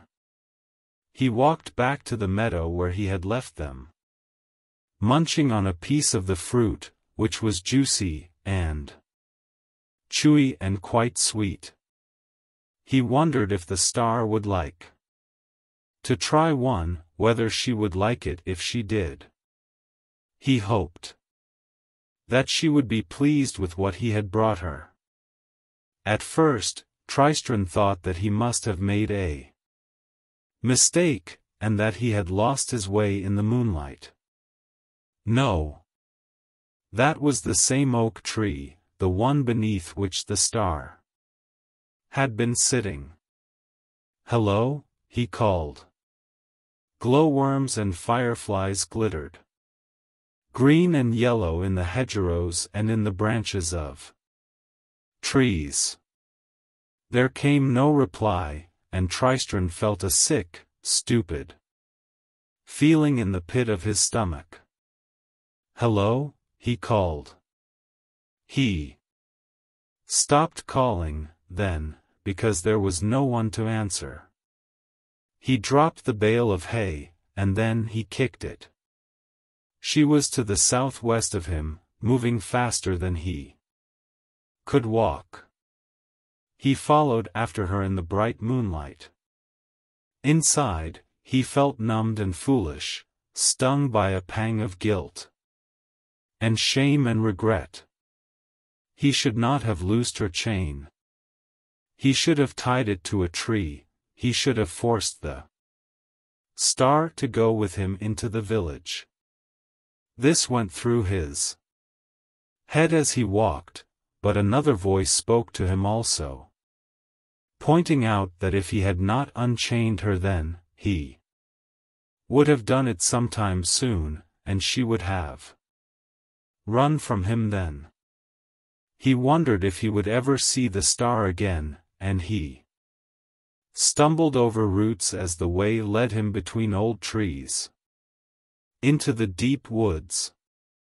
The moonlight slowly vanished beneath the thick canopy of leaves, and after stumbling vainly in the dark for a short while, he laid himself down beneath a tree, rested his head on his bag, and closed his eyes, and felt sorry for himself until he fell asleep.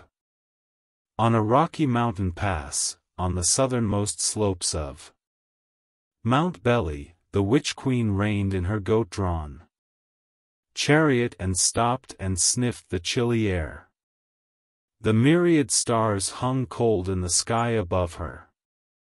Her red lips curved up into a smile of such beauty, such brilliance, such pure and perfect happiness that it would have frozen your blood in your veins to have seen it. "There," she said. "She is coming to me." And the wind of the mountain pass howled about her triumphantly, as if in answer.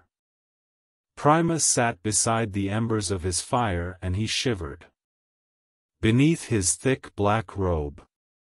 One of the black stallions, waking or dreaming, whinnied and snorted, and then rested once more.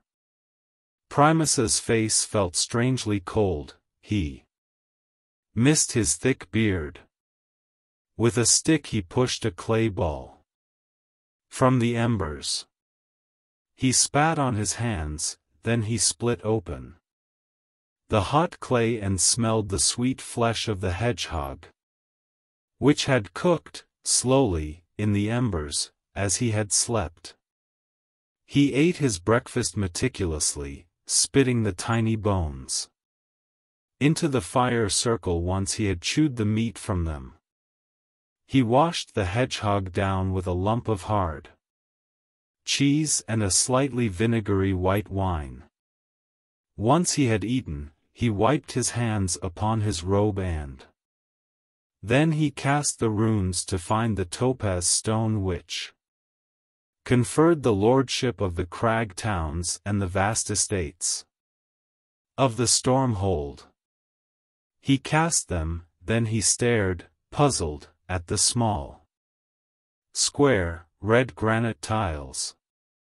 He picked them up once more, shook them in his long-fingered hands, dropped them onto the ground and stared at them again. Then Primus spat into the embers, which hissed lazily. He swept the tiles up and dropped them into the pouch at his belt. "It is moving faster, further," said Primus to himself. He pissed on the embers of the fire, for he was in wild country, and there were bandits and hobgoblins and worse in those lands, and he had no desire to alert them to his presence.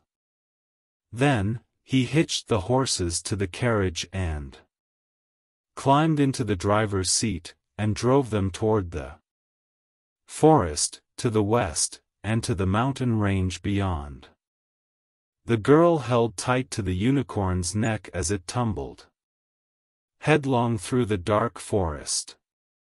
There was no moonlight between the trees, but the unicorn glimmered and shone with pale light, like the moon, while the girl herself glittered and glowed as if she trailed a dust of lights.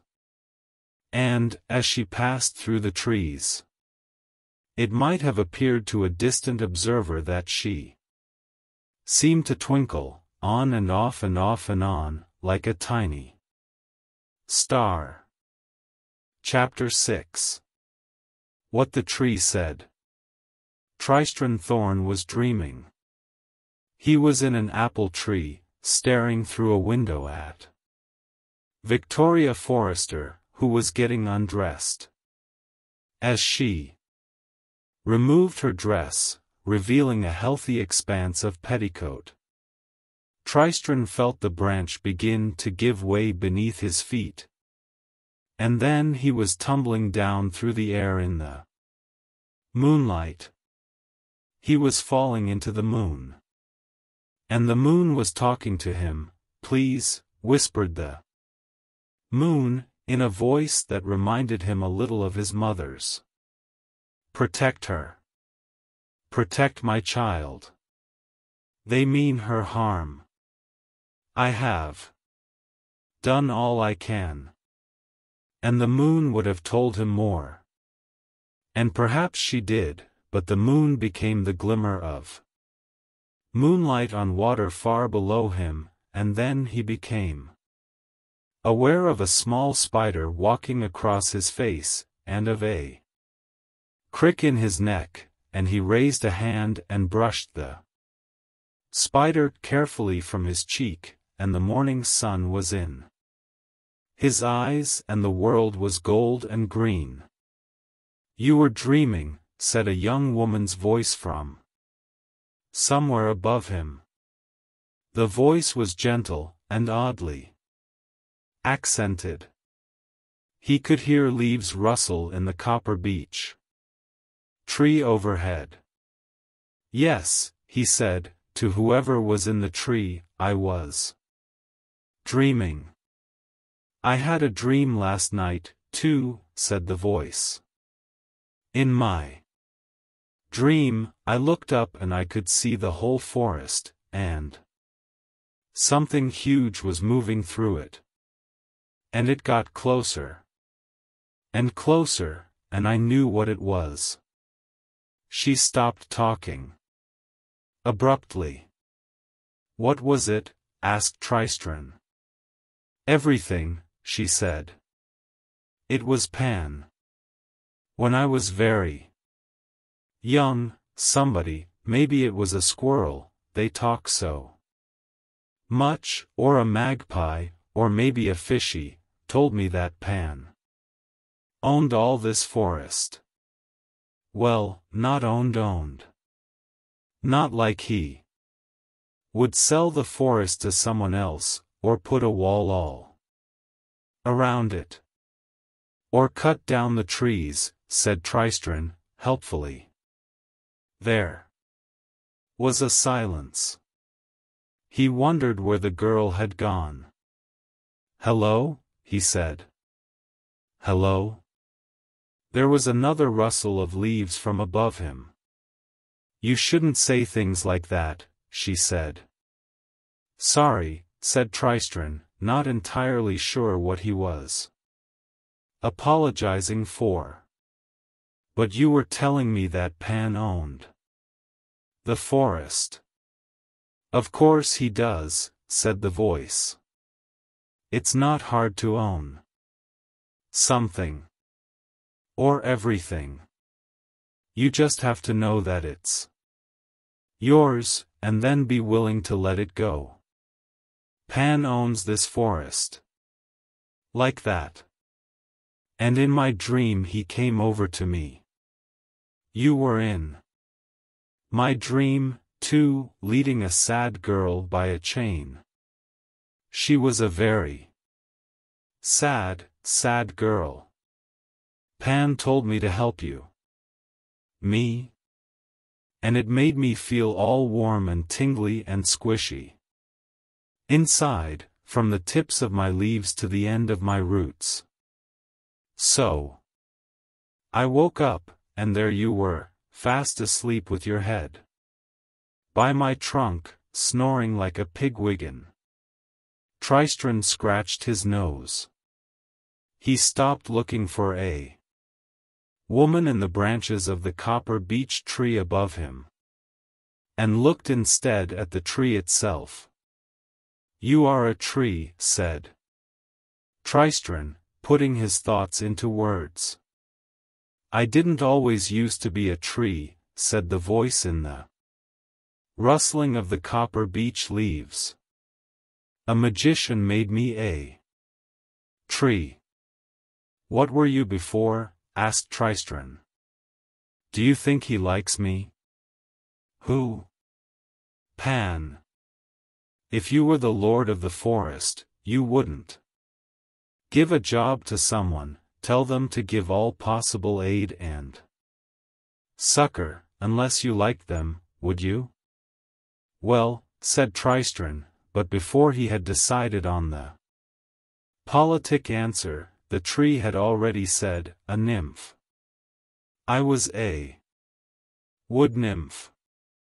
But I got pursued by a prince, not a nice prince, the other kind, and, well, you'd think a prince, even the wrong kind, would understand about boundaries. Wouldn't you? You would? Exactly what I think. But he didn't, so I did a bit of invoking while I was running, and, be-a-boom, tree. What? Do you think? Well, said Tristran. I do not know what you were like as a wood nymph, madam, but you are a magnificent tree. The tree made no immediate reply, but her leaves rustled prettily. I was pretty cute as a nymph, too, she admitted coyly. What kind of aid and succor, exactly? Asked Tristran. Not that I am grumbling. I mean, right now I need all the aid and succor I can get. But a tree is not necessarily the obvious place to look for it. You cannot come with me, or feed me, or bring the star here, or send us back to Wall to see my true love. I am certain you would do a remarkable job of keeping off the rain, were it to rain, but it is not, at present, raining. The tree rustled. Why don't you tell me your story so far, said the tree, and let me be the best judge of whether or not I can be of help. Tristran began to protest. He could feel the star moving further and further away from him, at the speed of a cantering unicorn, and if there was one thing he did not have time for, it was the recitation of the adventures of his life to date. But then it occurred to him that any progress he had made on his quest so far he had made by accepting the help that had been offered to him. So he sat on the woodland floor and he told the copper beech everything he could think of, about his love, pure and true, for Vitória. Forester, his promise to bring her a fallen star, not any fallen star, but the one they had seen, together, from the top of Dides Hill, and of his journey into Fairy. He told the tree of his journeyings, of the little hairy man and of the small fair folk who stole his bowler hat. He told her of the magic candle, and his walk across the leagues to the stars side in the glade, and of the lion and the unicorn, and of how he had lost the star. He finished his story, and there was silence. The copper leaves on the tree shivered, softly, as if in a gentle wind, and then harder, as if a storm were coming. And then the leaves formed a fierce, low voice, which said, if you had kept her chained, and she had escaped her chains, then there is no power on earth or sky could ever make me help you, not if Great Pan or Lady Sylvia herself were to plead or implore me. But you unchained her, and for that I will help you. Thank you, said Tristran. I will tell you 3 true things. 2 of them I will tell you now, and the last is for when you need it most. You will have to judge for yourself when that will be. First, the star is in great danger. What occurs in the midst of a wood is soon known at its furthest borders, and the trees talk to the wind, and the wind passes the word along to the next wood it comes to. There are forces that mean her harm, and worse than harm. You must find her and protect her. Secondly, there is a path through the forest, off past that fir tree, and I could tell you things about that fir tree that would make a boulder blush, and in a few minutes a carriage will be coming down that path. Hurry, and you will not miss it. And thirdly, hold out your hands. Tristran held out his hands. From high above him a copper-colored leaf came falling slowly, spinning and gliding and tumbling down. It landed neatly in the palm of his right hand. There, said the tree. Keep it safe. And listen to it when you need it most. Now, she told him, the coach is nearly here. Run. Run. Tristran picked up his bag and he ran, fumbling the leaf into the pocket of his tunic as he did so. He could hear hoofbeats through the glade, coming closer and closer. He knew that he could not reach it in time, despaired of reaching it. But still he ran faster, until all he could hear was his heart pounding in his chest and his ears, and the hiss of air as he pulled it into his lungs. He scrambled and dashed through the bracken and made it to the path as the carriage came down the track. It was a black coach drawn by 4 night-black horses, driven by a pale fellow in a long black robe. It was 20 paces from Tristran. He stood there, gulping breath, and then he tried to call out, but his throat was dry, and his wind was gone, and his voice came from him in a dry sort of croaking whisper.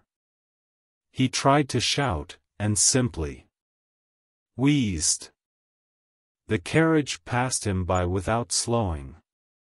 Tristran sat on the ground and caught his breath.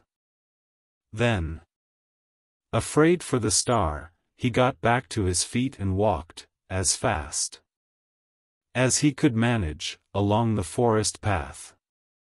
He had not walked for more than 10 minutes when he came upon the black coach. A huge branch, itself as big as some trees, had fallen from an oak tree onto the path directly in front of the horses, and the driver, who was also the coach's sole occupant, was endeavoring to lift it out of the way. "Damnedest thing," said the coachman, who wore a long black robe and who Tristran estimated to be in his late 40s, there was no wind, no storm. It simply fell. Terrified the horses. His voice was deep and booming. Tristran and the driver unhitched the horses, and roped them to the oak branch.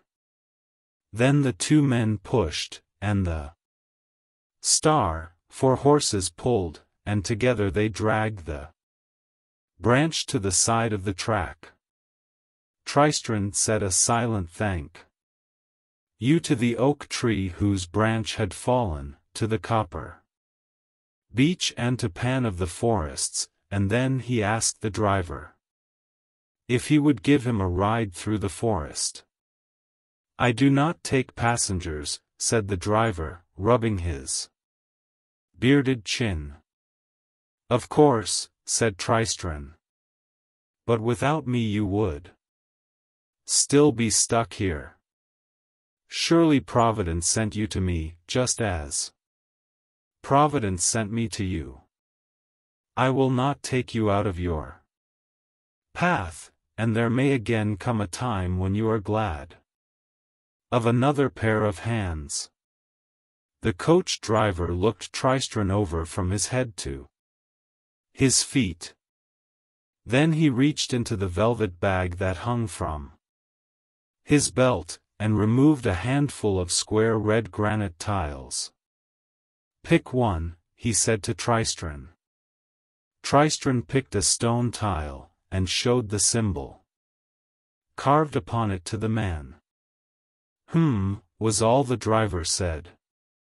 "Now pick another." Tristran did so. "And another." The man rubbed his chin once more. "Yes, you can come with me," he said. "The runes seem certain of that. Although there will be danger. But perhaps there will be more fallen branches to move. You can sit up front, if you wish, on the driver's seat beside me, and keep me company." It was a peculiar thing, observed Tristran as he climbed up into the driver's seat, but the first time he had glanced into the interior of the coach he had fancied that he saw 5 pale gentlemen, all in grey, staring sadly out at him. But the next time he had looked inside, nobody had been there at all. The carriage rattled and pounded over the grassy track beneath a golden-green canopy of leaves. Tristran worried about the star. She might be ill-tempered, he thought, but it was with a certain amount of justification, after all. He hoped that she could stay out of trouble until he caught up with her. It was sometimes said that the Grey and Black Mountain range, which ran like a spine north to south down that part of Fairy, had once been a giant, who grew so huge and so heavy that, one day, worn out from the sheer effort of moving and living, he had stretched out on the plain and fallen into a sleep so profound that centuries passed between heartbeats. This would have been a long time ago. If it ever happened, in the first age of the world, when all was stone and fire, water and wind, and there were few left alive to put the lie to it if it was not true. Still, true or not, they called the 4 great mountains of the range Mount Head, Mount Shoulder, Mount Belly and Mount Knees, and the foothills to the south were known as the Feet. There were passes through the mountains, one between the head and the shoulders, where the neck would have been, and one immediately to the south of Mount Belly. They were wild mountains, inhabited by wild creatures. Slate-colored trolls, hairy wild men, strayed wadwos, mountain goats and mining gnomes, hermits and exiles and the occasional peak-witch. This was not one of the really high mountain ranges of Fairy, such as Mount Huan, on the top of which is the Stormhold. But it was a hard range for lone travelers to cross nonetheless. The witch queen had crossed the pass south of Mount Belly in a couple of days, and now waited at the opening of the pass. Her goats were tethered to a thorn bush, which they chewed without enthusiasm. She sat on the side of the unhitched chariot and sharpened her knives with a whetstone. The knives were old things, the hilts were made of bone, while the blades were chipped, volcanic glass, black as jet, with white snowflake shapes frozen forever into the obsidian. There were two knives, the smaller, a hatchet-bladed cleaver, heavy and hard, for cutting through the ribcage, for jointing and segmenting, the other a long, dagger-like blade, for cutting out the heart. When the knives were so sharp that she could have drawn either blade across your throat, and you would never have felt more than the touch of the lightest hair, as the spreading warmth of your life's blood made a quiet escape, the witch queen put them away and commenced her preparations. She walked over to the goats and whispered a word of power to each of them. Where the goats had been stood a man with a white chin beard, and a boyish, dull-eyed young woman. They said nothing.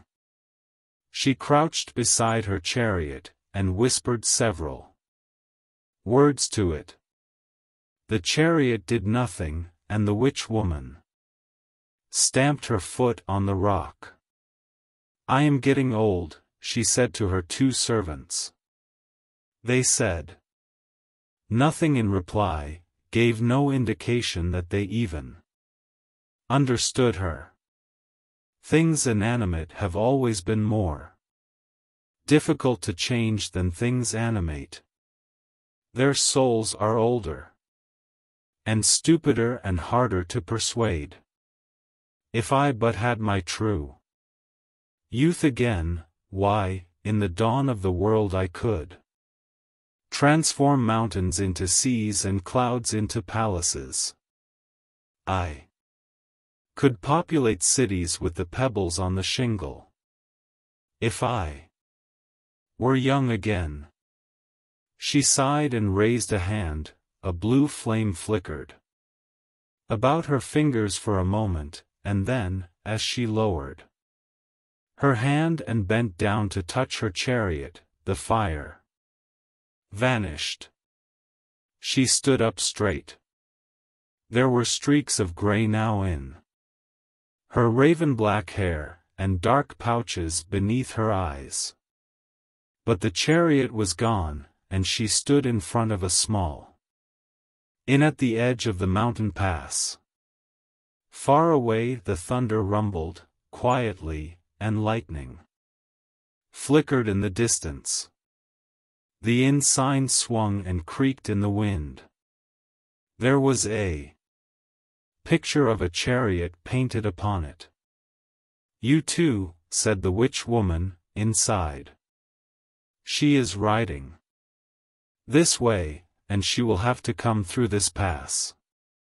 Now, I simply have to ensure that she will come inside." She said to the man with the white chin beard, "are Billy, the owner of this tavern. I shall be your wife, and this," pointing to the dull-eyed girl, who had once been Brevis, "is our daughter, the pot maid." Another crash of thunder echoed down from the mountain peaks, louder than before. "It will rain soon," said the witch woman. "Let us prepare the fire." Tristran could feel the star ahead of them, moving steadily onward. He felt as if he were gaining ground upon her. And, to his relief, the black carriage continued to follow the star's path. Once, When the road diverged, Tristran was concerned that they might take the wrong fork. He was ready to leave the coach and travel on alone, if that should happen. His companion reined in the horses, clambered down from the driver's seat, and took out his runes. Then, his consultation complete, he climbed back up, and took the carriage down the left-hand fork. "If it is not too forward of me to inquire," said Tristran, "might I ask what it is that you are in search of?" "My destiny," said the man, after a short pause. "My right to rule." "And you?" "There's a young lady that I have offended with my behavior," said Tristran.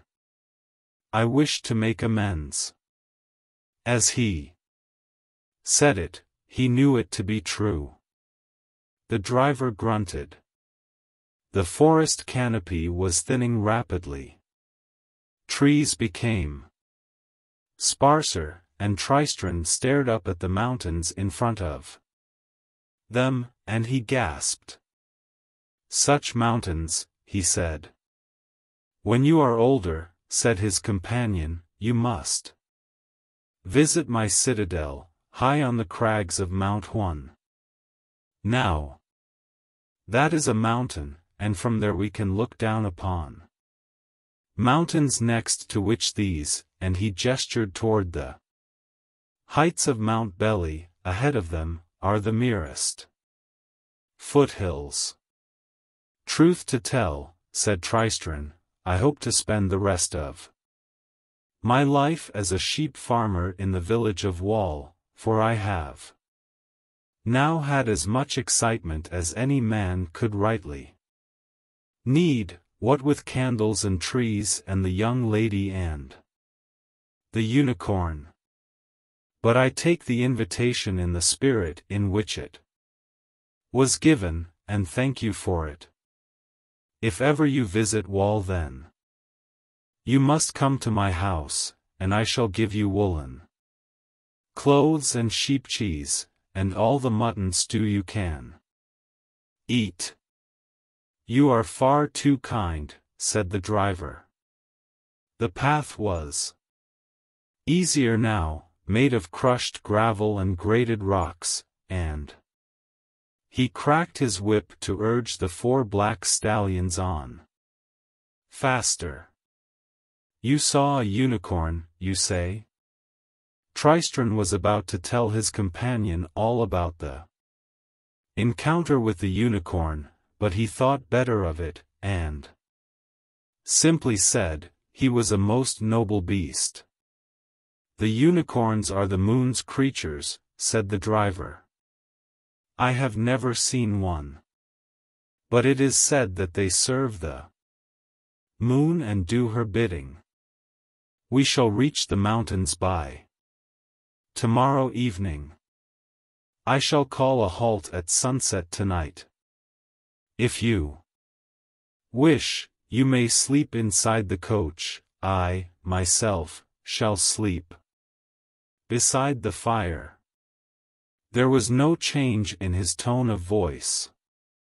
But Tristran knew, with a certainty that was both sudden and shocking in its intensity, that the man was scared of something, frightened to the depths of his soul.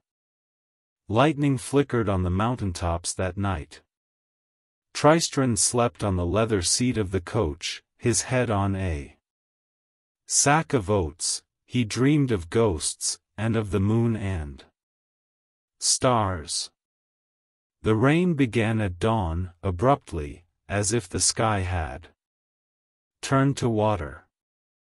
Low, gray clouds hid the mountains from sight. In the driving rain, Tristran and the coach driver hitched the horses to the carriage and set off. It was all uphill, now, and the horses went no faster than a walk. "You could go inside," said the driver. No point in us both getting wet. They had put on one-piece oilskins they had found beneath the driver's seat. It would be hard for me to be wetter, said Tristran, without my first leaping into a river. I shall stay here.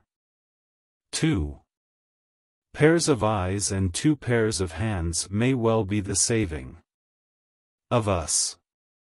His companion grunted. He wiped the rain from his eyes and mouth with a cold wet hand, and then he said, "You're a fool, boy. But I appreciate it." He transferred the reins to his left hand, and extended his right hand. "I am known as Primus. The Lord Primus. Tristran. Tristran Thorn," he said, feeling that the man had, somehow, earned the right to know his true name. They shook hands. The rain fell harder.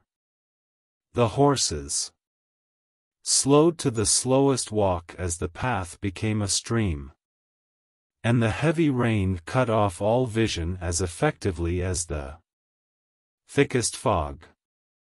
"There is a man," said the Lord Primus, shouting to be heard now over the rain, the wind whipping the words from his lips.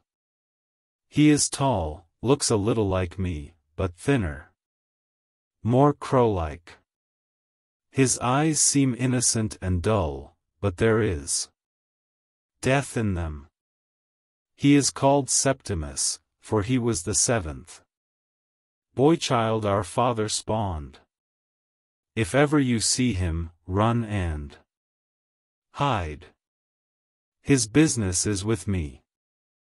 But he will not hesitate to kill you if you stand in his way, or, perhaps, to make you his instrument with which to kill me." A wild gust of wind drove a tankardful of rainwater down Tristran's neck. "He sounds a most dangerous man," said Tristran. "He is the most dangerous man you will ever meet." Tristran peered silently into the rain, and the gathering darkness. It was becoming harder to see the road. Primus spoke again, saying, "If you ask me, there is something unnatural about this storm." "Unnatural? Or more than natural, supernatural, if you will. I hope there is an inn along the way. The horses need a rest, and I could do with a dry bed and a warm fire. And a good meal." Tristran shouted his agreement. They sat together, getting wetter. Tristran thought about the star and the unicorn. She would be cold by now, and wet. He worried about her broken leg, and thought about how saddle sore she must be. It was all his fault. He felt wretched. "I am the most miserable person who ever lived," he said to the Lord Primus, when they stopped to feed the horses. "Feed bags of damp oats." "You are young, and in love," said Primus. "Every young man in your position is the most miserable young man who ever lived." Tristran wondered how Lord Primus could have divined the existence of Victoria Forrester.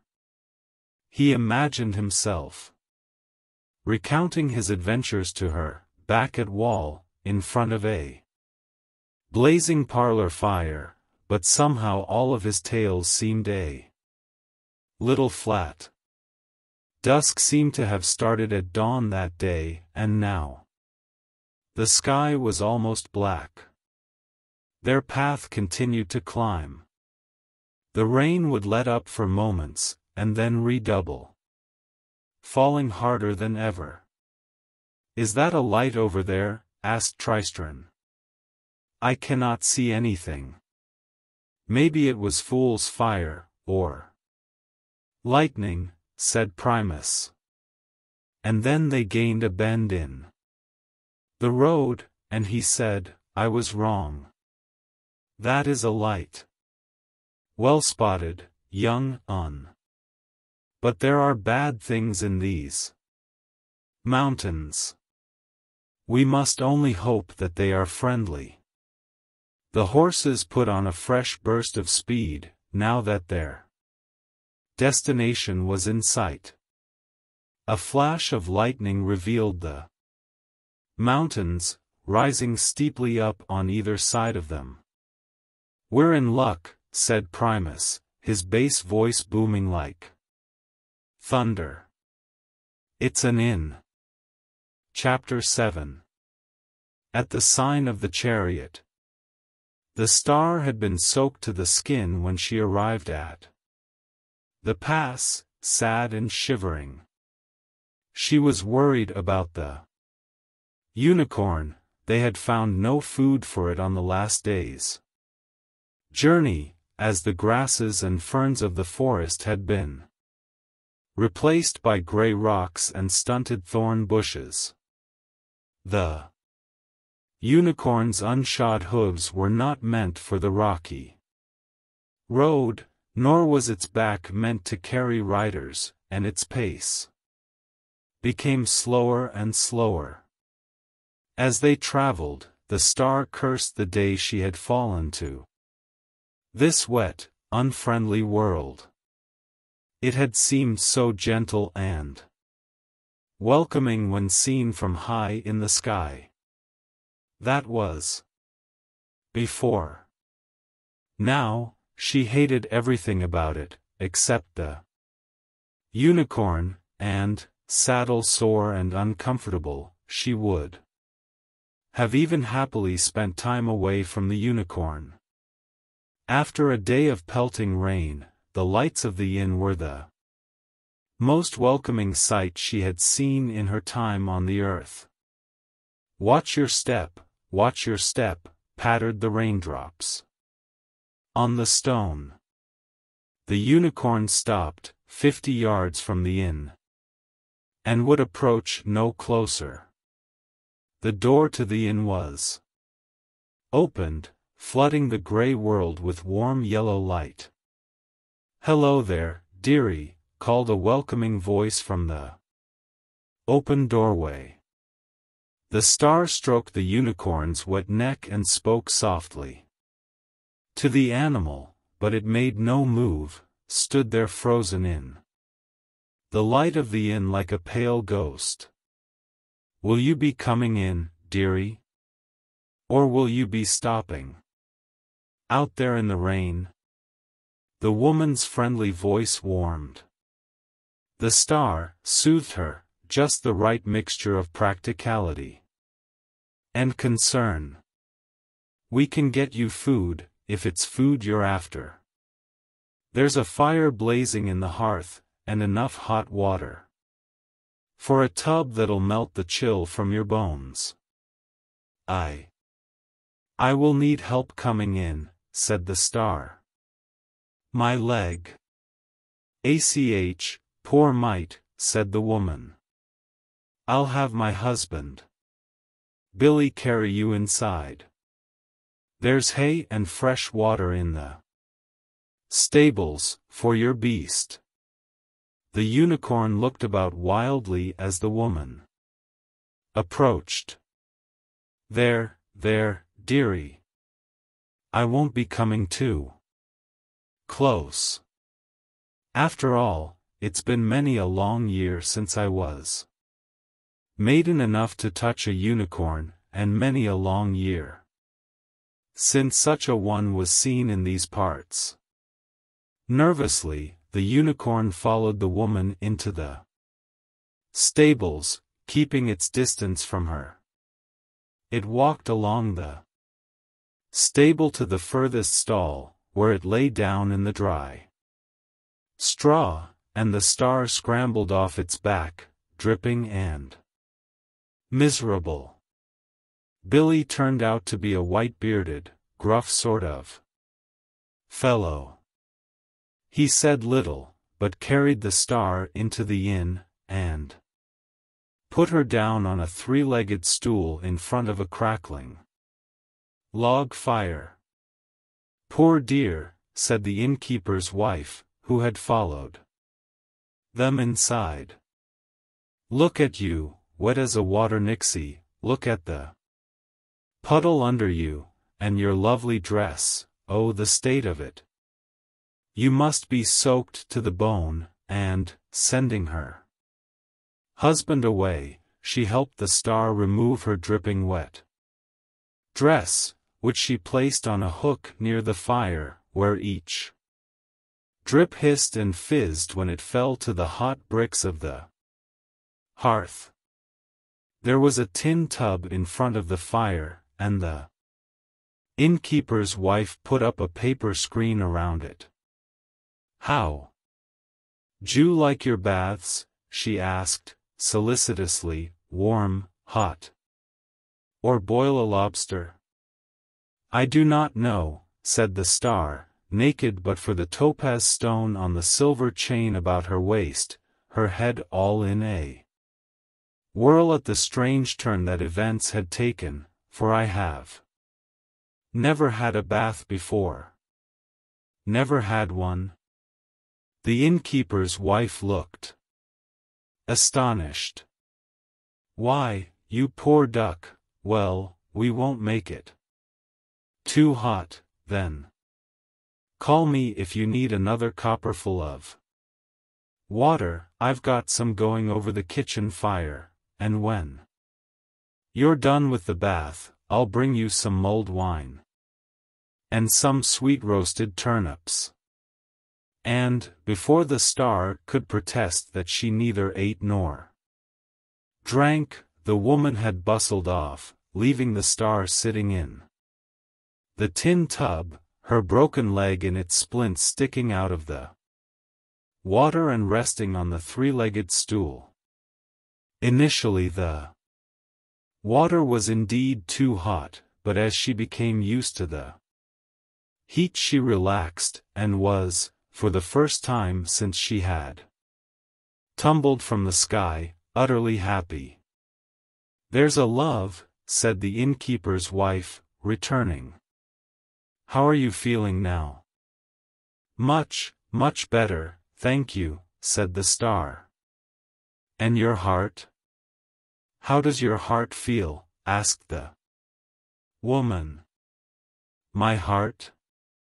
It was a strange question, but the woman seemed genuinely concerned. "It feels happier. More easy. Less troubled." "Good. That's good. Let us get it burning high and hot within you, burning bright inside you. I am sure that under your care my heart shall blaze and burn with happiness," said the star. The innkeeper's wife leaned over and chucked the star under the chin. "There's a pet, such a duck it is, the fine things it says." And the woman smiled indulgently, and ran a hand through her gray-streaked hair.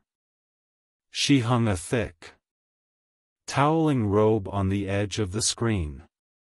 "This is for you to wear when you are done with your bath. Oh no, not to hurry, ducks, it'll be nice and warm for you, and your pretty dress will still be damp for a while now.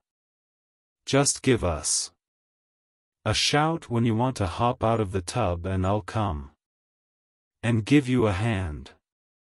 Then she leaned over, and touched the star's chest, between her breasts, with one cold finger. And she smiled. "A good strong heart," she said. There were good people on this benighted world, the star decided, warmed and contented.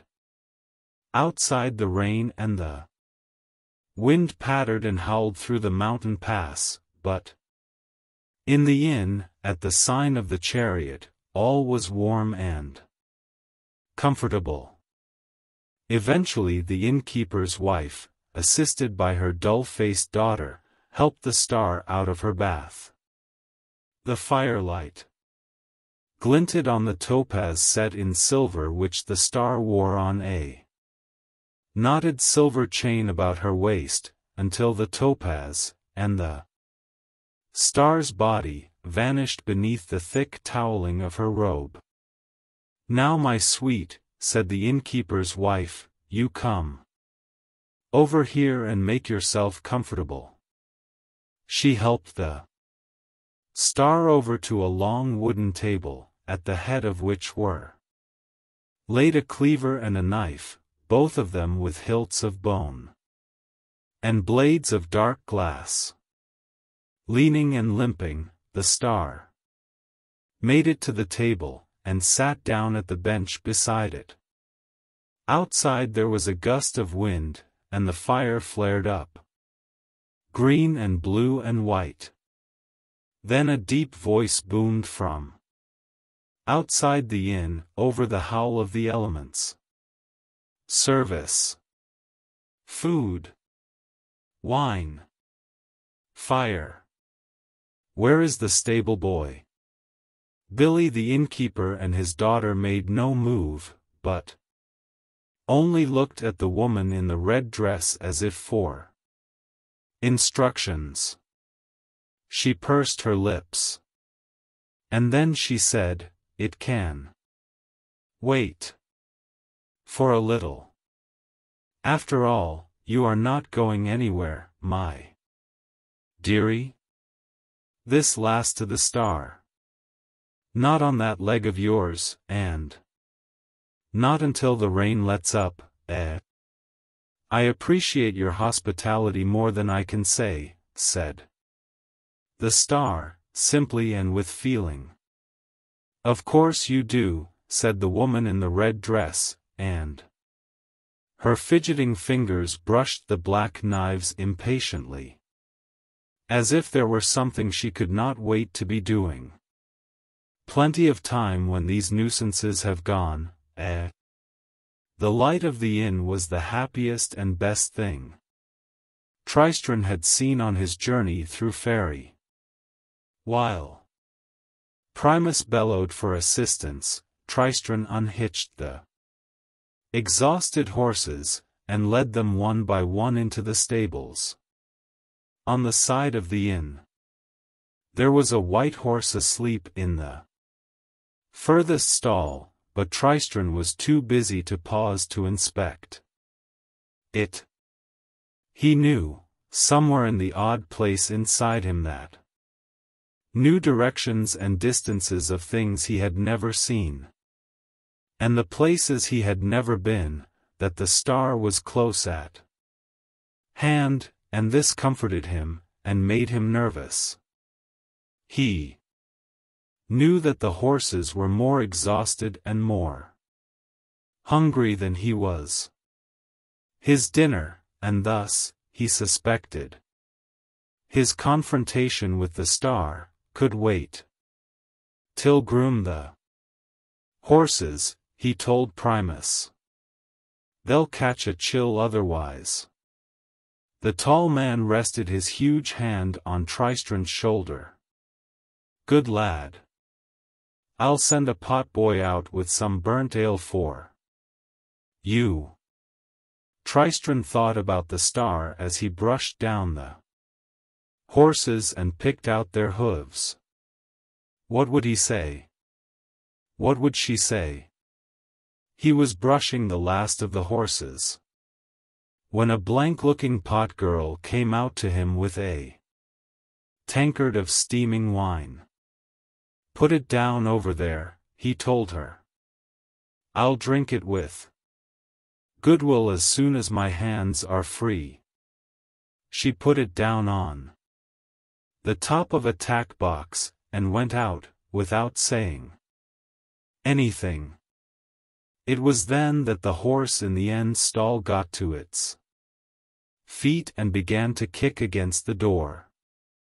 "Settle down, there," called Tristran, "settle down, fellow. And I'll see if I cannot find warm oats and bran for all of you." There was a large stone in the stallion's front inside hoof, and Tristran removed it with care. "Madam," he had decided he would say, "please accept my heartfelt and most humble apologies." "Sir," the star would say in her turn, "that I shall do with all my heart. Now, let us go to your village, where you shall present me to your true love, as a token of your devotion to her."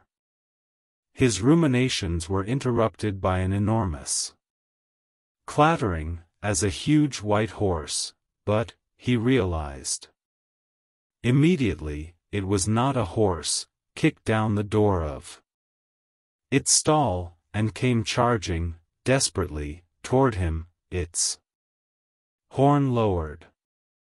Tristran threw himself onto the straw on the stable floor, his arms about his head.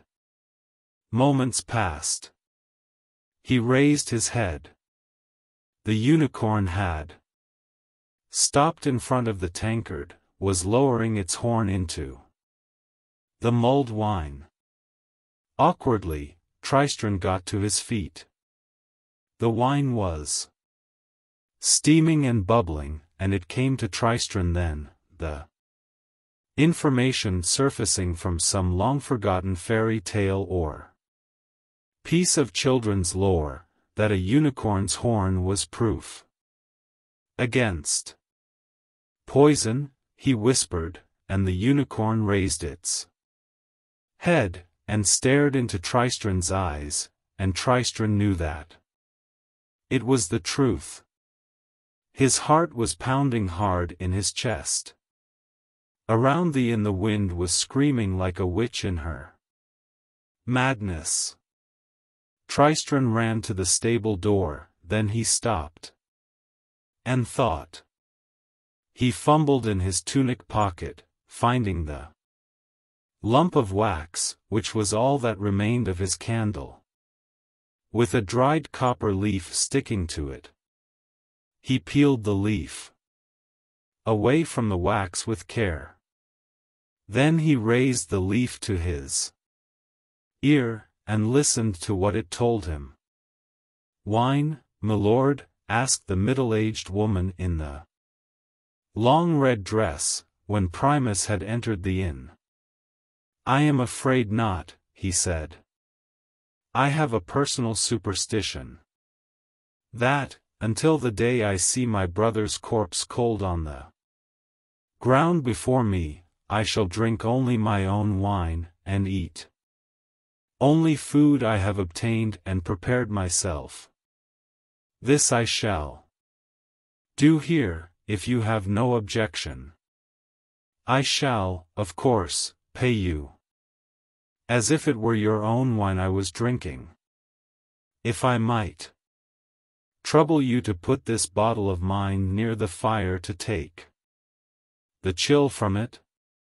Now, I have a companion on my journey, a young man who is attending to the horses. He has sworn no such oath, and I am sure that if you could send him a mug of burnt ale it would help take the chill from his bones." The pot maid bobbed a curtsy, and she scuttled back to the kitchens. "So, mine host," said Primus to the white-bearded innkeeper, "how are your beds here at the back of beyond? Have you straw mattresses? Are there fires in the bedrooms?" And I note with increasing pleasure that there is a bathtub in front of your fireplace. If there's a fresh copper of steaming water, I shall have a bath later. But I shall pay you no more than a small silver coin for it, mind." The innkeeper looked to his wife, who said, "Our beds are started good, and I shall have the maid make up a fire in the bedroom for you and your companion." Primus removed his dripping black robe and hung it by the fire, beside the star's still damp blue dress. Then he turned, and saw the young lady sitting at the table. "Another guest," he said. "Well met, milady, in this noxious weather." At that, there was a loud clattering from the stable next door. "Something must have disturbed the horses," said Primus, concerned. "Perhaps the thunder," said the innkeeper's wife. "Aye, perhaps," said Primus. Something else was occupying his attention.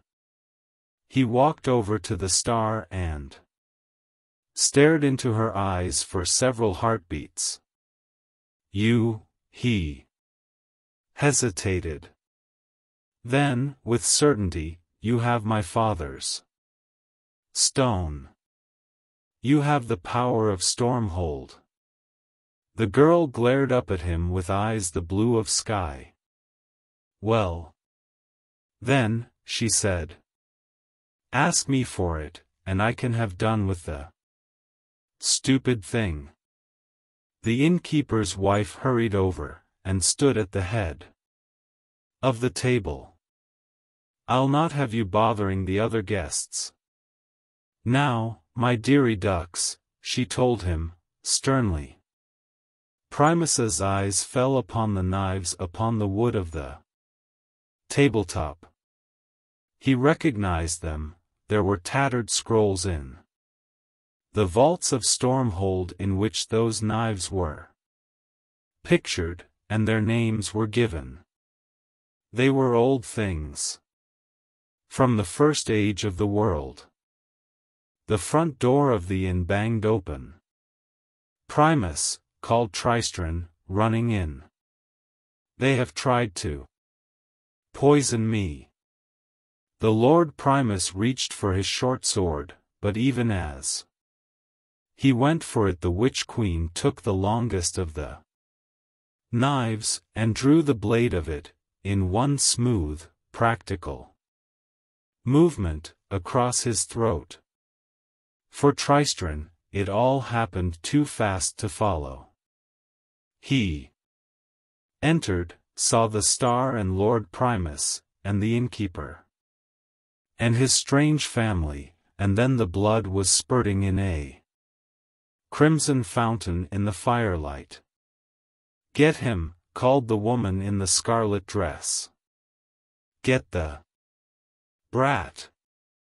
Billy and the maid ran toward Tristran, and it was then that the unicorn entered the inn.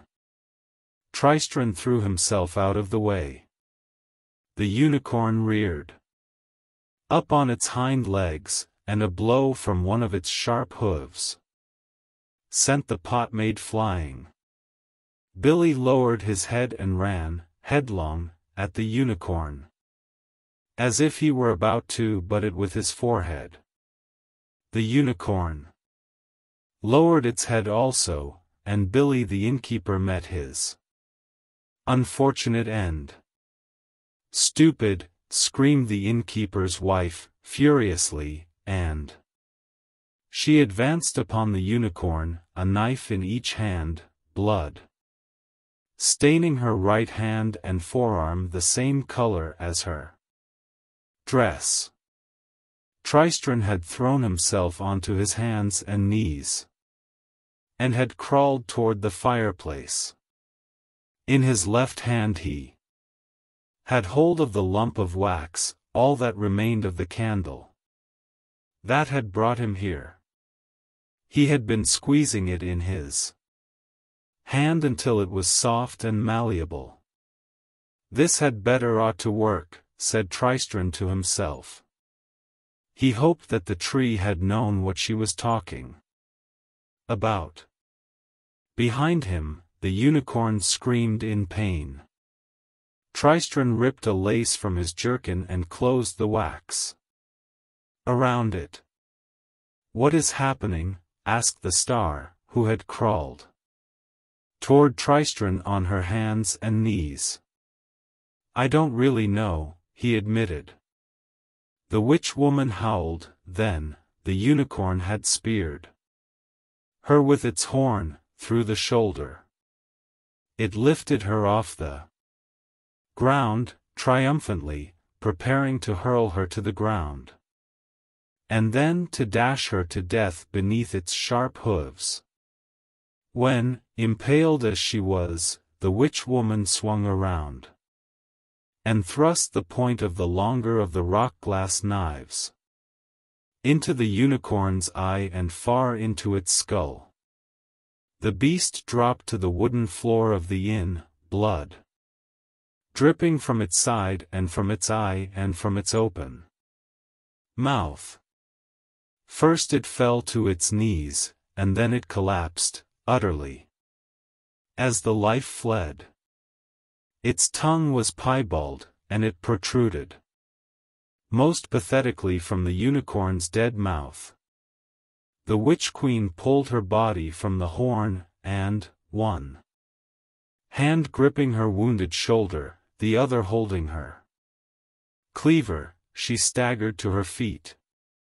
Her eyes scanned the room, alighting on Tristran and the star huddled by the fire.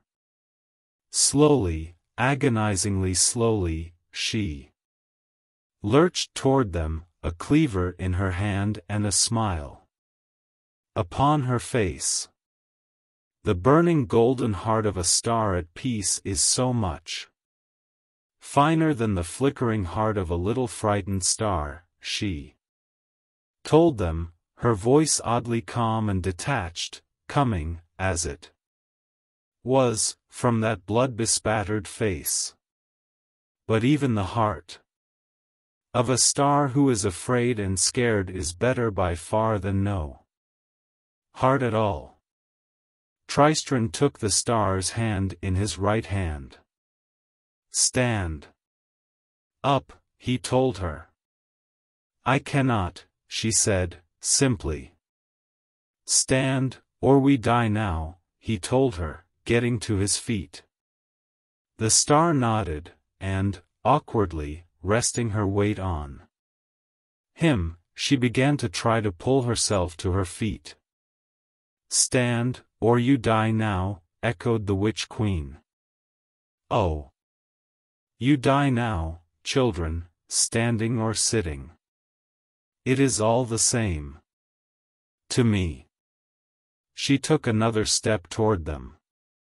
"Now," said Tristran, one hand gripping the star's arm, the other holding his makeshift candle, "now, walk." And he thrust his left hand into the fire.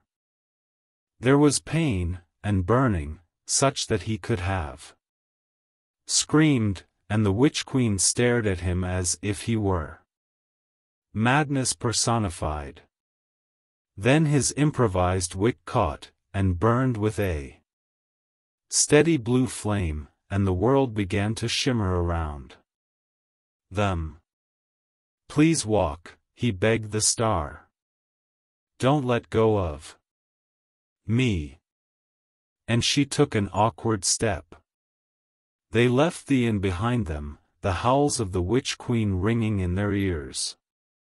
They were underground, and the candlelight flickered from the wet cave walls, and with their next halting step, they were in a desert of white sand, in the moonlight, and with their third step they were high above the earth, looking down on the hills and trees and rivers far below them.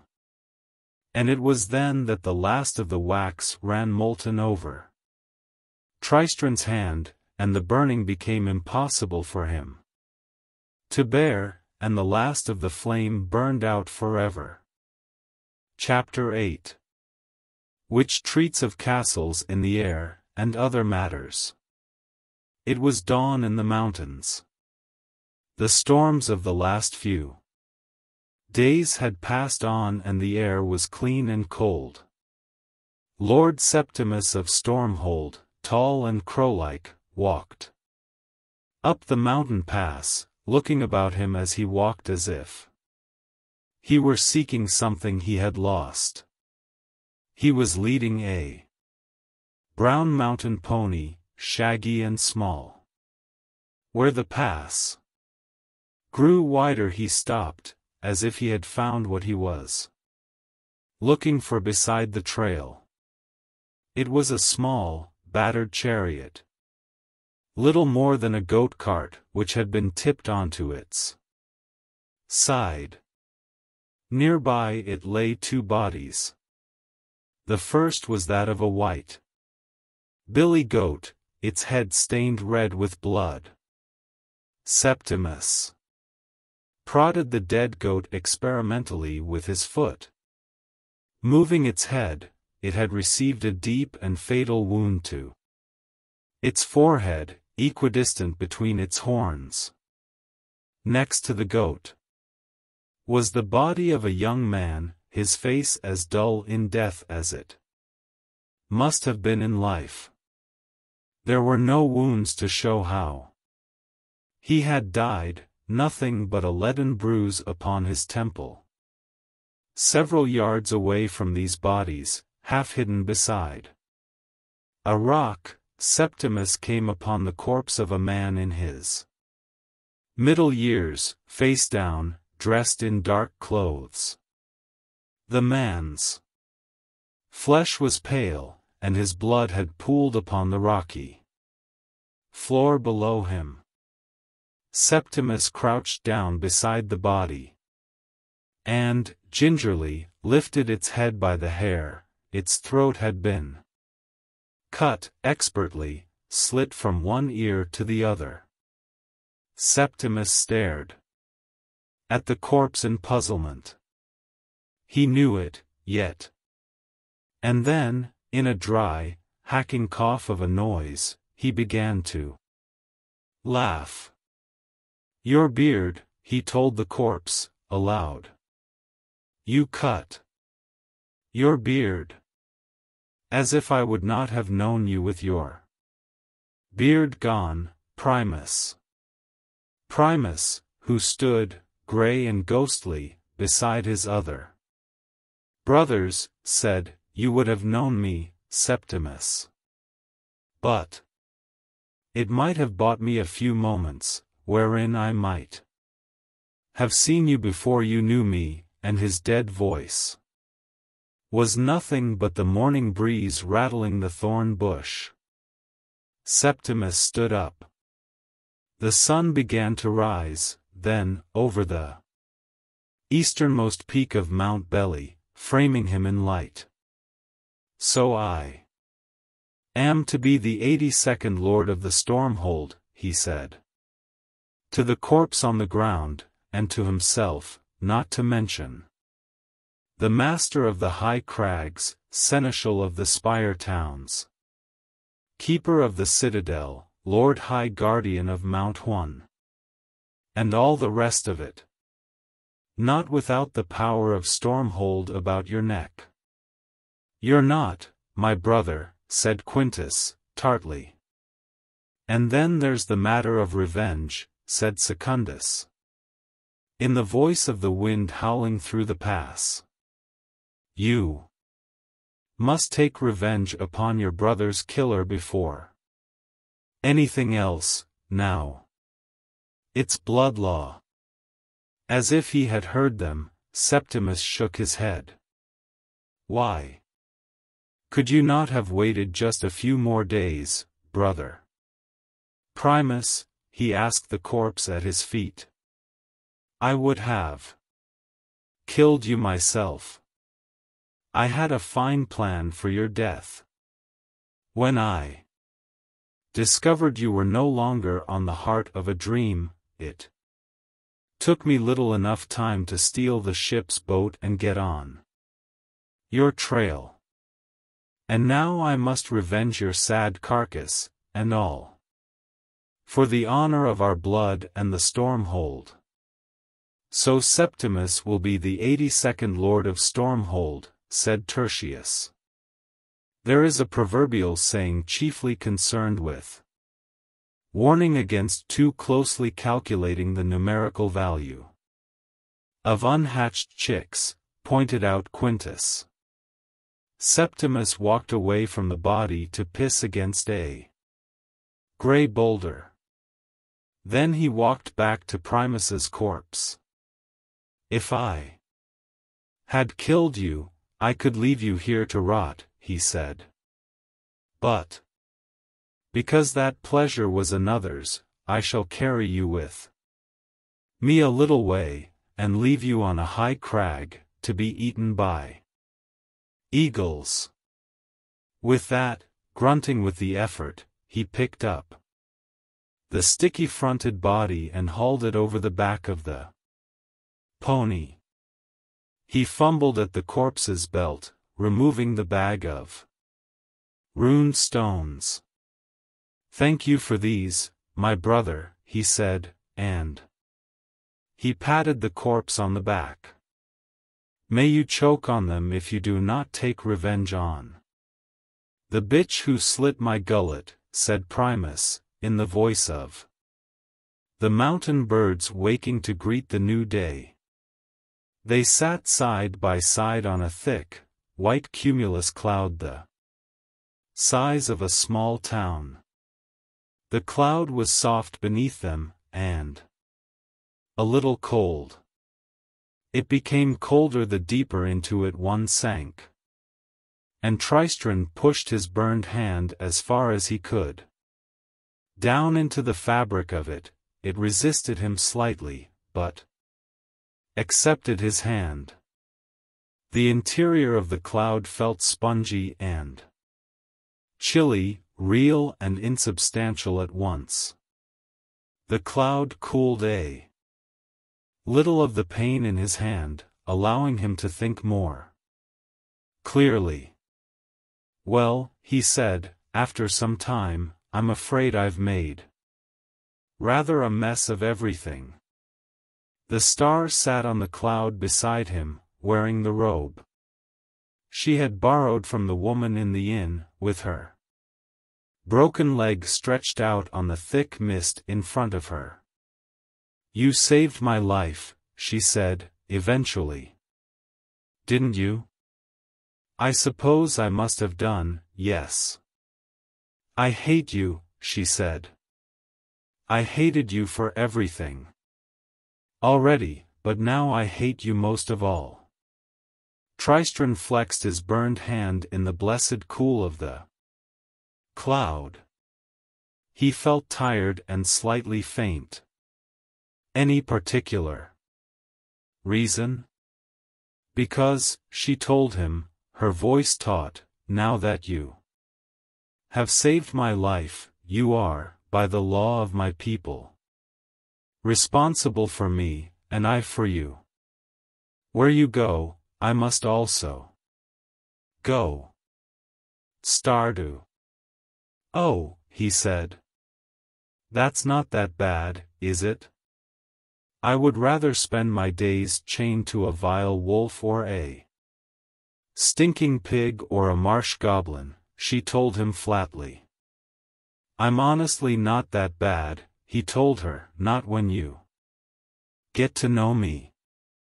Look, I'm sorry about all that chaining you up business. Perhaps we could start all over again, just pretend it never happened. Here now, my name's Tristran. Thorn, pleased to meet you. He held out his unburned hand to her. Mother Moon defend me, said the star. I would sooner take the hand of an. I'm sure you would, said Tristran, not waiting to find out what he was going to be unflatteringly compared to this time. I've said I'm sorry, he told her. Let's start afresh. I'm Tristran Thorn. Pleased to meet you. she sighed. The air was thin and chill so high above the ground, but the sun was warm, and the cloud shapes about them reminded Tristran of a fantastical city or an unearthly town. Far, far below he could see the real world, the sunlight pricking out every tiny tree, turning every winding river into a thin silver snail trail glistening and looping across the landscape of fairy. "Well," said Tristran. "Aye," said the star. "It is a mighty joke, is it not? Whither thou goest, there I must go. Even if it kills me." She swirled the surface of the cloud with her hand, rippling the mist. Then, momentarily, she touched her hand to Tristran's. "My sisters called me Yvain," she told him. "For I was an evening star." "Look at us," he said. "A fine pair. You with your broken leg, me with my hand. Show me your hand." He pulled it from the cool of the cloud. His hand was red, and blisters were coming up on each side of it and on the back of it, where the flames had licked against his flesh. "Does it hurt?" she asked. "Yes," he said. "Quite a lot." "Really?" "Good," said Yvain. "If my hand had not been burned, you would probably be dead now," he pointed out.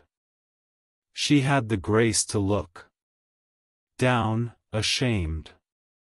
"You know," he added, changing the subject, "I left my bag in that madwoman's inn. We have nothing now, save the clothes we stand up in." "Sit down in," corrected the star. "There's no food, no water, we're half a mile or so above the world with no way of getting down, and no control over where the cloud is going. And both of us are injured. Did I leave anything out? You forgot the bit about clouds dissipating and vanishing into nothing," said Yvain. "They do that. I've seen them. I could not survive another fall." Tristran shrugged. "Well," he said, "we're probably doomed, then. But we may as well have a look around while we're up here." He helped Yvain to her feet and, awkwardly, the two of them took several faltering steps on the cloud. Then Yvain sat down again. "This is no use," she told him. "You go and look around. I will wait here for you." "Promise?" he asked. "No running away this time?" "I swear it. On my mother the moon I swear it," said Yvain, sadly. "You saved my life." And with that Tristran had to content himself. Her hair was mostly gray, now, and her face was pouched, and wrinkled at the throat and eyes and at the corners of the mouth. There was no color to her face. Although her skirt was a vivid, bloody splash of scarlet, it had been ripped at the shoulder, and beneath the rip could be seen, puckered and obscene, a deep scar. The wind whipped her hair about her face as she drove the black carriage on through the barrens. The 4 stallions stumbled. Often, thick sweat dripped from their flanks and a bloody foam dripped from their lips. Still, their hooves pounded along the muddy path through the barrens, where nothing grows. The witch-queen, oldest of the Lilim, reigned in the horses. Beside a pinnacle of rock the color of verdigris, which jutted from the marshy soil of the barrens like a needle. Then, as slowly as might be expected from any lady no longer in her first, or even her second, youth, she climbed down from the driver's seat to the wet earth. She walked around the coach, and opened the door. The head of the dead unicorn, her dagger still in its cold eye socket, flopped down as she did so. The witch clambered up into the coach, and pulled open the unicorn's mouth. Rigor mortis was starting to set in, and the jaw opened only with difficulty. The witch-woman bit down, hard, on her own tongue, bit hard enough that the pain was metal-sharp in her mouth, bit down until she could taste the blood. She swirled it around in her mouth, mixing the blood with spittle. She could feel that several of her front teeth were beginning to come loose. Then she spat onto the dead unicorn's piebald tongue. Blood flecked her lips and chin. She grunted several syllables that shall not be recorded here, then pushed the unicorn's mouth closed once more. "Get out of the coach," she told the dead beast. Stiffly, awkwardly, the unicorn raised its head. Then it moved its legs, like a newborn foal or fawn just learning to walk, and twitched and pushed itself up onto all fours and, half climbing, half falling, it tumbled out of the carriage door and onto the mud, where it raised itself to its feet. Its left side, upon which it had lain in the coach, was swollen and dark with blood and fluids. Half blind, the dead unicorn stumbled toward the green rock needle until it reached a depression at its base, where it dropped to the knees of its forelegs in a ghastly parody of prayer. The witch-queen reached down and pulled her knife from out of the beast's eye socket. She sliced across its throat. Blood began to ooze, too slowly, from the gash she had made. She walked back to the carriage and returned with her cleaver. Then she began to hack at the unicorn's neck, until she had separated it from the body, and the severed head tumbled into the rock hollow, now filling with a dark red puddle of brackish blood. She took the unicorn's head by the horn and placed it beside the body, on the rock. Thereupon she looked with her hard, gray eyes into the red pool she had made. Two faces stared out at her from the puddle, two women, older by far in appearance than she was now. "Where is she?" asked the first face, peevishly. "What have you done with her?" "Look at you," said the second of the Lilim. "You took the last of the youth we had saved. I tore it from the stars breast myself, long, long ago," though she screamed and writhed and carried on ever so. "From the looks of you, you've squandered most of the youth already." "I came so close," said the witch-woman to her sisters in the pool. "But she had a unicorn to protect her.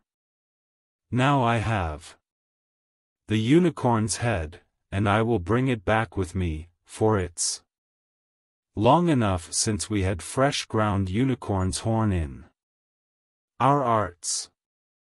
Unicorn's horn be damned, said her youngest sister. What about the star? I cannot find her. It is almost as if she were no longer in fairy. There was a pause. No, said one of her sisters. She is still in fairy. But she is going to the market at Wall, and that is too close to the world on the other side of the wall. Once she goes into that world, she will be lost to us. For they each of them knew that, were the star to cross the wall and enter the world of things as they are, she would become, in an instant, no more than a pitted lump of metallic rock that had fallen, once, from the heavens, cold and dead and of no more use to them. Then I shall go to Diggory's Dyke and wait there, for all who go to Wall must pass that way. The reflections of the two old women gazed disapprovingly out of the pool. The witch queen ran her tongue over her teeth. That one at the top will be out by nightfall, she thought, the way it wobbles so, and then she spat into the bloody pool. The ripples spread across it, erasing all traces of the Lilim. Now the pool reflected only the sky over the barrens and the faint white clouds far above them. She kicked the headless corpse of the unicorn so it tumbled over onto its side.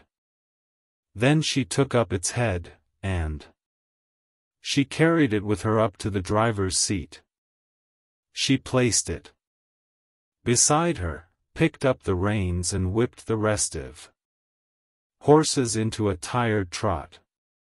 Tristran sat at the top of the spire of cloud and wondered why none of the heroes of the penny dreadfuls he used to read so avidly were ever hungry. His stomach rumbled, and his hand hurt him so. Adventures are all very well in their place, he thought. But there's a lot to be said for regular meals and freedom from pain. Still, he was alive, and the wind was in his hair, and the cloud was scudding through the sky like a galleon at full sail. Looking out over the world from above, he could never remember feeling so alive as he did at that moment. There was a shyness to the sky and a newness to the world that he had never seen or felt or realized before. Star.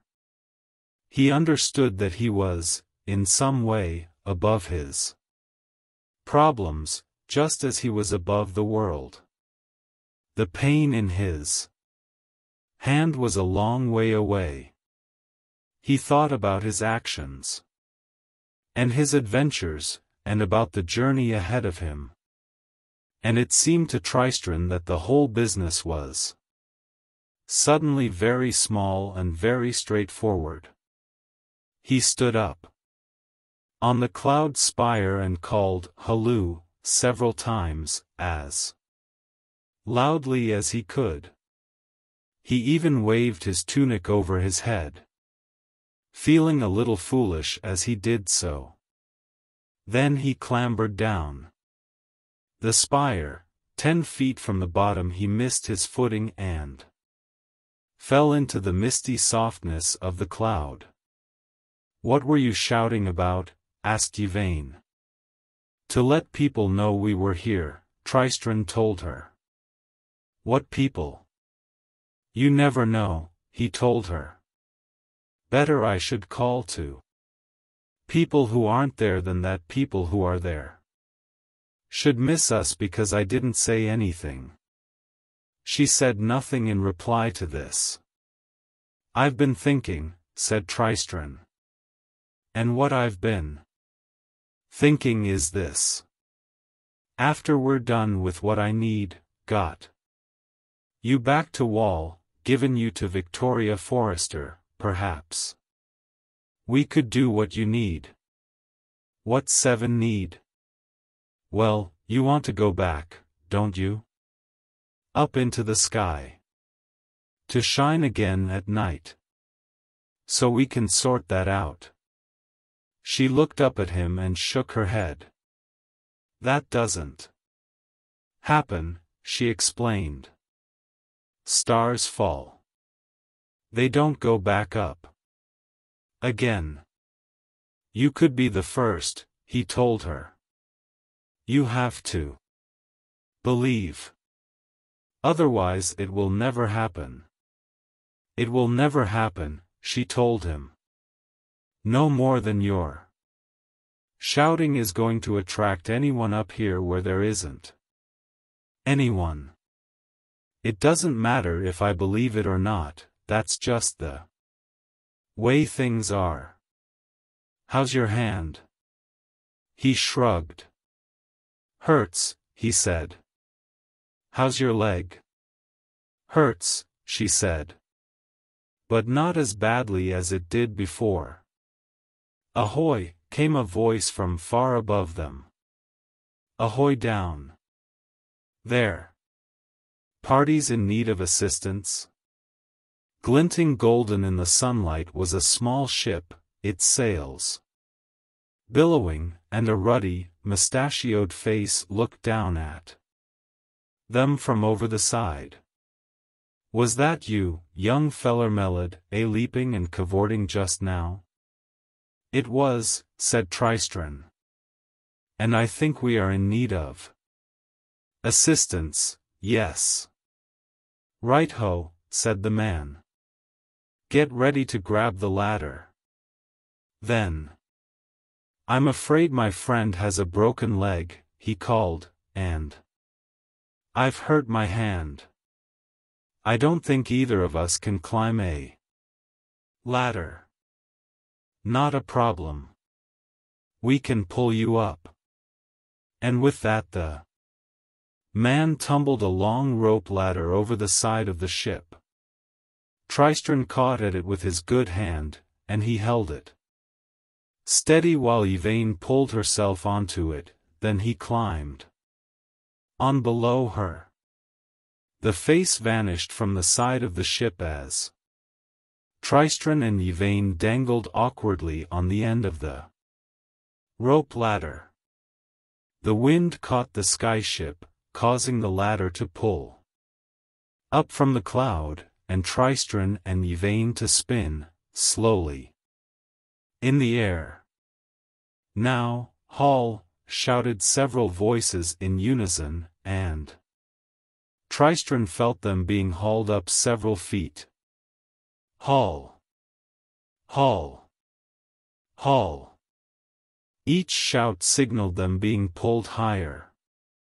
The cloud upon which they had been sitting was now no longer below them, instead there was a drop of what Tristran supposed must be a mile or more. He held on tightly to the rope, hooking the elbow of his burned hand about the rope ladder. Another jerk upwards and Yvain was level with the top of the ship's railing. Someone lifted her with care and placed her upon the deck. Tristran clambered over the railing himself, and tumbled down onto the oaken deck. The ruddy-faced man extended a hand. Welcome aboard, he said. This is the free ship Perdita, bound on a lightning hunting expedition. Captain Johannes Alberic, at your service. He coughed, deep in his chest. And then, before Tristran could say a word in reply, the captain spied Tristran's left hand, and called, Meggot. Meggot. Blast you. Where are you? Over here. passengers in need of attention. There lad, Meggat'll see to your hand. We eat at 6 bells. You shall sit at my table. Soon a nervous-looking woman with an explosive mop of carrot-red hair, Meggat, was escorting him below decks, and smearing a thick, green ointment onto his hand, which cooled it and eased the pain.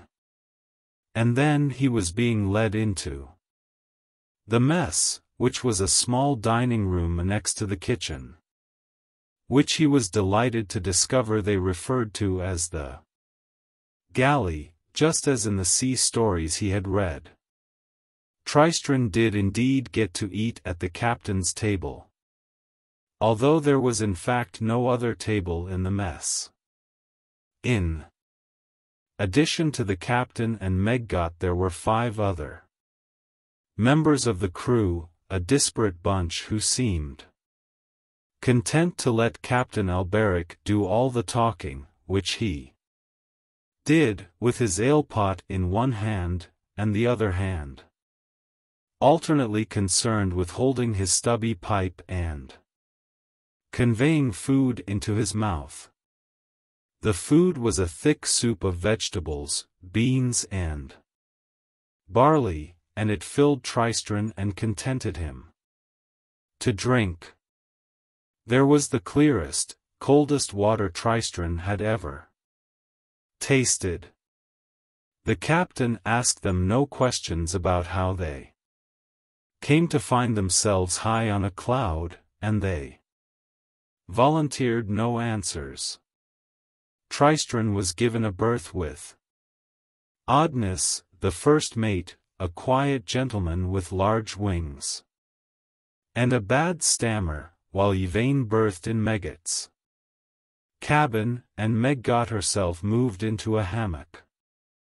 Tristran often found himself looking back on his time on the Perdita, during the rest of his journey through Faerie, as one of the happiest periods of his life. The crew let him help with the sails, and even gave him a turn at the wheel from time to time. Sometimes the ship would sail above dark storm clouds, as big as mountains, and the crew would fish for lightning bolts with a small copper chest. The rain and the wind would wash the deck of the ship, and he often would find himself laughing with exhilaration, while the rain ran down his face, and gripping the rope railing with his good hand to keep from being tumbled over the side by the storm. Meggat, who was a little taller and a little thinner than Yvain, had lent her several gowns, which the star wore with relief, taking pleasure in wearing something new on different days. Often she would climb out to the figurehead, despite her broken leg, and sit, looking down at the ground below. "How's your hand?" asked the captain.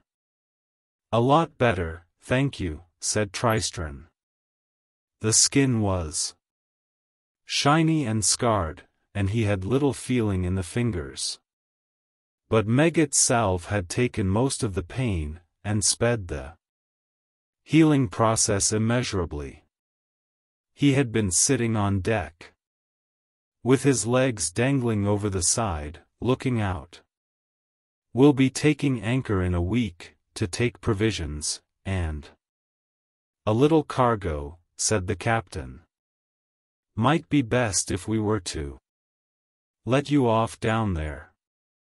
"Oh, thank you," said Tristran. "You'll be closer to Wall. Still a good 10-week journey, though. Maybe more. But Meggat says she's nearly got your friend's leg up to snuff. It'll be able to take her weight again soon." They sat, side by side.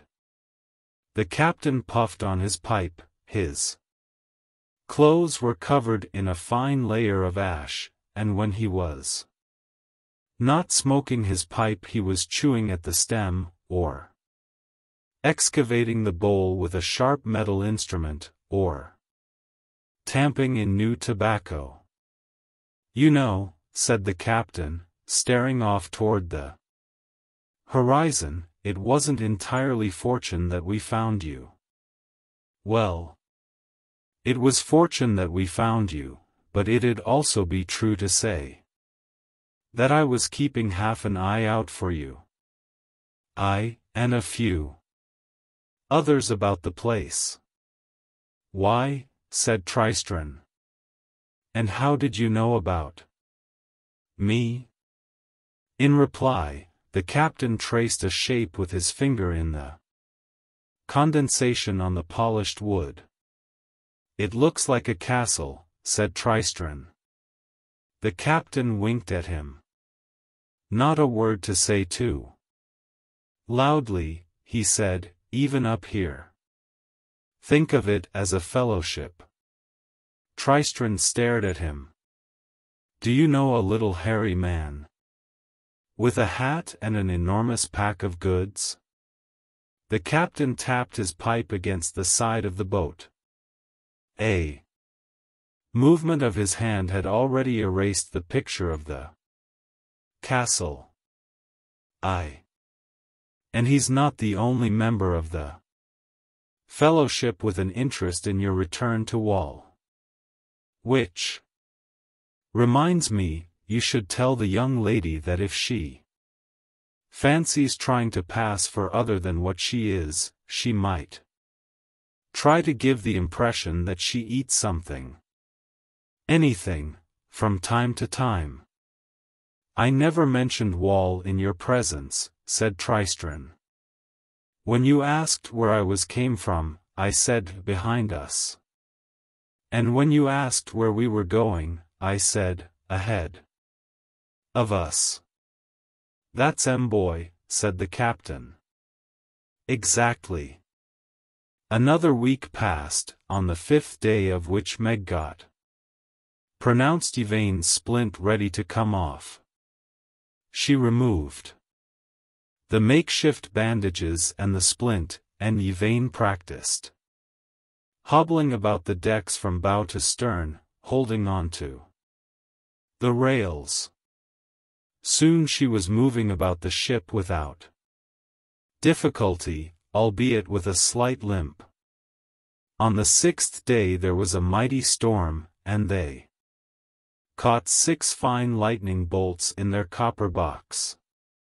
On the 7th day they made port. Tristran and Yvain said their goodbyes to the captain and the crew of the free ship. Perdita. Meggot gave Tristran a small pot of the green salve for his start hand and for Yvain to rub onto her leg. The captain gave Tristran a leather shoulder bag filled with dried meats and fruits and fragments of tobacco, a knife and a tinderbox. "Oh, it's no bother, lad. We're taking on provisions here anyway," while Meggot made Yvain a gift of a blue silk gown, sewn with tiny silver stars and moons. "For it looks so much better on you than it ever has on me, my dear." The ship moored beside a dozen other, similar skyships. At the top of a huge tree, large enough to support hundreds of dwellings built into the trunk. It was inhabited by people and dwarfs, by gnomes and sylvans and other, even queerer, folk. There were steps around the trunk, and Tristran and the star descended them slowly. Tristran was relieved to be back on something attached to solid ground. And yet, in some way he could never have put into words. He felt disappointed, as if, when his feet touched the earth.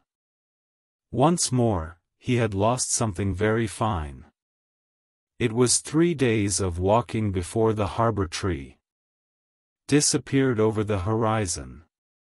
They traveled west, toward the sunset, along a wide and dusty road. They slept beside hedgerows. Tristran ate fruit and nuts from bushes and trees, and he drank from clear streams. They encountered few other people on the road. When they could, they stopped at small farms, where Tristran would put in an afternoon's work in exchange for food and some straw in the barn to sleep upon. Sometimes they would stop in the towns and villages upon the way, to wash and eat, or, in the Star's case, to feign eating, and to room, whenever they could afford it, at the town's inn. In the town of Simcock-under-Hill, Tristran and Yvain had an encounter with a goblin press gang that might have ended unhappily, with Tristran spending the rest of his life fighting the goblins' endless wars beneath the earth, had it not been for Yvain's quick thinking and her sharp tongue. In Berinth's forest Tristran outfaced one of the great tawny eagles, who would have carried them both back to its nest to feed its young, and was afraid of nothing at all, save fire. In a tavern in Fuxton, Tristran gained great renown by reciting from memory Coleridge's Kubla Khan, the 23rd Psalm, the quality of mercy speech from The Merchant of Venice, and a poem about a boy who stood on the burning deck where all but he had fled, each of which he had been obliged to commit to memory in his school days. He blessed Mrs. Cherry for her efforts in making him memorize verse, until it became apparent that the townsfolk of Fuxton had decided that he would stay with them forever and become the next bard of the town. Tristran and Yvain were forced to sneak out of the town at the dead of night, and they only escaped because Yvain persuaded, by some means, on which Tristran was never entirely clear, the dogs of the town not to bark as they left. The sun burnt Tristran's face to a nut-brown color, and faded his clothes to the hues of rust and of dust. Yvain remained as pale as the moon, and she did not lose her limp, no matter how many leagues they covered. One evening, camped at the edge of a deep wood, Tristran heard something he had never heard before, a beautiful Melstabge ode, plangent and strange. It filled his head with visions, and filled his heart with awe and delight. The music made him think of spaces without limits, of huge crystalline spheres which revolved with unutterable slowness through the vasty halls of the air. The melody transported him, took him beyond himself. After what might have been long hours, and might have been only minutes, it ended, and Tristran sighed. That was wonderful, he said. The star's lips moved, involuntarily, into a smile, and her eyes brightened. Thank you, she said. I suppose that I have not felt like singing until now. I have never heard anything like it. Some nights, she told him, my sisters and I would sing together. Sing songs like that one, all about the Lady Our Mother, and the nature of time, and the joys of shining and Of loneliness. I'm sorry, he said. Don't be, she told him. At least I am still alive. I was lucky to have fallen in fairy. And I think I was probably lucky to have met you. Thank you, said Tristran. You are welcome, said the star. She sighed, then, in her turn, and stared up at the sky through the gaps in the trees. Tristran was looking for breakfast. He had found some young puffball mushrooms, and a plum tree covered with purple plums which had ripened and dried almost to prunes, when he spotted the bird in the undergrowth. He made no attempt to catch it. He had had a severe shock some weeks earlier, when, having narrowly failed to capture a large gray-brown hare for his dinner, it had stopped at the edge of the forest, looked at him with disdain, and said, "Well, I hope you're proud of yourself. That's all," and had scampered off into the long grass, but he was fascinated by it. It was a remarkable bird, as large as a pheasant, but with feathers of all colors, garish reds and yellows and vivid blues. It looked like a refugee from the tropics, utterly out of place in this green and ferny wood. The bird started in fear as he approached it, hopping awkwardly as he came closer and letting out cries of sharp distress. Tristran dropped to one knee next to it, murmuring reassurances. He reached out to the bird. The difficulty was obvious. A silver chain attached to the bird's foot had become entangled in the twisted stub of a jutting root, and the bird was caught there by it, unable to move. Carefully, Tristran unwound the silver chain, unhooking it from the root, while stroking the bird's ruffled plumage with his left hand. "There you go," he said to the bird. "Go home." But the bird made no move to leave him. Instead it stared into his face, its head cocked on one side. "Look," said Tristran, feeling rather odd and self-conscious, "someone will probably be worried about you." He reached down to pick up the bird. Something hit him, then, stunning him, although he had been still, he felt as if he had just run at full tilt into an invisible wall. He staggered, and nearly fell. "Thief!" shouted a cracked old voice. "I shall turn your bones to ice and roast you in front of a fire.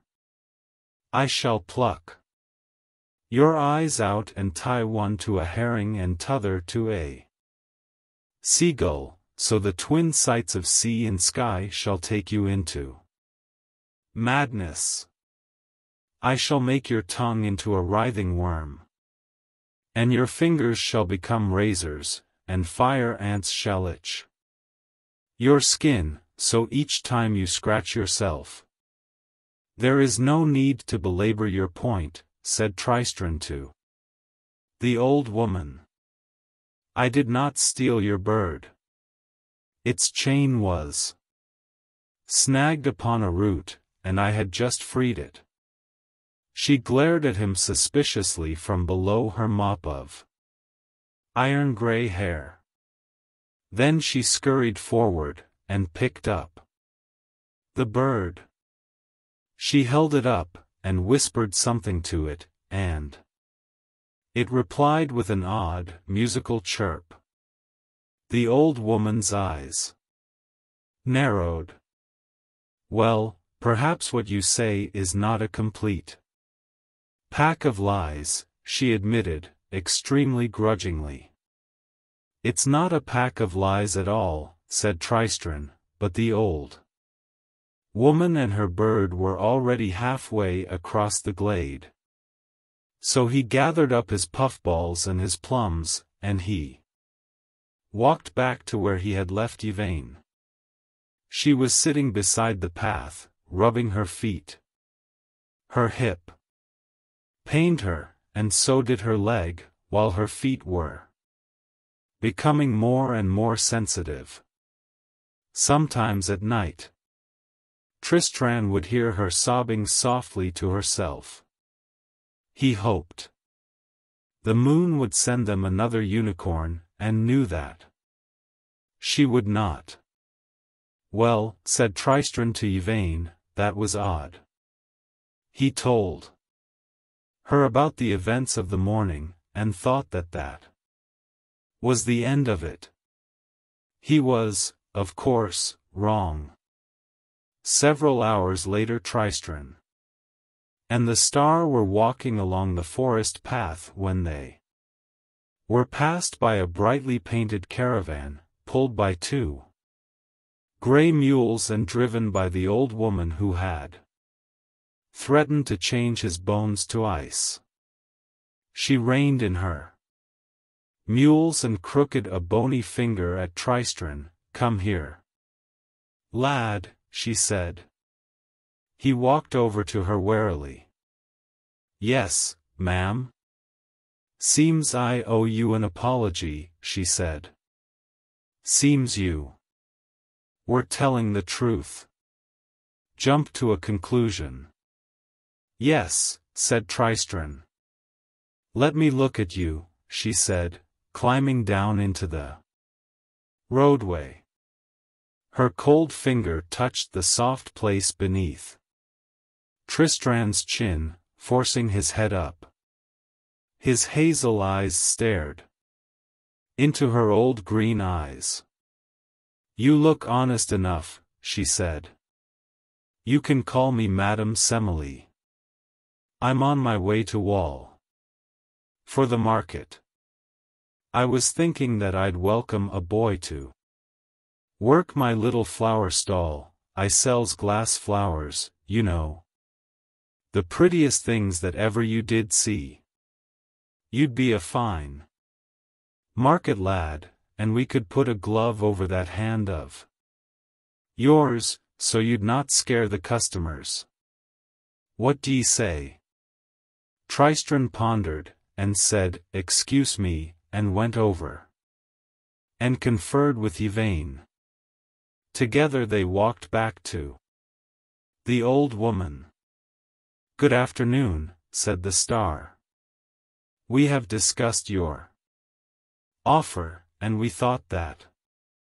Well, asked Madame Semele, her eyes fixed upon Tristran.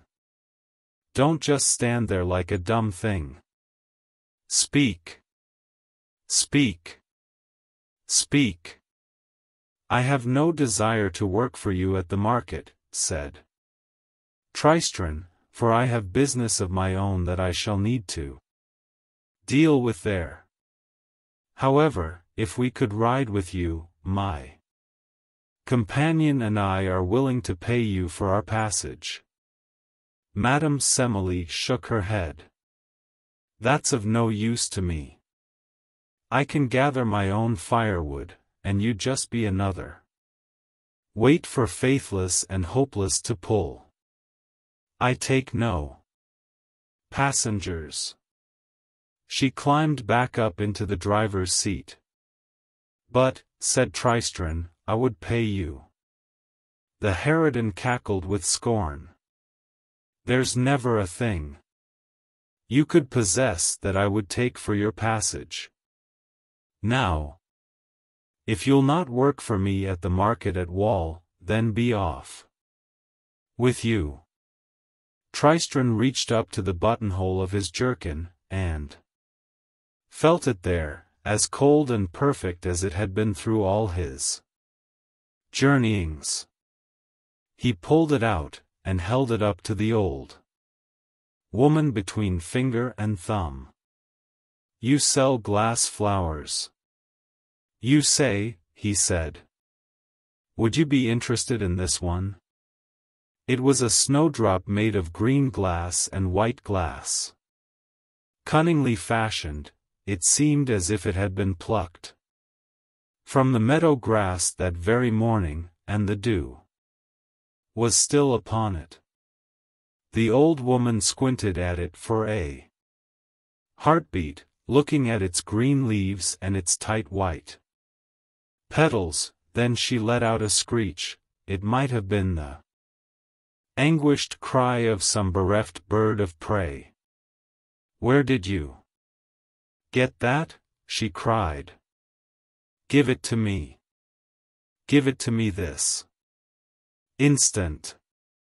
Tristran closed his finger about the snowdrop, concealing it from view, and he took a couple of steps backwards. He said aloud. It occurs to me now that I have a deep fondness for this flower, which was a gift from my father when I commenced my travels, and which, I suspect, carries with it a tremendous personal and familial importance. Certainly it has brought me luck, of one kind or another. Perhaps I would be better off keeping the flower, and my companion and I can walk to wall. Madame Semele seemed torn between her desire to threaten and to cajole, and the emotions chased each other so nakedly across her face that she seemed almost to vibrate with the effort of keeping them in check. And then she took herself in hand and said, in a voice that cracked with self-control, Now. No need to be hasty. I am certain that a deal can be struck between us. Oh, said Tristran, I doubt it.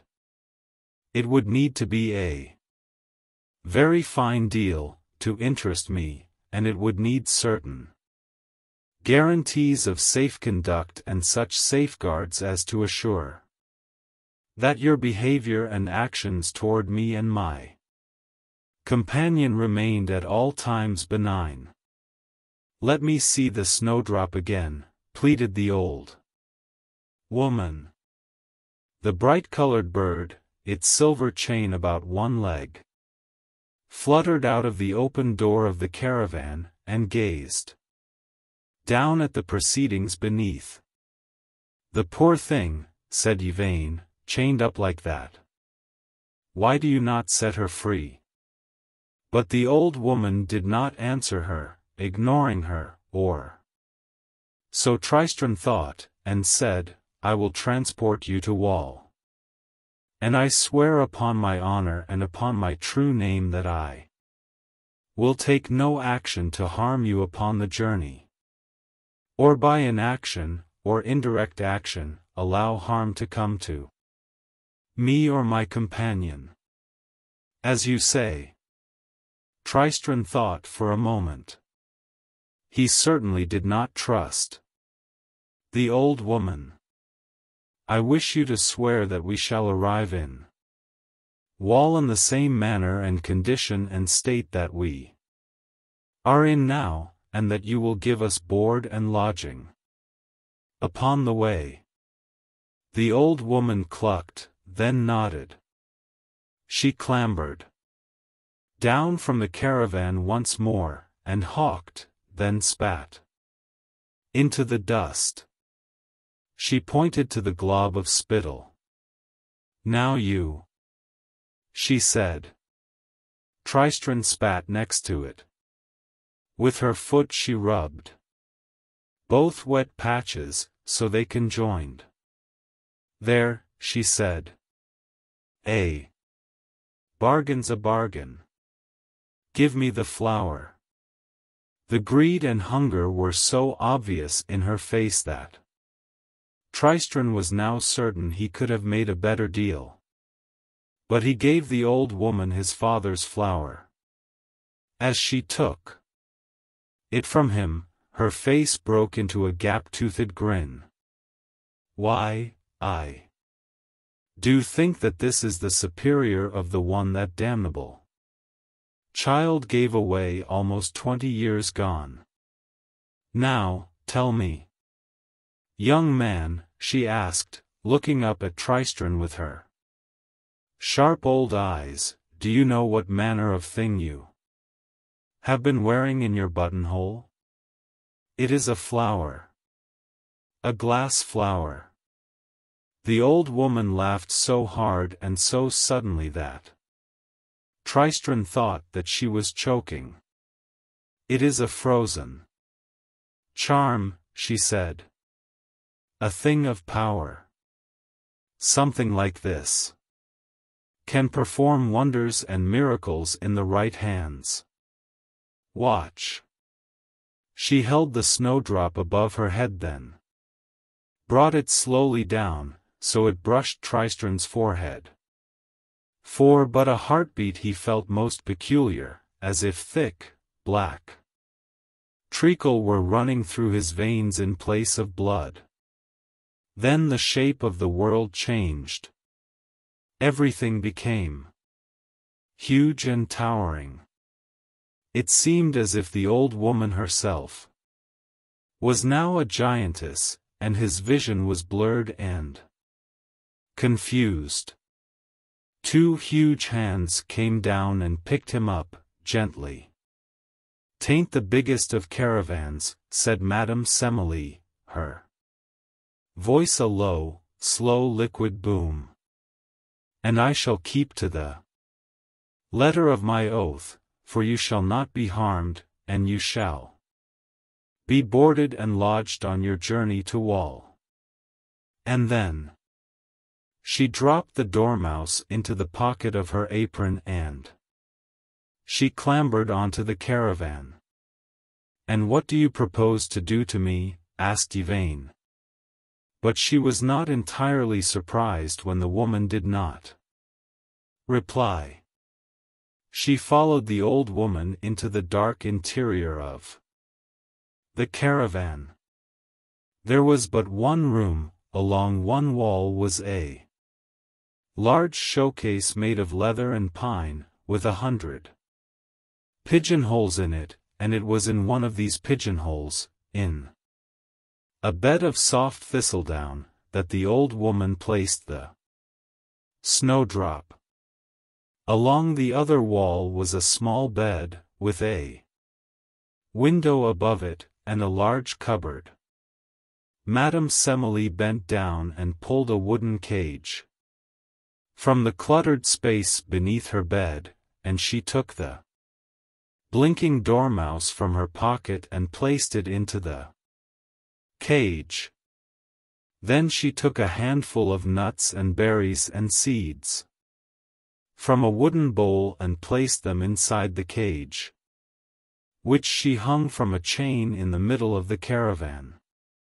"There we go," she said. "Board and lodging. Stardust." Yvain had watched all this with curiosity from her seat on the old woman's bed. "Would I be correct," she asked politely, "in concluding from the evidence to hand, to wit, that you have not looked at me, or if you have, your eyes have slipped over me, that you have not spoken a word to me, and that you have changed my companion into a small animal with no such provision for myself, that you can neither see me nor hear me?" The witch made no reply. She walked up to the driver's seat, sat down and took up the reins. The exotic bird hopped up beside her and it chirruped, once, curiously.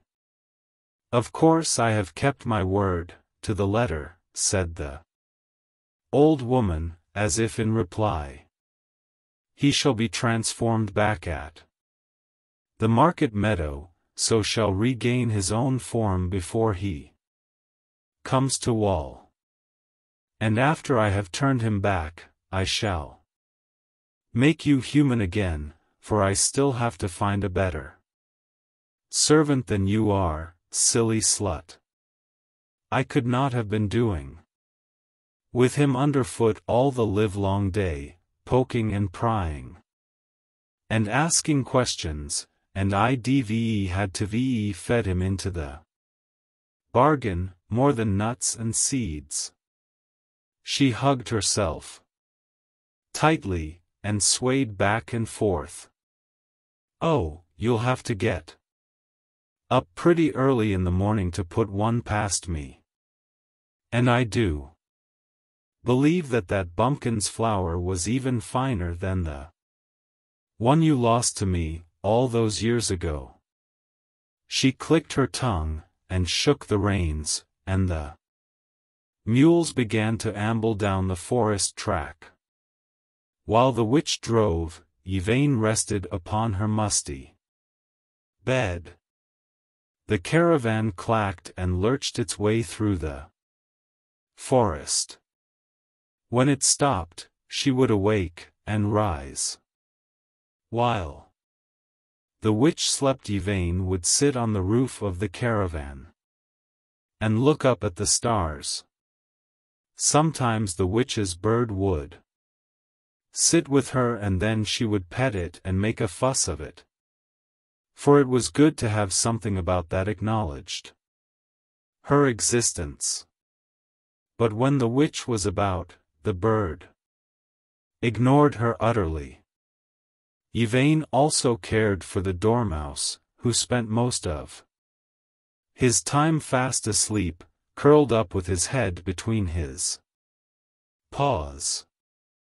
When the witch was off gathering firewood or fetching water, Yvain would open up his cage, and stroke him, and talk to him, and, on several occasions, she sang to him, although she could not tell whether anything of Tristran remained in the dormouse, who stared up at her with placid, sleepy eyes, like droplets of black ink, and whose fur was softer than down. Her hip did not pain her, now that she was not walking every day, and her feet did not hurt her so much. She would always limp, she knew, for Tristran was no surgeon when it came to mending a broken bone, although he had done the best he could. Meggot had acknowledged as much when, as happened infrequently, they encountered other people. The star did her best to stay out of sight. However, she soon learned that, even should someone talk to her within the witch's hearing, should someone, as once a woodcutter did, point to her, and ask Madame Semele about her, the witch never seemed able to perceive Yvain's presence, or even to hear anything pertaining to her existence. And so the weeks passed, in a rattling, bone-jarring sort of a way, in the witch's caravan, for the witch, and the bird, and the dormouse, and the fallen star. Chapter 9. Which deals chiefly with the events at Diggory's Dyke. Diggory's Dyke was a deep cut between two chalk downs, high, green hills, where a thin layer of green grass and reddish earth covered the chalk, and there was scarcely soil enough for trees. The dike looked, from a distance, like a white chalk gash on a green velvet board. Local legend had it that the cut was dug, in a day and a night, by one Diggory, using a spade that had once been a sword blade, before Wayland Smith had melted it down and beaten it out, on his journey into Ferry from Wall.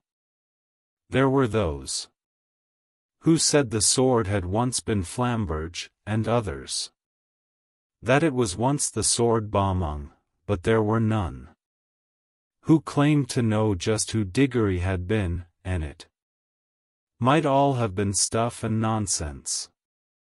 Anyway, the path to Wall went through Diggory's dyke, and any foot traveler or any person going by any manner of wheeled vehicle went through the dyke, where the chalk rose on either side of you like thick white walls, and the downs rose up above them like the green pillows of a giant's bed.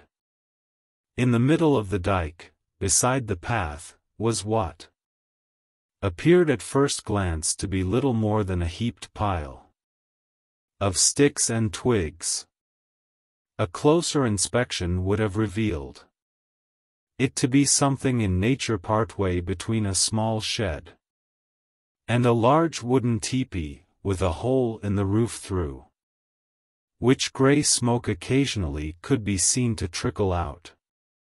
The man in black had been giving the pile of sticks as close an inspection as he could for 2 days now, from the top of the downs far above and, when he dared chance it, from closer. The hut, he had established, was inhabited by a woman of advanced years. She had no companions, and no obvious occupation, apart from that of stopping each and every lone traveler and each conveyance that passed through the dyke, and passing the time of day. She seemed harmless enough, but Septimus had not become the only surviving male member of his immediate family by trusting appearances, and this old woman had, he was certain of it, slit Primus's throat. The obligations of revenge demanded a life for a life. They did not specify any way that the life should be taken. Now, by temperament, Septimus was one of nature's poisoners. Blades and blows and booby traps were well enough in their way, but a vial of clear liquid, any trace of taste or odor gone when it was admixtured with food, that was Septimus's métier. Unfortunately, the old woman seemed to take no food. She stabbed did not gather or trap herself, and while he contemplated leaving a steaming pie at the door to her house, made of ripe apples and lethal baneberries, he dismissed it soon enough as impractical. He pondered rolling a chalk boulder down from the hills above her, dropping it onto her little house, but he could not be certain that he would hit her with it. He wished he was more of a magician. He had some of the locating ability that ran patchily in his family line, and a few minor magics he had learned or stolen over the years, but nothing that would be of use to him now, when he needed to invoke floods or hurricanes or lightning strikes. So Septimus observed his victim to be as a cat watches a mouse hole, hour after hour, by night and by day. It was past the mid-hour of the night, and was quite moonless and dark, when Septimus finally crept to the door of the house of sticks, with a fire-pot in one hand and a book of romantic poetry in a blackbird's nest, into which he had placed several fir cones, in the other, hanging from his belt, was a club of oak wood, its head studded with brass nails. He listened at the door, but could hear nothing but a rhythmic breathing, and, once in a while, a sleeping grunt. His eyes were used to the darkness, and the house stood out against the white chalk of the dyke. He crept around to the side of the building, where he could keep the door in sight. First he tore the pages from the book of poems, and crumpled each poem into a ball or a paper twist, which he pushed into the sticks of the shack's wall, at ground level. On top of the poems he placed the fir cones. Next, he opened the fire pot, and with his knife he fished a handful of waxed linen scraps from the lid, dipped them into the glowing charcoal of the pot and, when they were burning well, he placed them on the paper twists and the cones, and he blew gently on the flickering yellow flames until the pile caught.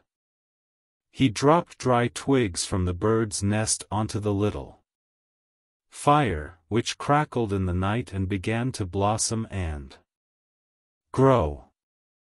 The dry sticks of the wall smoked gently, forcing Septimus to suppress a cough, and then they caught fire. And Septimus smiled. Septimus returned to the door of the hut, hefting his wooden club on high.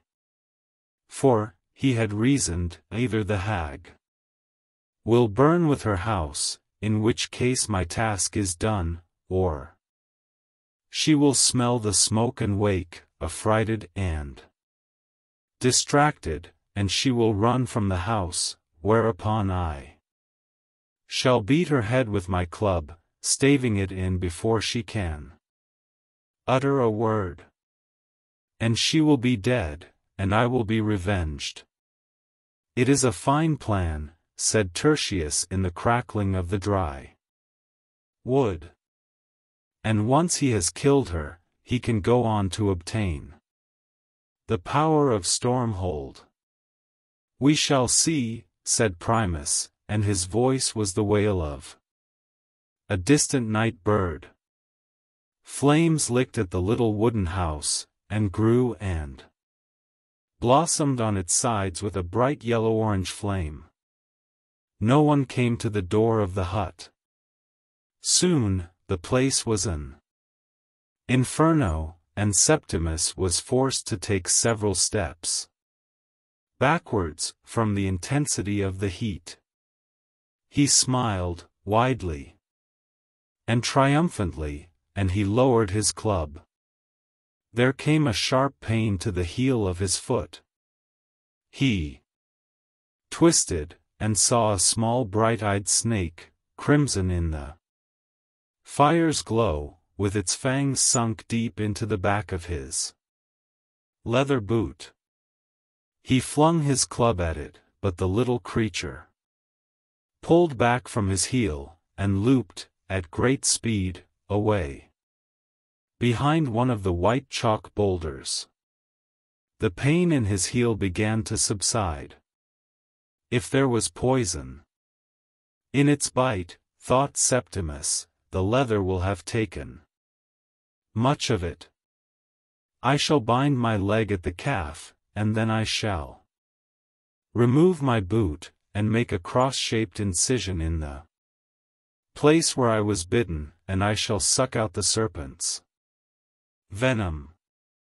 So thinking, he sat down upon a chalk boulder in the fire's light, and he tugged at his boot.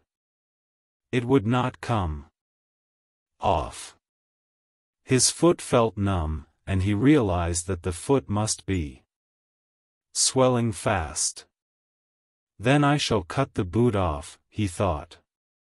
He raised his foot to the level of his thigh. For a moment he thought his world was going dark, and then he saw that the flames, which had illuminated the dike like a bonfire, were gone. He felt chilled to the bone. So, said a voice from behind him, soft as a silken strangling rope, sweet as a poisoned lozenge, you thought that you would warm yourself at the burning of my little cottage. Did you wait at the door to beat out the flames? Should they prove not to my liking? Septimus would have answered her, but his jaw muscles were clenched, his teeth gritted hard together.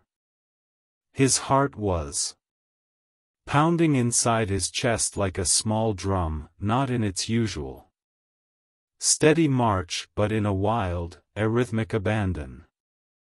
He could feel every vein and artery in his body threading fire through his frame. If it was not ice that they pumped, he could not tell.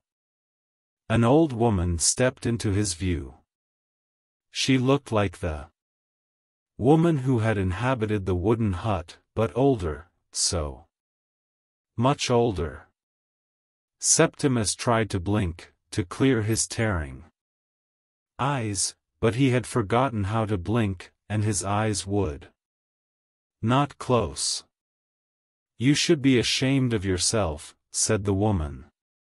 "Attempting arson and violence upon the person of a poor old lady living upon her own, who would be entirely at the mercy of every passing vagabond, were it not for the kindness of her little friends."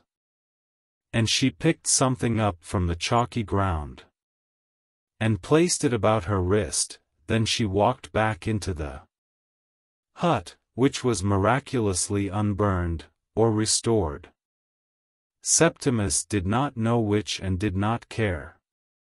His heart juddered and syncopated inside his chest, and if he could have screamed, he would. It was dawn before the pain ended, and, in 6 voices, his older brothers welcomed Septimus to their ranks. Septimus looked down, one last time, on the twisted, still warm form he had once inhabited, and at the expression in its eyes. Then he turned away. "There are no brothers left to take revenge on her," he said, in the voice of the morning curlews, "and it is none of us will ever be Lord of Stormhold. Let us move on." And after he had said that, there were not even ghosts in that place. The sun was high in the sky that day when Madame Semele's caravan came lumbering through the chalk cut of Diggory's dike.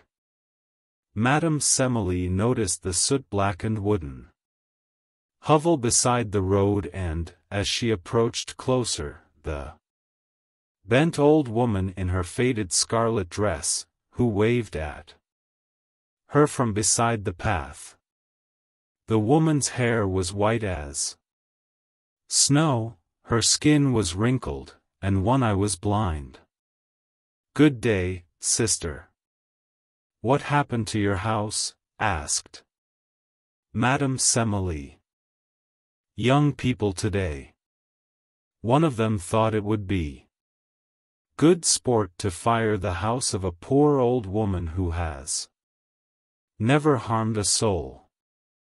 Well, he learned his lesson soon enough." "I," said Madame Semele. "They always learn. And are never grateful to us for the lesson." "There's truth for you," said the woman in the faded scarlet dress. "Now, tell me, dear, who rides with you this day?" "That," said Madame Semele, haughtily, "is none of your never mind, and I shall thank you to keep yourself to yourself. Who rides with you? Tell me truly, or I shall set harpies to tear you limb from limb and hang your remains from a hook deep beneath the world. And who would you be, to threaten me so?" The old woman stared up at Madame Semele with one good eye and one milky eye. "I know you, Ditchwater Sal. None of your damned lip. Who travels with you?" Madame Semele felt the words being torn from her mouth, whether she would say them or no. There are the 2 mules who pull my caravan, myself, a maid-servant I keep in the form of a large bird, and a young man in the form of a dormouse. Anyone else? Anything else? No one and nothing. I swear it upon the sisterhood. The woman at the side of the road pursed her lips. Then, "Get away with you, and get along with you," she said. Madame Semele clucked and shook the reins, and the mules began to amble on. In her borrowed bed in the dark interior of the caravan, the star slept on, unaware how close she had come to her doom, nor by how slim a margin she had escaped it. When they were out of sight of the stick house and the deathly whiteness of Diggory's Dyke, the exotic bird napped up onto its perch, threw back its head and hooped, and crowed and sang, until Madame Semele told it that she would wring its foolish neck if it would not be quiet. And even then, in the quiet darkness inside the caravan, the pretty bird chuckled and twittered and trilled, and, once, it even hooted like a little owl. The sun was already low in the western sky as they approached the town of Wall. The sun shone in their eyes, half blinding them and turning their world to liquid gold. The sky, the trees, the bushes, even the path itself was golden in the light of the setting sun. Madame Semele reined in her mules in the meadow, where her stall would be. She unhitched the 2 mules, and led them to the stream, where she hitched them to a tree. They drank deeply and eagerly. There were other market folk and visitors setting up their stalls all over the meadow, putting up tents and hanging draperies from trees. There was an air of expectation that touched everyone and everything, like the golden light of the westering sun. Madame Semele went into the inside of the caravan and unhooked the cage from its chain. She carried it out into the meadow and put it down on a hillock of grass. She opened the cage door, and picked out the sleeping dormouse with bony fingers. "Out you come," she said. The dormouse rubbed its liquid black eyes with its forepaws, and blinked at the fading daylight. The witch reached into her apron and produced a glass daffodil. With it she touched Tristran's head. Tristran blinked sleepily, and then he yawned. He ran a hand through his unruly brown hair and looked down at the witch with fierce anger in his eyes. "Why, you evil old crone," he began. "Hush your silly mouth," said Madame Semele, sharply. "I got you here, safely and soundly, and in the same condition I found you. I gave you board and I gave you lodging, and if neither of them were to your liking or expectation, well, what is it to me? Now, be off with you, before I change you into a wiggling worm and bite off your head, if it is not your tail. Go. Shoo. Shoo." Tristran counted to 10, and then, ungraciously, walked away. He stopped a dozen yards away beside a copse, and waited for the star, who limped down the side of the caravan steps, and came over to him. "Are you all right?" he asked, genuinely concerned, as she approached. "Yes, thank you," said the star. "She did not ill-use me. Indeed, I do not believe that she ever knew that I was there at all. Is that not peculiar?" Madame Semele had the bird in front of her now.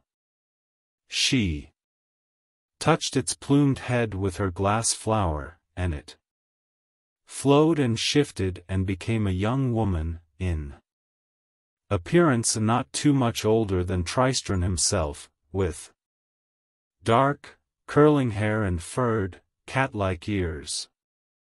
She darted a glance at Tristran, and there was something about those violet eyes that Tristran found utterly familiar, although he could not recall where he had seen them before. "So, that is the bird's true form," said Yvain. "She was a good companion on the road." And then the star realized that the silver chain that had kept the bird a captive was still there, now that the bird had become a woman, for it glinted upon her wrist and ankle, and Yvain pointed this out to Tristran. "Yes," said Tristran. "I can see. It is awful. But I'm not sure there's much that we can do about it." They walked together through the meadow, toward the gap in the wall. "We shall visit my parents first," said Tristran, "for I have no doubt that they have missed me as I have missed them, although, truth to tell, Tristran had scarcely given his parents a second thought on his journeyings. And then we shall pay a visit to Vitória Forester, and it was with this and that Tristran closed his mouth, for he could no longer reconcile his old idea of giving the star to Vitória Forester with his current notion that the star was not a thing to be passed from hand to hand, but a true person in all respects and no kind of a thing at all. And yet, Vitória Forester was the woman he loved. Well and all, he would burn that bridge when he came to it, he decided, and for now he would take Yvain into the village, and deal with events as they came. He felt his spirits lift, and his time as a dormouse had already become nothing more in his head than the remnants of a dream, as if he had merely taken an afternoon nap in front of the kitchen fire and was now wide awake once more. He could almost taste in his mouth the memory of Mr. Bromios's best ale, although he realized, with a guilty start, he had forgotten the color of Vitória Forester's eyes. The sun was huge and red behind the rooftops of Wall. When Tristran and Yvain crossed the meadow and looked down on the gap in the wall, the star hesitated. "Do you really want this?" she asked Tristran. "For I have misgivings." "Don't be nervous," he said. "Although it's not surprising that you have nerves, my stomach feels as if I had swallowed 100 butterflies. You shall feel so much better when you are sitting in my mother's parlor, drinking her tea, well, not drinking tea, but there will be tea for you to sip. Why, I swear that for such a guest, and to welcome her boy back home, my mother would break out the best china," and his hand sought hers and gave it a reassuring squeeze. She looked at him, and she smiled, gently and ruefully. "Whither thou goest," she whispered. Hand in hand the young man and the fallen star approached the gap in the wall. Chapter 10. Stardust. It has occasionally been remarked upon that it is as easy to overlook something large and obvious as it is to overlook something small and niggling, and that the large things one overlooks can often cause problems. Tristran Thorn approached the gap in the wall, from the fairy side, for the second time since his conception. 18 years before, with the star limping beside him. His head was in a whirl from the scents and the sounds of his native village, and his heart rose within him. He nodded politely to the guards on the gap as he approached, recognizing them both. The young man shifting idly from foot to foot, sipping a pint of what Tristran supposed to be Mr. Bromios's best ale, was Wystan Pippin, who had once been Tristran's schoolfellow, although never his friend.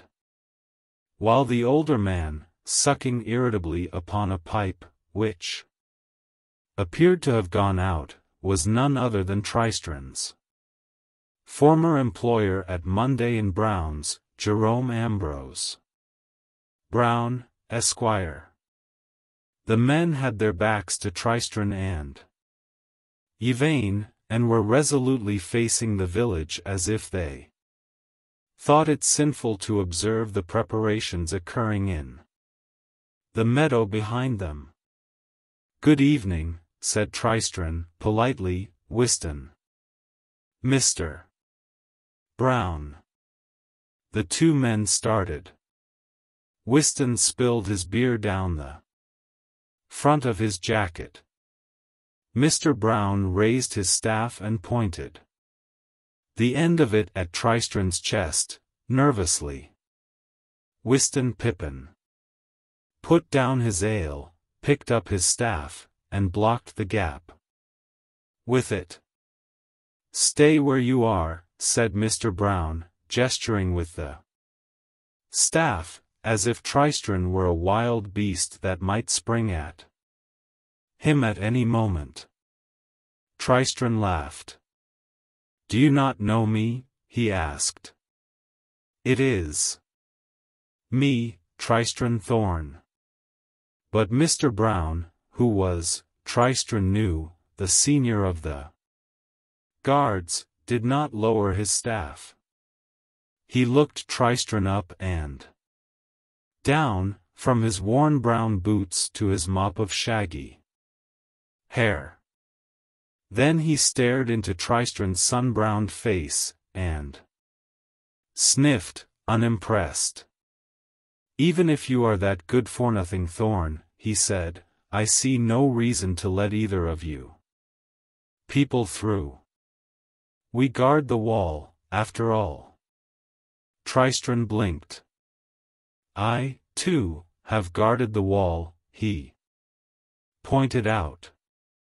"And there are no rules about not letting people through from this direction. Only from the village." Mr. Brown nodded, slowly. Then he said, as one talks to an idiot, "And if you are Tristran Thorn, which I'm only conceding for the sake of argument here, for you look nothing like him, and you talk little enough like him either, in all the years you lived here, how many people came through the wall from the meadow side?" "Why, none that ever I knew of," said Tristran. Mr. Brown smiled the same smile he had been used to use when he docked Tristran a morning's wages for 5 minutes lateness. "Exactly," he said. "There was no rule against it because it doesn't happen. No one comes through from the other side. Not while I'm on duty, any road. Now, Be off with you, before I take my stick to your head. Tristran was dumbfounded. If you think I have gone through, well, everything I've gone through, only to be turned away at the last by a self-important, penny-pinching grocer and by someone who used to crib from me in history, he began, but Yvain touched his arm and said, Tristran, let it go for now. You shall not fight with your own people. Tristran said nothing. Then he turned, without a word. And together they walked back up the slope of the meadow. Around them a hodgepodge of creatures and people erected their stalls, hung their flags and wheeled their barrows. And it came to Tristran then, in a wave of something that resembled homesickness, but a homesickness comprised in equal parts of longing and despair, that these might as well be his own people, for he felt he had more in common with them than with the pallid folk of Wall in their worsted jackets and their hobnailed boots. They stopped and watched a small woman, almost as broad as she was high, do her best to put up her stall. Unasked, Tristran walked over and began to help her, carrying the heavy boxes from her cart to the stall, climbing a tall stepladder to hang an assortment of streamers from a tree branch, unpacking heavy glass carafes and jugs, each one stoppered with a huge, blackened cork and sealed with silvery wax, and filled with a slowly swirling colored smoke, and placing them on the shelves.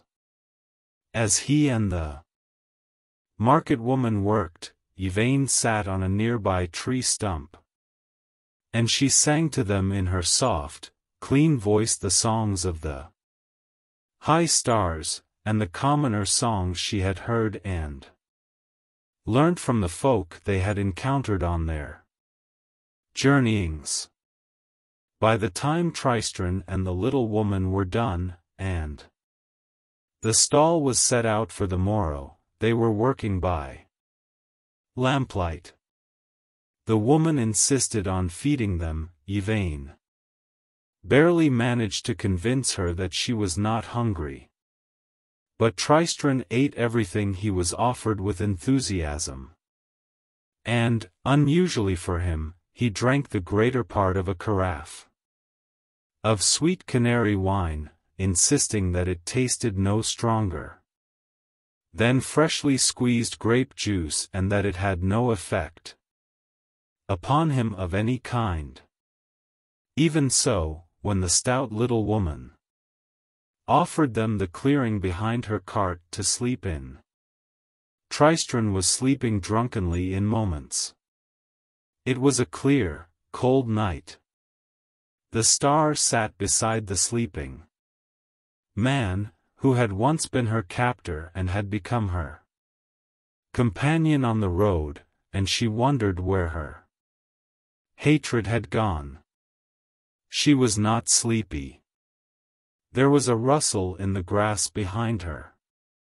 A dark-haired woman stood next to her, and together they stared down at Tristran. There is something of the dormouse in him still, said the dark-haired woman. Her ears were pointed and cat-like, and she looked little older than Tristran himself. Sometimes I wonder if she transforms people into animals, or whether she finds the beast inside us, and frees it. Perhaps there is something about me that is, by nature, a brightly colored bird.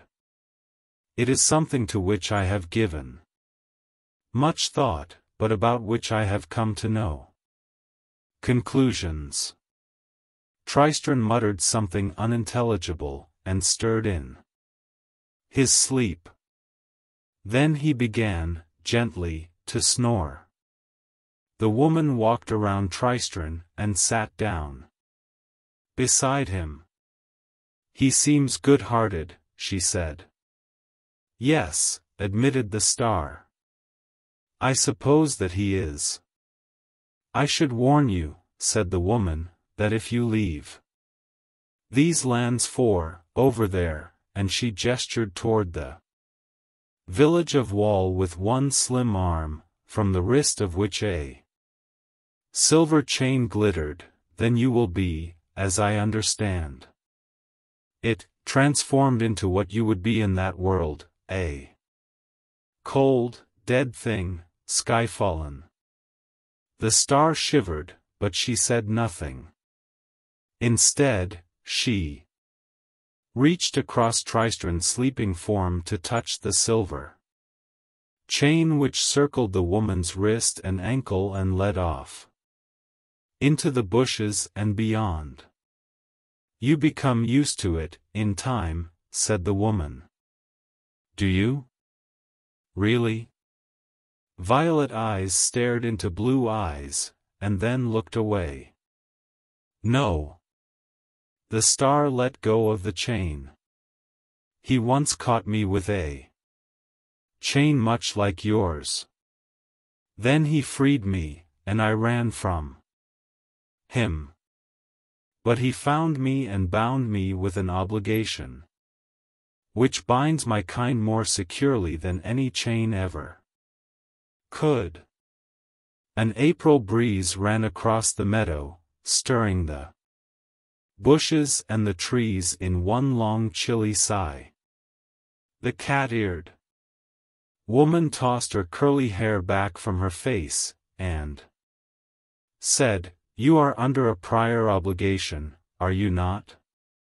You have something that does not belong to you, which you must deliver to its rightful owner." The star's lips tightened. "Who are you?" she asked. "I told you. I was the bird in the caravan," said the woman. "I know what you are, and I know why the witch woman never knew that you were there. I know who seeks you and why she needs you. Also, I know the provenance of the topaz stone you wear upon a silver chain about your waist. Knowing this, and what manner of thing you are, I know the obligation you must be under." She leaned down, and, with delicate fingers, she tenderly pushed the hair from Tristran's face. The sleeping youth neither stirred nor responded. "I do not think that I believe you, or trust you," said the star. A night bird cried in a tree above them. It sounded very lonely in the darkness. "I saw the topaz about your waist when I was a bird," said the woman, standing up once more. "I watched, when you bathed in the river, and recognized it for what it was." "How?" asked the star. "How did you recognize it?" But the dark-haired woman only shook her head and walked back the way that she had come, sparing but one last glance for the sleeping youth upon the grass. And then she was taken by the night. Tristran's hair had, obstinately, fallen across his face once more. The star leaned down and gently pushed it to one side, letting her fingers dwell upon his cheek as she did so. He slept on.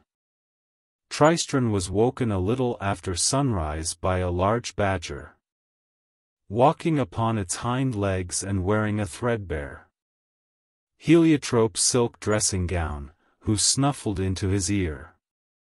Until Tristran sleepily opened his eyes, and then said, self-importantly, "Party name of Thorn? Tristran of that set?" Said Tristran. There was a foul taste in his mouth, which felt dry and furred. He could have slept for another several hours. They've been asking about you, said the Badger. Down by the gap. Seems there's a young lady wants to have a word with you. Tristran sat up and grinned widely. He touched the sleeping star on her shoulder. She opened her sleepy blue eyes and said, "What?" "Good news," he told her. "Do you remember Vitória Forrester? I might have mentioned her name once or twice on our travels." "Yes," she said. "You might have." "Well," he said, "I'm off to see her. She's down by the gap." He paused. "Look. Well, probably best if you stay here. I wouldn't want to confuse her or anything." The star rolled over and covered her head with her arm, and said nothing else. Tristran decided that she must have gone back to sleep. He pulled on his boots, washed his face, and rinsed out his mouth in the meadow stream, and then ran pell-mell through the meadow, toward the village. The guards on the wall this morning were the Reverend Miles, the vicar of Wall, and Mr. Bromios, the innkeeper. Standing between them was a young lady with her back to the meadow. "Vitória," called Tristran in delight, but then the young lady turned, and he saw that it was not Vitória Forrester.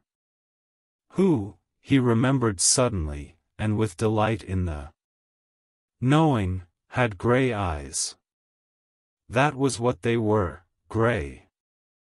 How could he ever have allowed himself to forget?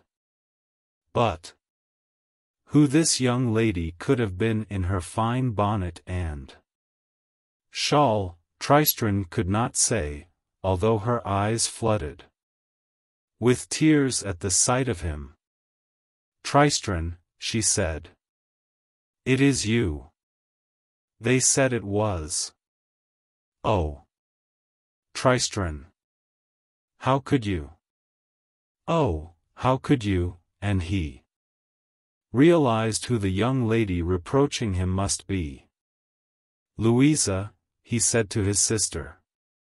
"And then, you have certainly grown while I was away, from a chit of a girl into a fine young lady." She sniffed, and blew her nose into a lace-edged linen handkerchief, which she pulled from her sleeve.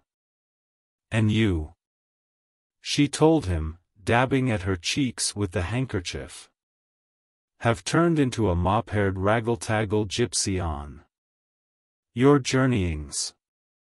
But I suppose you look well, and that is a good thing. Come on, now," and she motioned, impatiently, for him to walk through the gap in the wall, and come to her. "But the wall," he said, eyeing the innkeeper and the vicar a little nervously. "Oh, as to that, when Whiston and Mr. Brown finished their shift last night they repaired to the saloon bar at the 7th Pie, where Whiston happened to mention their meeting with a ragamuffin who claimed to be you, and how they blocked his way. Your way. When news of this reached Father's ears, he marched right up to the pie and gave the both of them such a tongue-lashing and a telling of what for that I could scarcely believe it was him. Some of us were for letting you come back this morning," said the vicar, "and some were for keeping you there until midday." but none of the ones who were for making you wait are on wall duty this morning, said Mr. Bromios.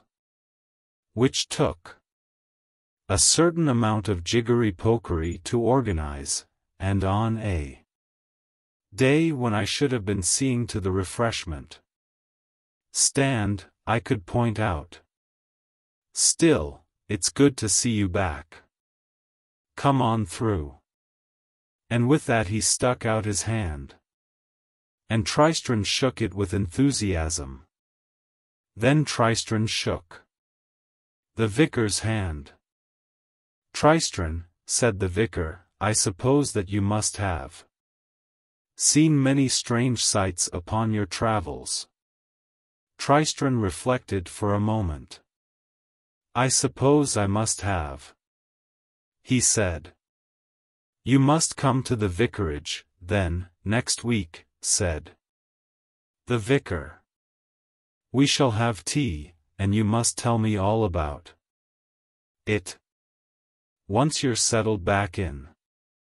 And Tristran, who had always held the vicar in some awe, could do nothing but nod. Louisa sighed, a little theatrically, and began to walk briskly in the direction of the seventh magpie. Tristran ran along the cobbles to catch her up, and then he was walking beside her. It does my heart good to see you again, my sister, he said. As if we were not all worried sick about you, she said crossly, what with all your gallivantings. And you did not even wake me to say good-bye. Father has been quite distracted with concern for you, and at Christmas, when you were not there, after we had eaten the goose and the pudding, Father took out the port and he toasted absent friends, and Mother sobbed like a babe, so of course I cried too, and then Father began to blow his nose into his best handkerchief, and Grandmother and Grandfather Hempstock insisted upon pulling the Christmas crackers and reading the jolly mottos, and somehow that only made matters worse, and, to put it bluntly, Tristran, you quite spoiled our Christmas. Sorry, said Tristran. What are we doing now? Where are we going? We are going into the seventh pie, said Louisa. I should have thought that was obvious. Mr. Bromios said that you could use his sitting room. There's somebody there who needs to talk to you. And she said nothing more as they went into the pub. There were a number of faces Tristran recognized, and the people nodded at him, or smiled, or did not smile, as he walked through the crowds and made his way up the narrow stairs behind the bar to the landing with Louisa by his side. The wooden boards creaked beneath their feet. Louisa glared at Tristran. And then her lip trembled, and, to Tristran's surprise, she threw her arms about him and hugged him so tightly that he could not breathe. Then, with not another word, she fled back down the wooden stairs. He knocked at the door to the sitting room, and went in. The room was decorated with a number of unusual objects, of small items of antique statuary and clay pots. Upon the wall hung a stick, wound about with ivy leaves, or rather, with a dark metal cunningly beaten to resemble ivy. Apart from the decorations, the room could have been the sitting room of any busy bachelor with little time for sitting. It was furnished with a small chaise longue, a low table upon which was a well-thumbed leather-bound copy of the Sermons of Lawrence Sterne, a pianoforte, and several leather armchairs, and it was in one of these armchairs that Victoria Forrester was sitting. Tristran walked over to her slowly and steadily, and then he went down upon one knee in front of her, as once he had gone down on his knees before her in the mud of a country lane. "Oh, please don't," said Victoria Forrester, uncomfortably. "Please get up. Why don't you sit down over there? In that chair? Yes. That's better." The morning light shone through the high lace curtains and caught her chestnut hair from behind, framing her face in gold. "Look at you," she said. "You became a man.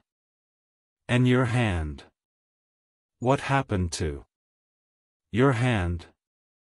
"I burnt it," he said. "In a fire." She said nothing in response, at first. She just looked at him.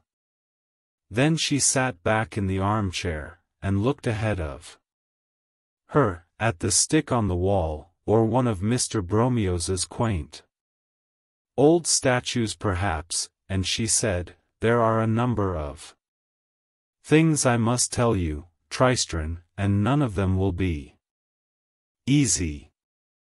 I would appreciate it if you said nothing until I have had a chance to say my piece. So, firstly, and perhaps most importantly, I must apologize to you. It was my foolishness, my idiocy, that sent you off on your journeyings. I thought you were joking. No, not joking. I thought that you were too much the coward, too much of a boy, ever to follow up on any of your fine, silly words. It was only when you had gone, and the days passed, and you did not return, that I realized that you had been in earnest, and by then it was much too late. I have had to live, each day, with the possibility that I had sent you to your death." She stared ahead of herself as she spoke, and Tristran had the feeling, which became a certainty, that she had conducted this conversation in her head 100 times in his absence. It was why he could not be permitted to say anything. This was hard enough on Victoria Forrester, and she would not be able to manage it if he caused her to depart from her script. "And I did not play you fair, my poor shop boy, but you are no longer a shop boy, are you? Since I thought that your quest was just foolishness, in every way." She paused, and her hands gripped the wooden arms of the chair, grasping them so tightly her knuckles first reddened, then went white. "Ask me why I would not kiss you that night, Tristran Thorn." "It was your right not to kiss me," said Tristran. "I did not come here to make you sad, Vicky. I did not find your star to make you miserable." Her head tipped to one side. "So you did find the star we saw that night?" "Oh yes," said Tristran. "The star is back in the meadow, though, right now. But I did what you asked me to do. Then do something else for me now. Ask me why I would not kiss you that night. I had kissed you before. When we were younger, after all. Very well, Vicky. Why would you not kiss me, that night? Because, she said, and there was relief in her voice as she said it, enormous relief, as if it were escaping from her. The day before we saw the shooting star, Robert had asked me to marry him. That evening, when I saw you, I had gone to the shop hoping to see him, and to talk to him, and to tell him that I accepted, and he should ask my father for my hand. Robert? Asked Tristran, his head all in a whirl. Robert Munday. You worked in his shop. Mr. Munday, echoed Tristran. You and Mr. Munday? Exactly. She was looking at him now. And then you had to take me seriously and run off to bring me back a star. And not a day would go by when I did not feel as if I had done something foolish and bad. For I promised you my hand, if you returned with the star. And there were some days, Tristran, when I honestly do not know which I thought worse, that you would be killed in the lands beyond, all for the love of me, or that you would succeed in your madness, and return with the star, to claim me as your bride. Now, of course, some folks hereabouts told me not to take on so, and that it was inevitable that you would have gone off to the lands beyond, of course, it being your nature, and you being from there in the first place, but somehow, in my heart, I knew I was at fault, and that, one day, you would return to claim me. And you love Mr. Munday, said Tristran, seizing on the only thing in all this he was certain he had understood. She nodded, and raised her head, so her pretty chin pointed toward Tristran. But I gave you my word, Tristran. And I will keep my word, and I have told Robert this. I am responsible for all that you have gone through, even for your poor burned hand. And if you want me, then I am yours. To be honest, he said, I think that I am responsible for all that I have done, not you. And it is hard to regret a moment of it, although I missed soft beds from time to time. And I shall never be able to look at another dormouse in quite the same way ever again. But you did not promise me your hand if I came back with the star, Vicky. I didn't? No.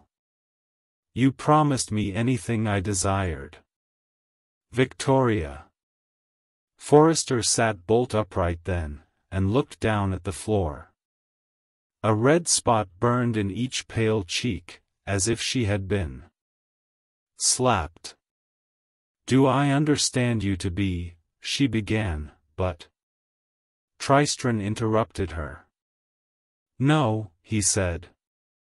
I don't think you do, actually. You said you would give me whatever I desire. Yes. Then, he paused. Then I desire that you should marry Mr. Munday. I desire that you should be married as soon as possible, why, within this very week, if such a thing can be arranged. And I desire that you should be as happy together as ever a man and woman have ever been. She exhaled in one low shuddering breath of release. Then she looked at him. Do you mean it? She asked. Marry him with my blessing, and we'll be quits and done, said Tristran. And the star will probably think so, too.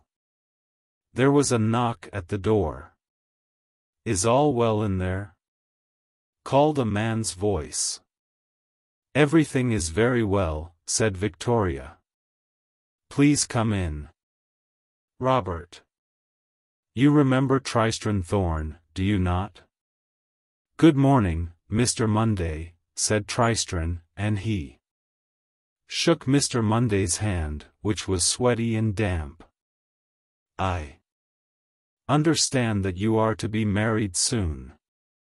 Permit me to tender my congratulations.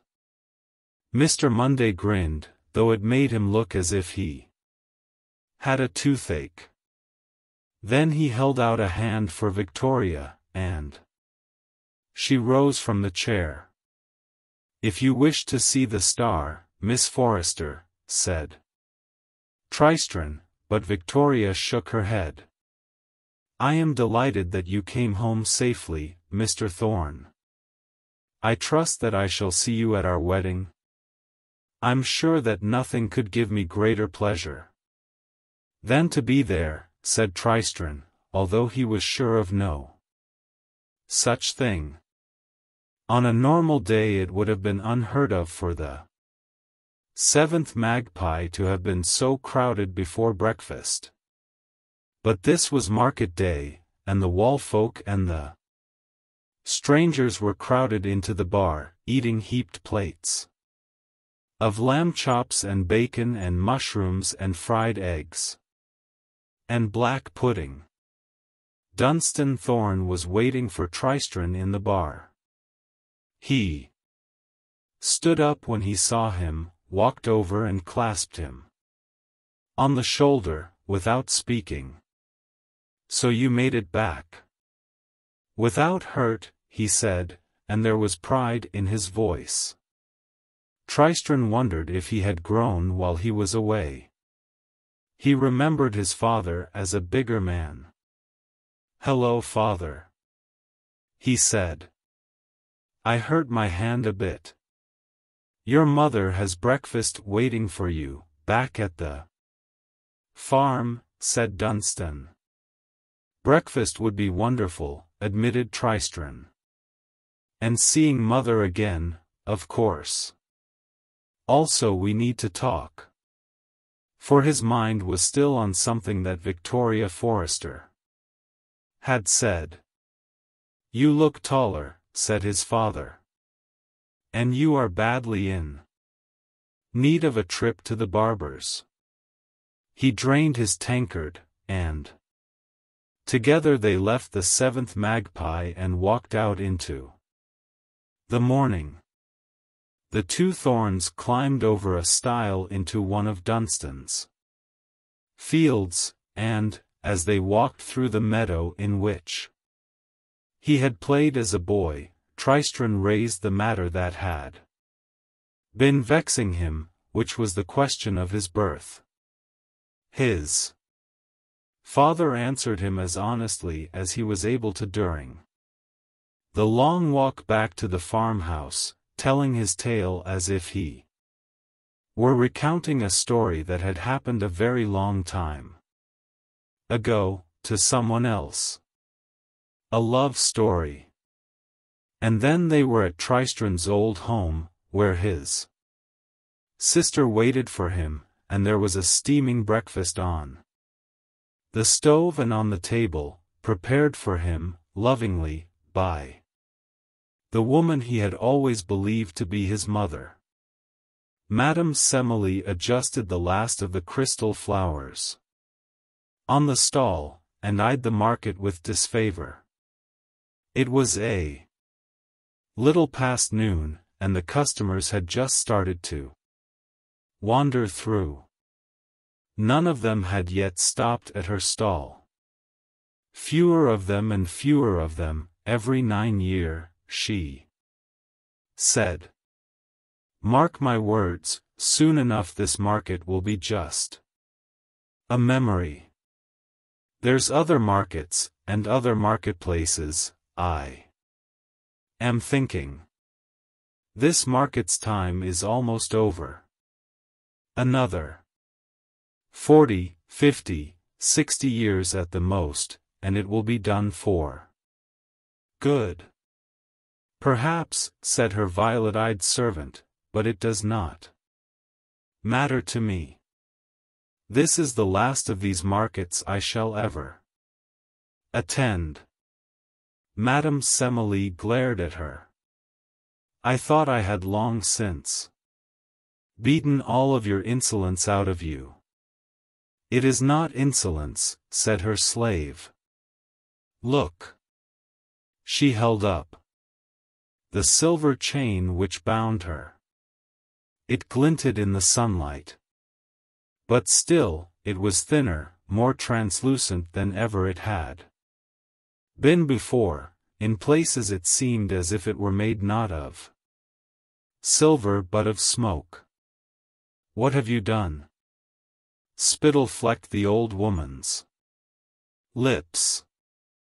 I have done nothing, nothing that I did not do 18 years ago. I was bound to you to be your slave until the day that the moon lost her daughter, if it occurred in a week, when 2 Mondays came together. And my time with you is almost done.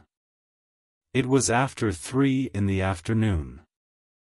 The star sat upon the meadow grass beside Mr. Bromios's wine and ale and food stall, and stared across at the gap in the wall and the village beyond it.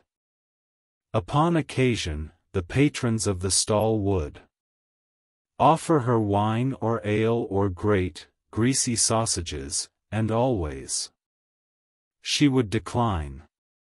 Are you waiting for someone, my dear? Asked a pleasant-featured young woman, as the afternoon dragged on. I do not know, said the star. Perhaps a young man, if I do not mistake my guess, a lovely thing like you. The star nodded. In a way, she said. I'm Victoria, said the young woman. Victoria Forrester. I am called Yvain, said the star. She looked Victoria Forrester up and down and up again. So, she said, you are Victoria Forrester. Your fame precedes you. The wedding, you mean, said Victoria, and her eyes shone with pride and delight. A wedding, is it? Asked Yvain. One hand crept to her waist, and felt the topaz upon its silver chain. Then she stared at the gap in the wall, and bit her lip. Oh, you poor thing! What a beast he must be, to keep you waiting so, said Victoria Forrester. Why do you not go through, and look for him? Because, said the star, and then she stopped. She said. Perhaps I shall. The sky above them was striped with gray and white bands of cloud, through which patches of blue could be seen. I wish my mother were out, said the star. I would say good-bye to her, first. And awkwardly, she got to her feet. But Victoria was not willing to let her new friend go that easily, and she was prattling on about banns, and marriage licenses, and special licenses which could only be issued by archbishops, and how lucky she was that Robert knew the archbishop. The wedding, it seemed, was set for 6 days. Time, at midday. Then Victoria called over a respectable gentleman. graying at the temples, who was smoking a black cheroot. And who grinned as if he had the toothache. "And this is Robert," she said. "Robert, this is Yvain. She's waiting for her young man. Yvain, this is Robert Monday. And on Friday next, at midday, I shall be Vitória Monday. Perhaps you could make something of that, my dear, in your speech. At the wedding breakfast, that on Friday there will be 2 Mondays together." And Mr. Monday puffed on his cheroot, and told his bride-to-be that he would certainly consider it. Then, asked Yvain, picking her words with care, "You are not marrying Tristran Thorn?" "No," said Vitória. "Oh," said the star. "Good." And she sat down again. She was still sitting there when Tristran came back through the gap in the wall, several hours later. He looked distracted, but brightened up when he saw her. "Hello. You," he said, helping her to her feet. "Have a good time. Waiting for me?" "Not particularly," she said. "I'm sorry," said Tristran. "I suppose I should have taken you with me, into the village." "No," said the star, "you shouldn't have. I live as long as I am in fairy. Were I to travel to your world, I would be nothing but a cold iron stone fallen from the heavens, pitted and pocked." "But I almost took you through with me," said Tristran, aghast. "I tried to, last night." "Yes," she said. "Which only goes to prove that you are indeed a ninny, a lackwit, and a clodpole." "Dunderhead," offered Tristran. "You always used to like calling me a dunderhead. And an oaf." "Well," she said, "you are all those things, and more. Besides, why did you keep me waiting like that? I thought something terrible had happened to you." "I'm sorry," he told her. "I won't leave you again." "No," she said, seriously and with certainty, "you will not." His hand found hers, then they walked, hand in hand, through the market. A wind began to come up, flapping and gusting at the canvas of the tents and the flags, and a cold rain spat down on them. They took refuge under the awning of a book stall, along with a number of other people and creatures. The stall-holder hauled a box full of books further under the canvas, to ensure that it did not get wet. Mackerel sky, not long wet nor not long dry," said a man in a black silk top hat to Tristran and Yvain. He was purchasing a small book bound in red leather from the bookseller. Tristran smiled and nodded, and, as it became apparent that the rain was easing up, he and Yvain walked on. "Which is all the thanks I shall ever get from them, I'll wager," said the tall man in the top hat to the bookseller, who had not the slightest idea what he was speaking about, and did not care. "I have said my goodbyes to my family," said Tristran to the star, as they walked. "To my father, and my mother. My father's wife, perhaps I should say, and to my sister Louisa. I don't think I shall be going back again. Now we just need to solve the problem of how to put you back up again in the sky. Perhaps I shall come with you. You would not like it, up in the sky, the star assured him. So, I take it you will not be marrying Victoria. Forrester. Tristran nodded. No, he said. I met her, said the star. Did you know that she is with child? What? Asked Tristran, shocked and surprised. I doubt that she knows. She is one, perhaps 2 moons along. Good Lord. How do you know? It was the star's turn to shrug. You know, she said, I was happy to discover that you are not marrying Victoria. Forrester. So was I, he confessed. The rain began once more, but they made no move to get under cover.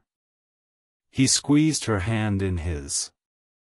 You know, she said, a star and a mortal man. Only half mortal, actually, said Tristran, helpfully. Everything I ever thought about myself, who I was, what I am, was a lie. Or sort of. You have no idea how astonishingly liberating that feels. Whatever you are, she said, I just wanted to point out that we can probably never have children. That's all. Tristran looked at the star, then, and he began to smile. And he said nothing at all. His hands were on her upper arms. He was standing in front of her, and looking down at her. Just so you know, that's all, said the star, and she leaned forward. They kissed for the first time then in the cold spring rain. Though neither one of them now knew that it was raining. Tristran's heart pounded in his chest as if it were not big enough to contain all the joy that it held. He opened his eyes as he kissed the star. Her sky-blue eyes stared back into his. And in her eyes he could see no parting from her. The silver chain was now nothing but smoke and vapor. For a heartbeat it hung on the air, then a sharp gust of wind. And rain blew it out into nothing at all.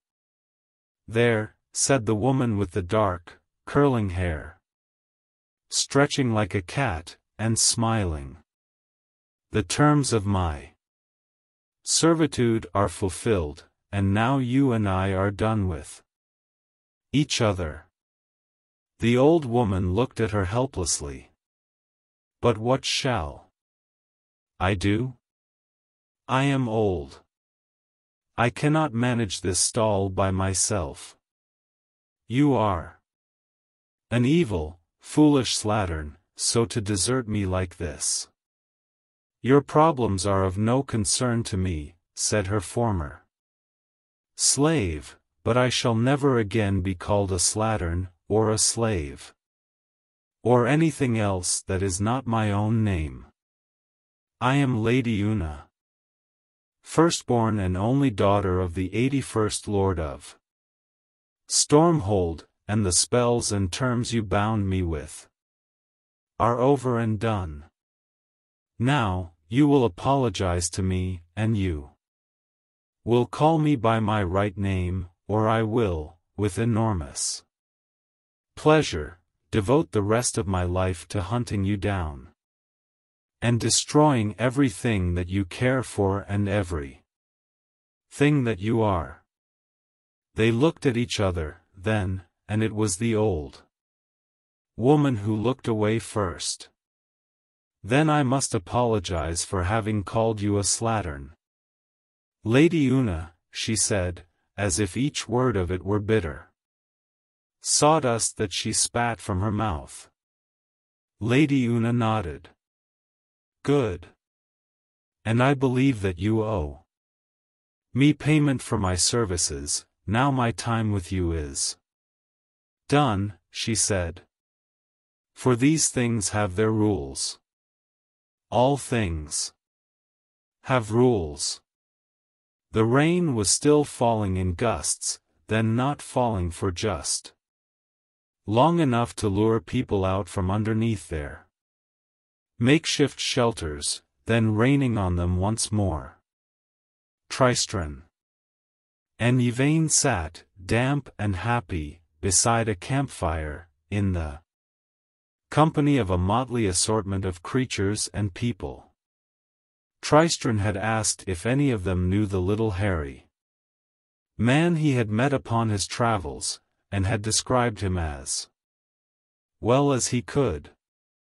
Several people acknowledged that they had met him in the past, although none had seen him at this market.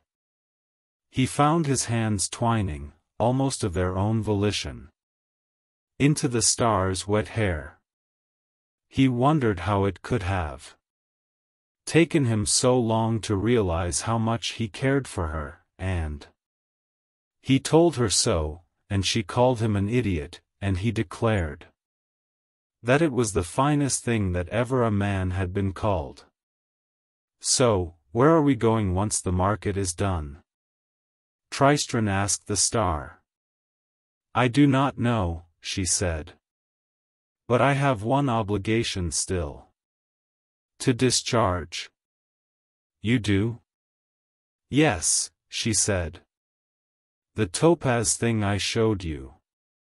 I have to give it to the right person. The last time the right person came along, that innkeeper woman cut his throat, so I have it still. But I wish it were gone.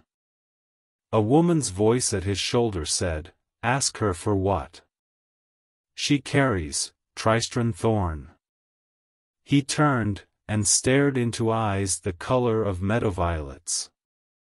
You were the bird in the witch's caravan, he told the woman. When you were the dormouse, my son, said the woman. I was the bird. But now I have my own form again, and my time of servitude is over. Ask Yvain for what she carries. You have the right. He turned back to the star. Yvain? She nodded, waiting. Yvain, will you give me what you are carrying? She looked puzzled, then she reached inside her robe, fumbled discreetly, and produced a large topaz stone on a broken silver chain. It was your grandfather's, said the woman to Tristran. You are the last male of the line of Stormhold. Put it about your neck. Tristran did so, as he touched the ends of the silver chain. Together they knit and mended as if they had never been broken. It's very nice, said Tristran, dubiously. It is the power of Stormhold, said his mother. There's no one can argue with that. You are of the blood, and all of your uncles are dead and gone. You will make a fine lord of Stormhold. Tristran stared at her in honest puzzlement. But I have no wish to be a lord of anywhere, he told her, or of anything, except perhaps my lady's heart. And he took the star's hand in his, and he pressed it to his breast, and smiled. The woman flicked her ears impatiently. In almost 18 years, Tristran Thorn, I have not demanded one single thing of you. And now, the first simple little request that I make, the tiniest favor that I ask of you, you say me. No. Now, I ask of you, Tristran, is that any way to treat your mother? No, mother, said Tristran.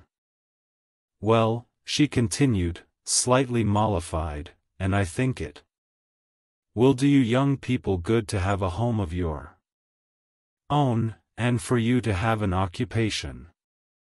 And if it does not suit you, you may leave, you know. There is no silver chain that will be holding you to the throne of Stormhold. And Tristran found this quite reassuring. Yvain was less impressed, for she knew that silver chains come in all shapes and sizes, but she knew also that it would not be wise to begin her life with Tristran by arguing with his mother. Might I have the honor of knowing what you are called? Asked Yvain, wondering if she was laying it on a bit thickly. Tristran's mother preened, and Yvain knew that she was not. I am the Lady Una of Stormhold, she said. Then she reached into a small bag, which hung from her side, and produced a rose made of glass, of a red so dark that it was almost black in the flickering firelight. It was my payment, she said, for more than 60 years of servitude. It galled her to give it to me, but rules are rules. And she would have lost her magic and more if she had not settled up.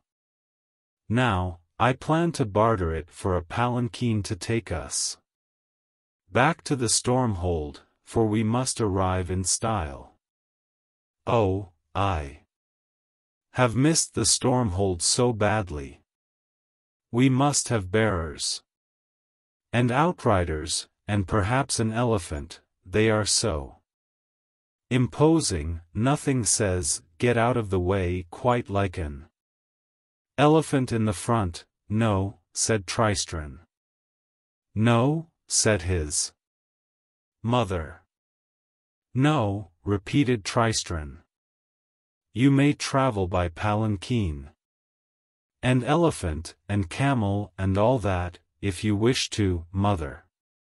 But Yvain and I will make our own way there, and travel at our own speed. The Lady Una took a deep breath, and Yvain decided that this argument was one that she would rather be somewhere else for, so she stood up, and told them that she would be back soon, that she needed a walk, and that she would not go wandering too far. Tristran looked at her with pleading eyes, but Yvain shook her head. This was his fight to win, and he would fight it better if she were not there. She limped through the darkening market, pausing beside a tent from which music and applause could be heard, and from which light spilled like warm, golden honey. She listened to the music, and she thought her own thoughts. It was there that a bent, white-haired old woman, glaucous blind in one eye, hobbled over to the star, and bade her to stop a while and talk. About what? Asked the star. The old woman, shrunk by age and time to little bigger than a child, held on to a stick as tall and bent as herself with palsied and swollen-knuckled hands. She stared up at the star with her good eye and her blue milk eye, and she said, I came to fetch your heart back with me.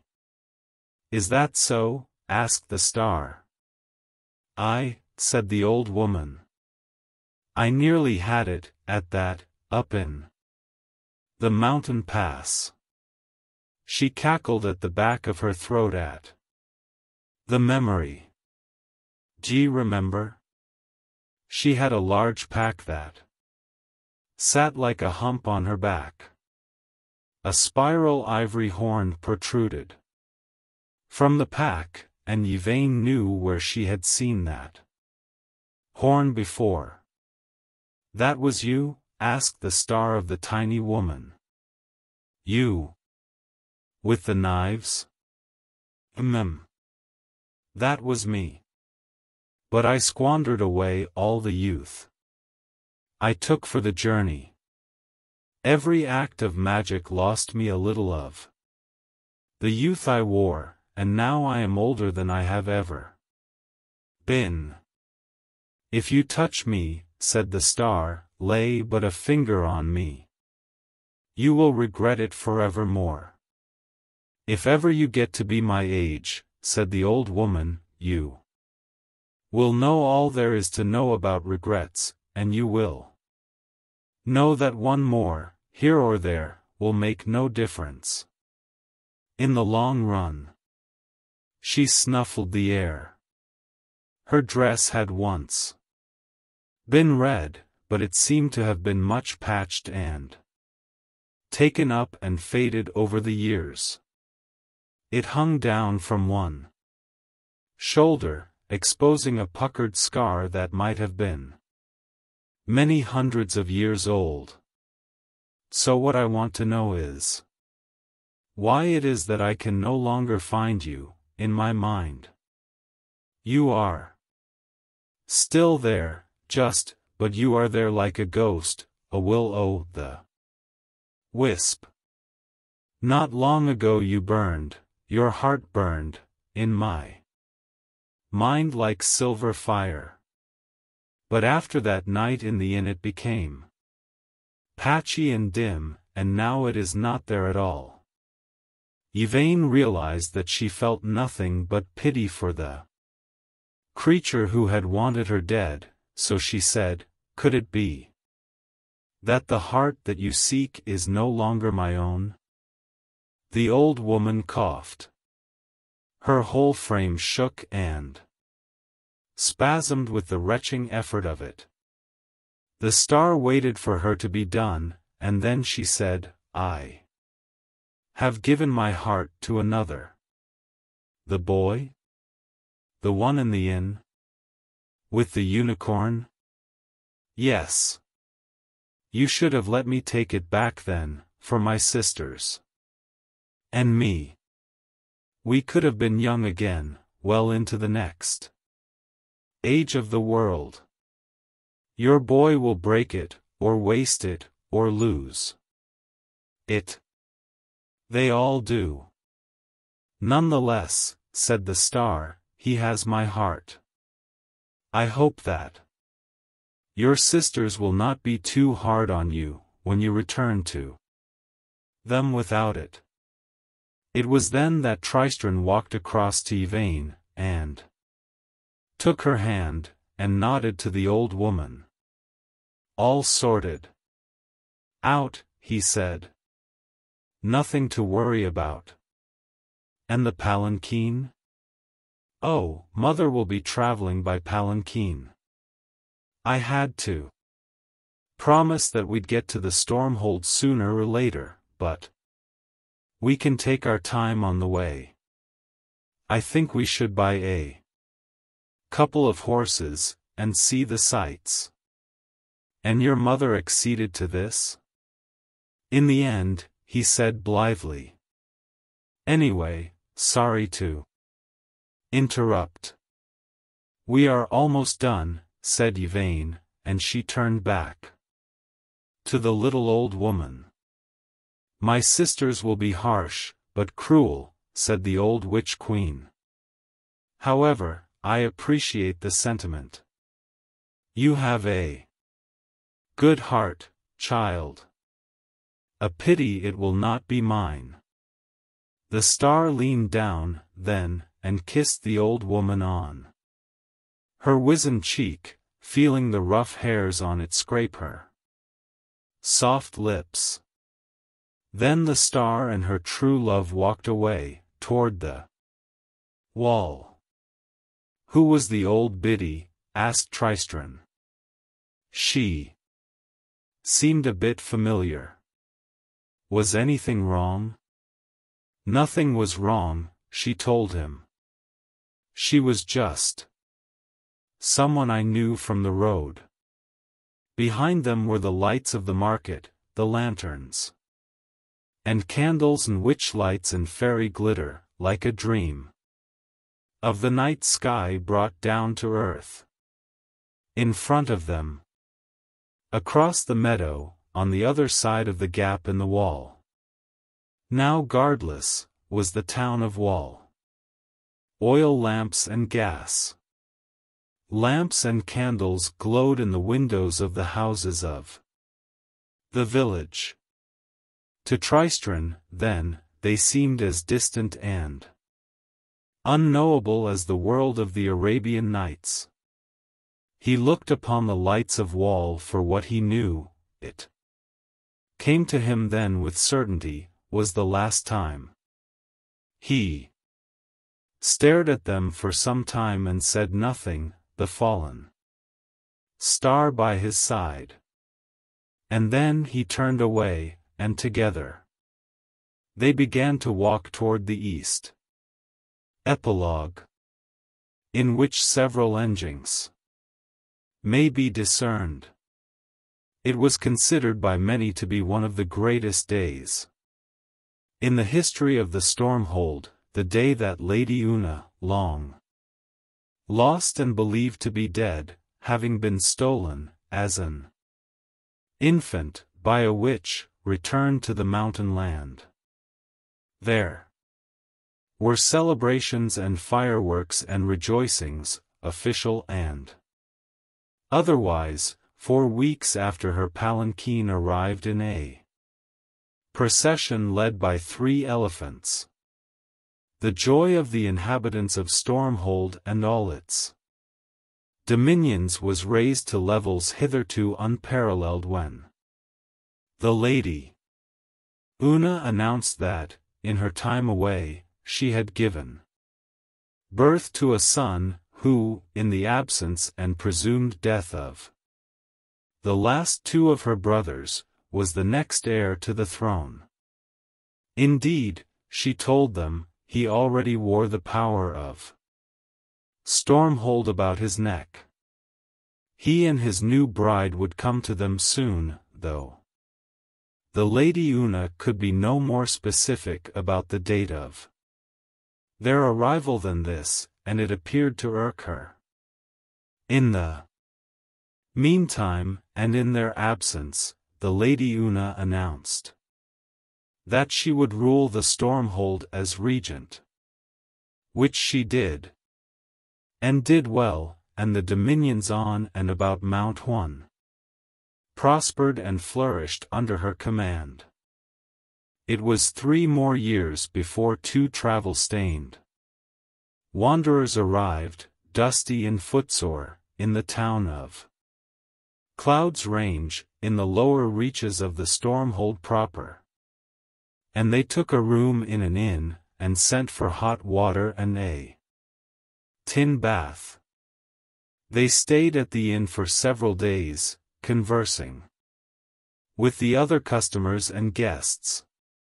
On the last night of their stay, the woman, whose hair was so fair it was almost white, and who walked with a limp, looked at the man, and said, "Well?"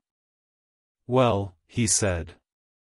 "Mother certainly seems to be doing an excellent job of reigning.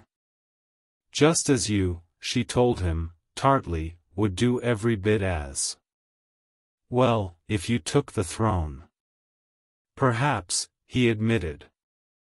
"And it certainly seems like it would be a nice place to end up, eventually. But there are so many places we have not yet seen. So many people still to meet.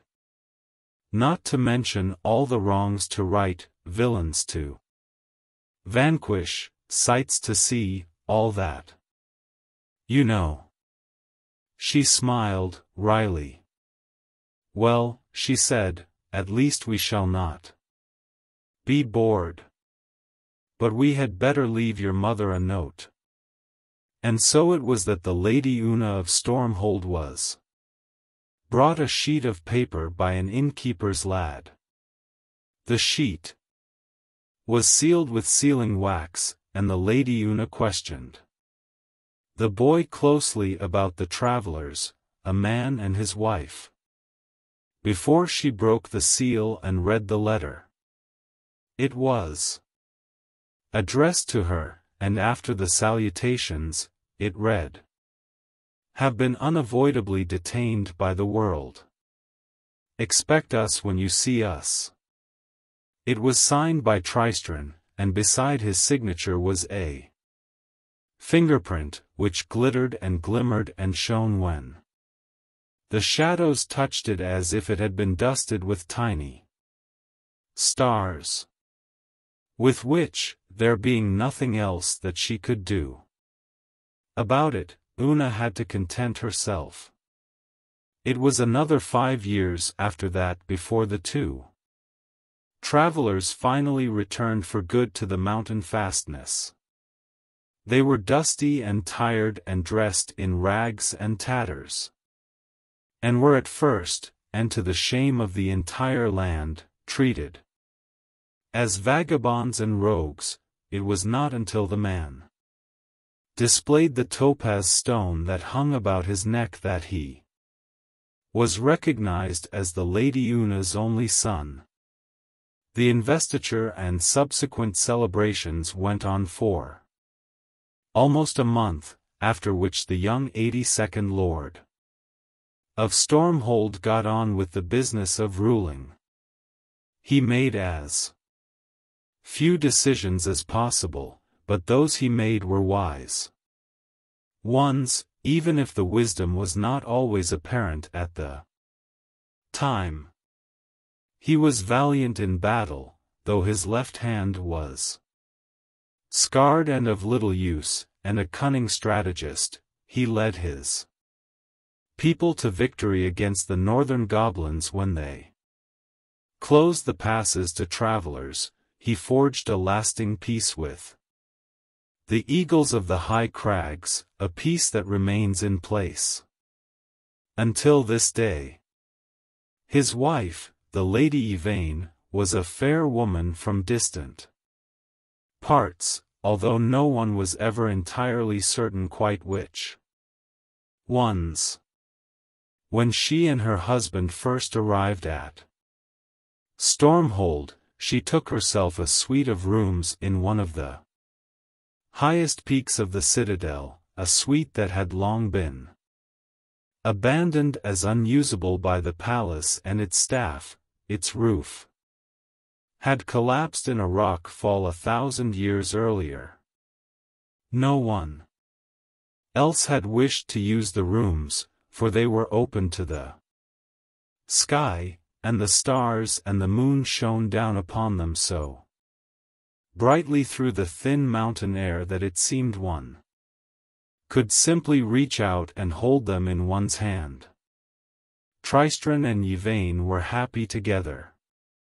Not forever after, for time, the thief, eventually takes all things into his dusty storehouse, but they were happy, as these things go, for a long while.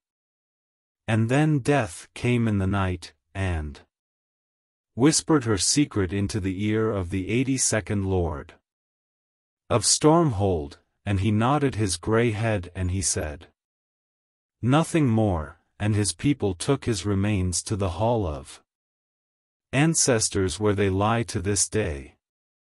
After Tristran's death, there were those who claimed that he was a member of the Fellowship of the Castle, and was instrumental in breaking the power of the Unseelie Court. But the truth of that, as so much else, died with him, and has never been established, neither one way nor another.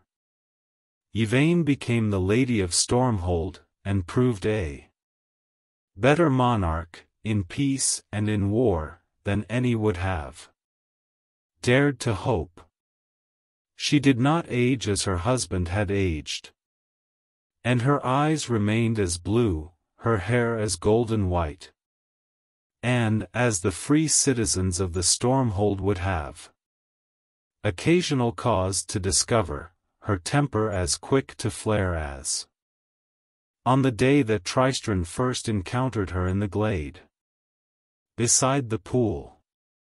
She walks with a limp to this day, although no one in the Stormhold would ever remark upon it, any more than they dare remark upon the way she glitters and shines, upon occasion, in the darkness.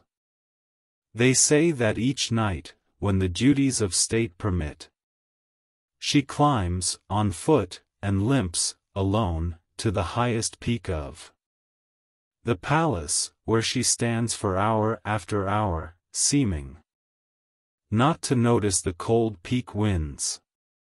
She says nothing at all, but simply stares upward into the dark sky and watches with sad eyes the slow dance of the infinite stars.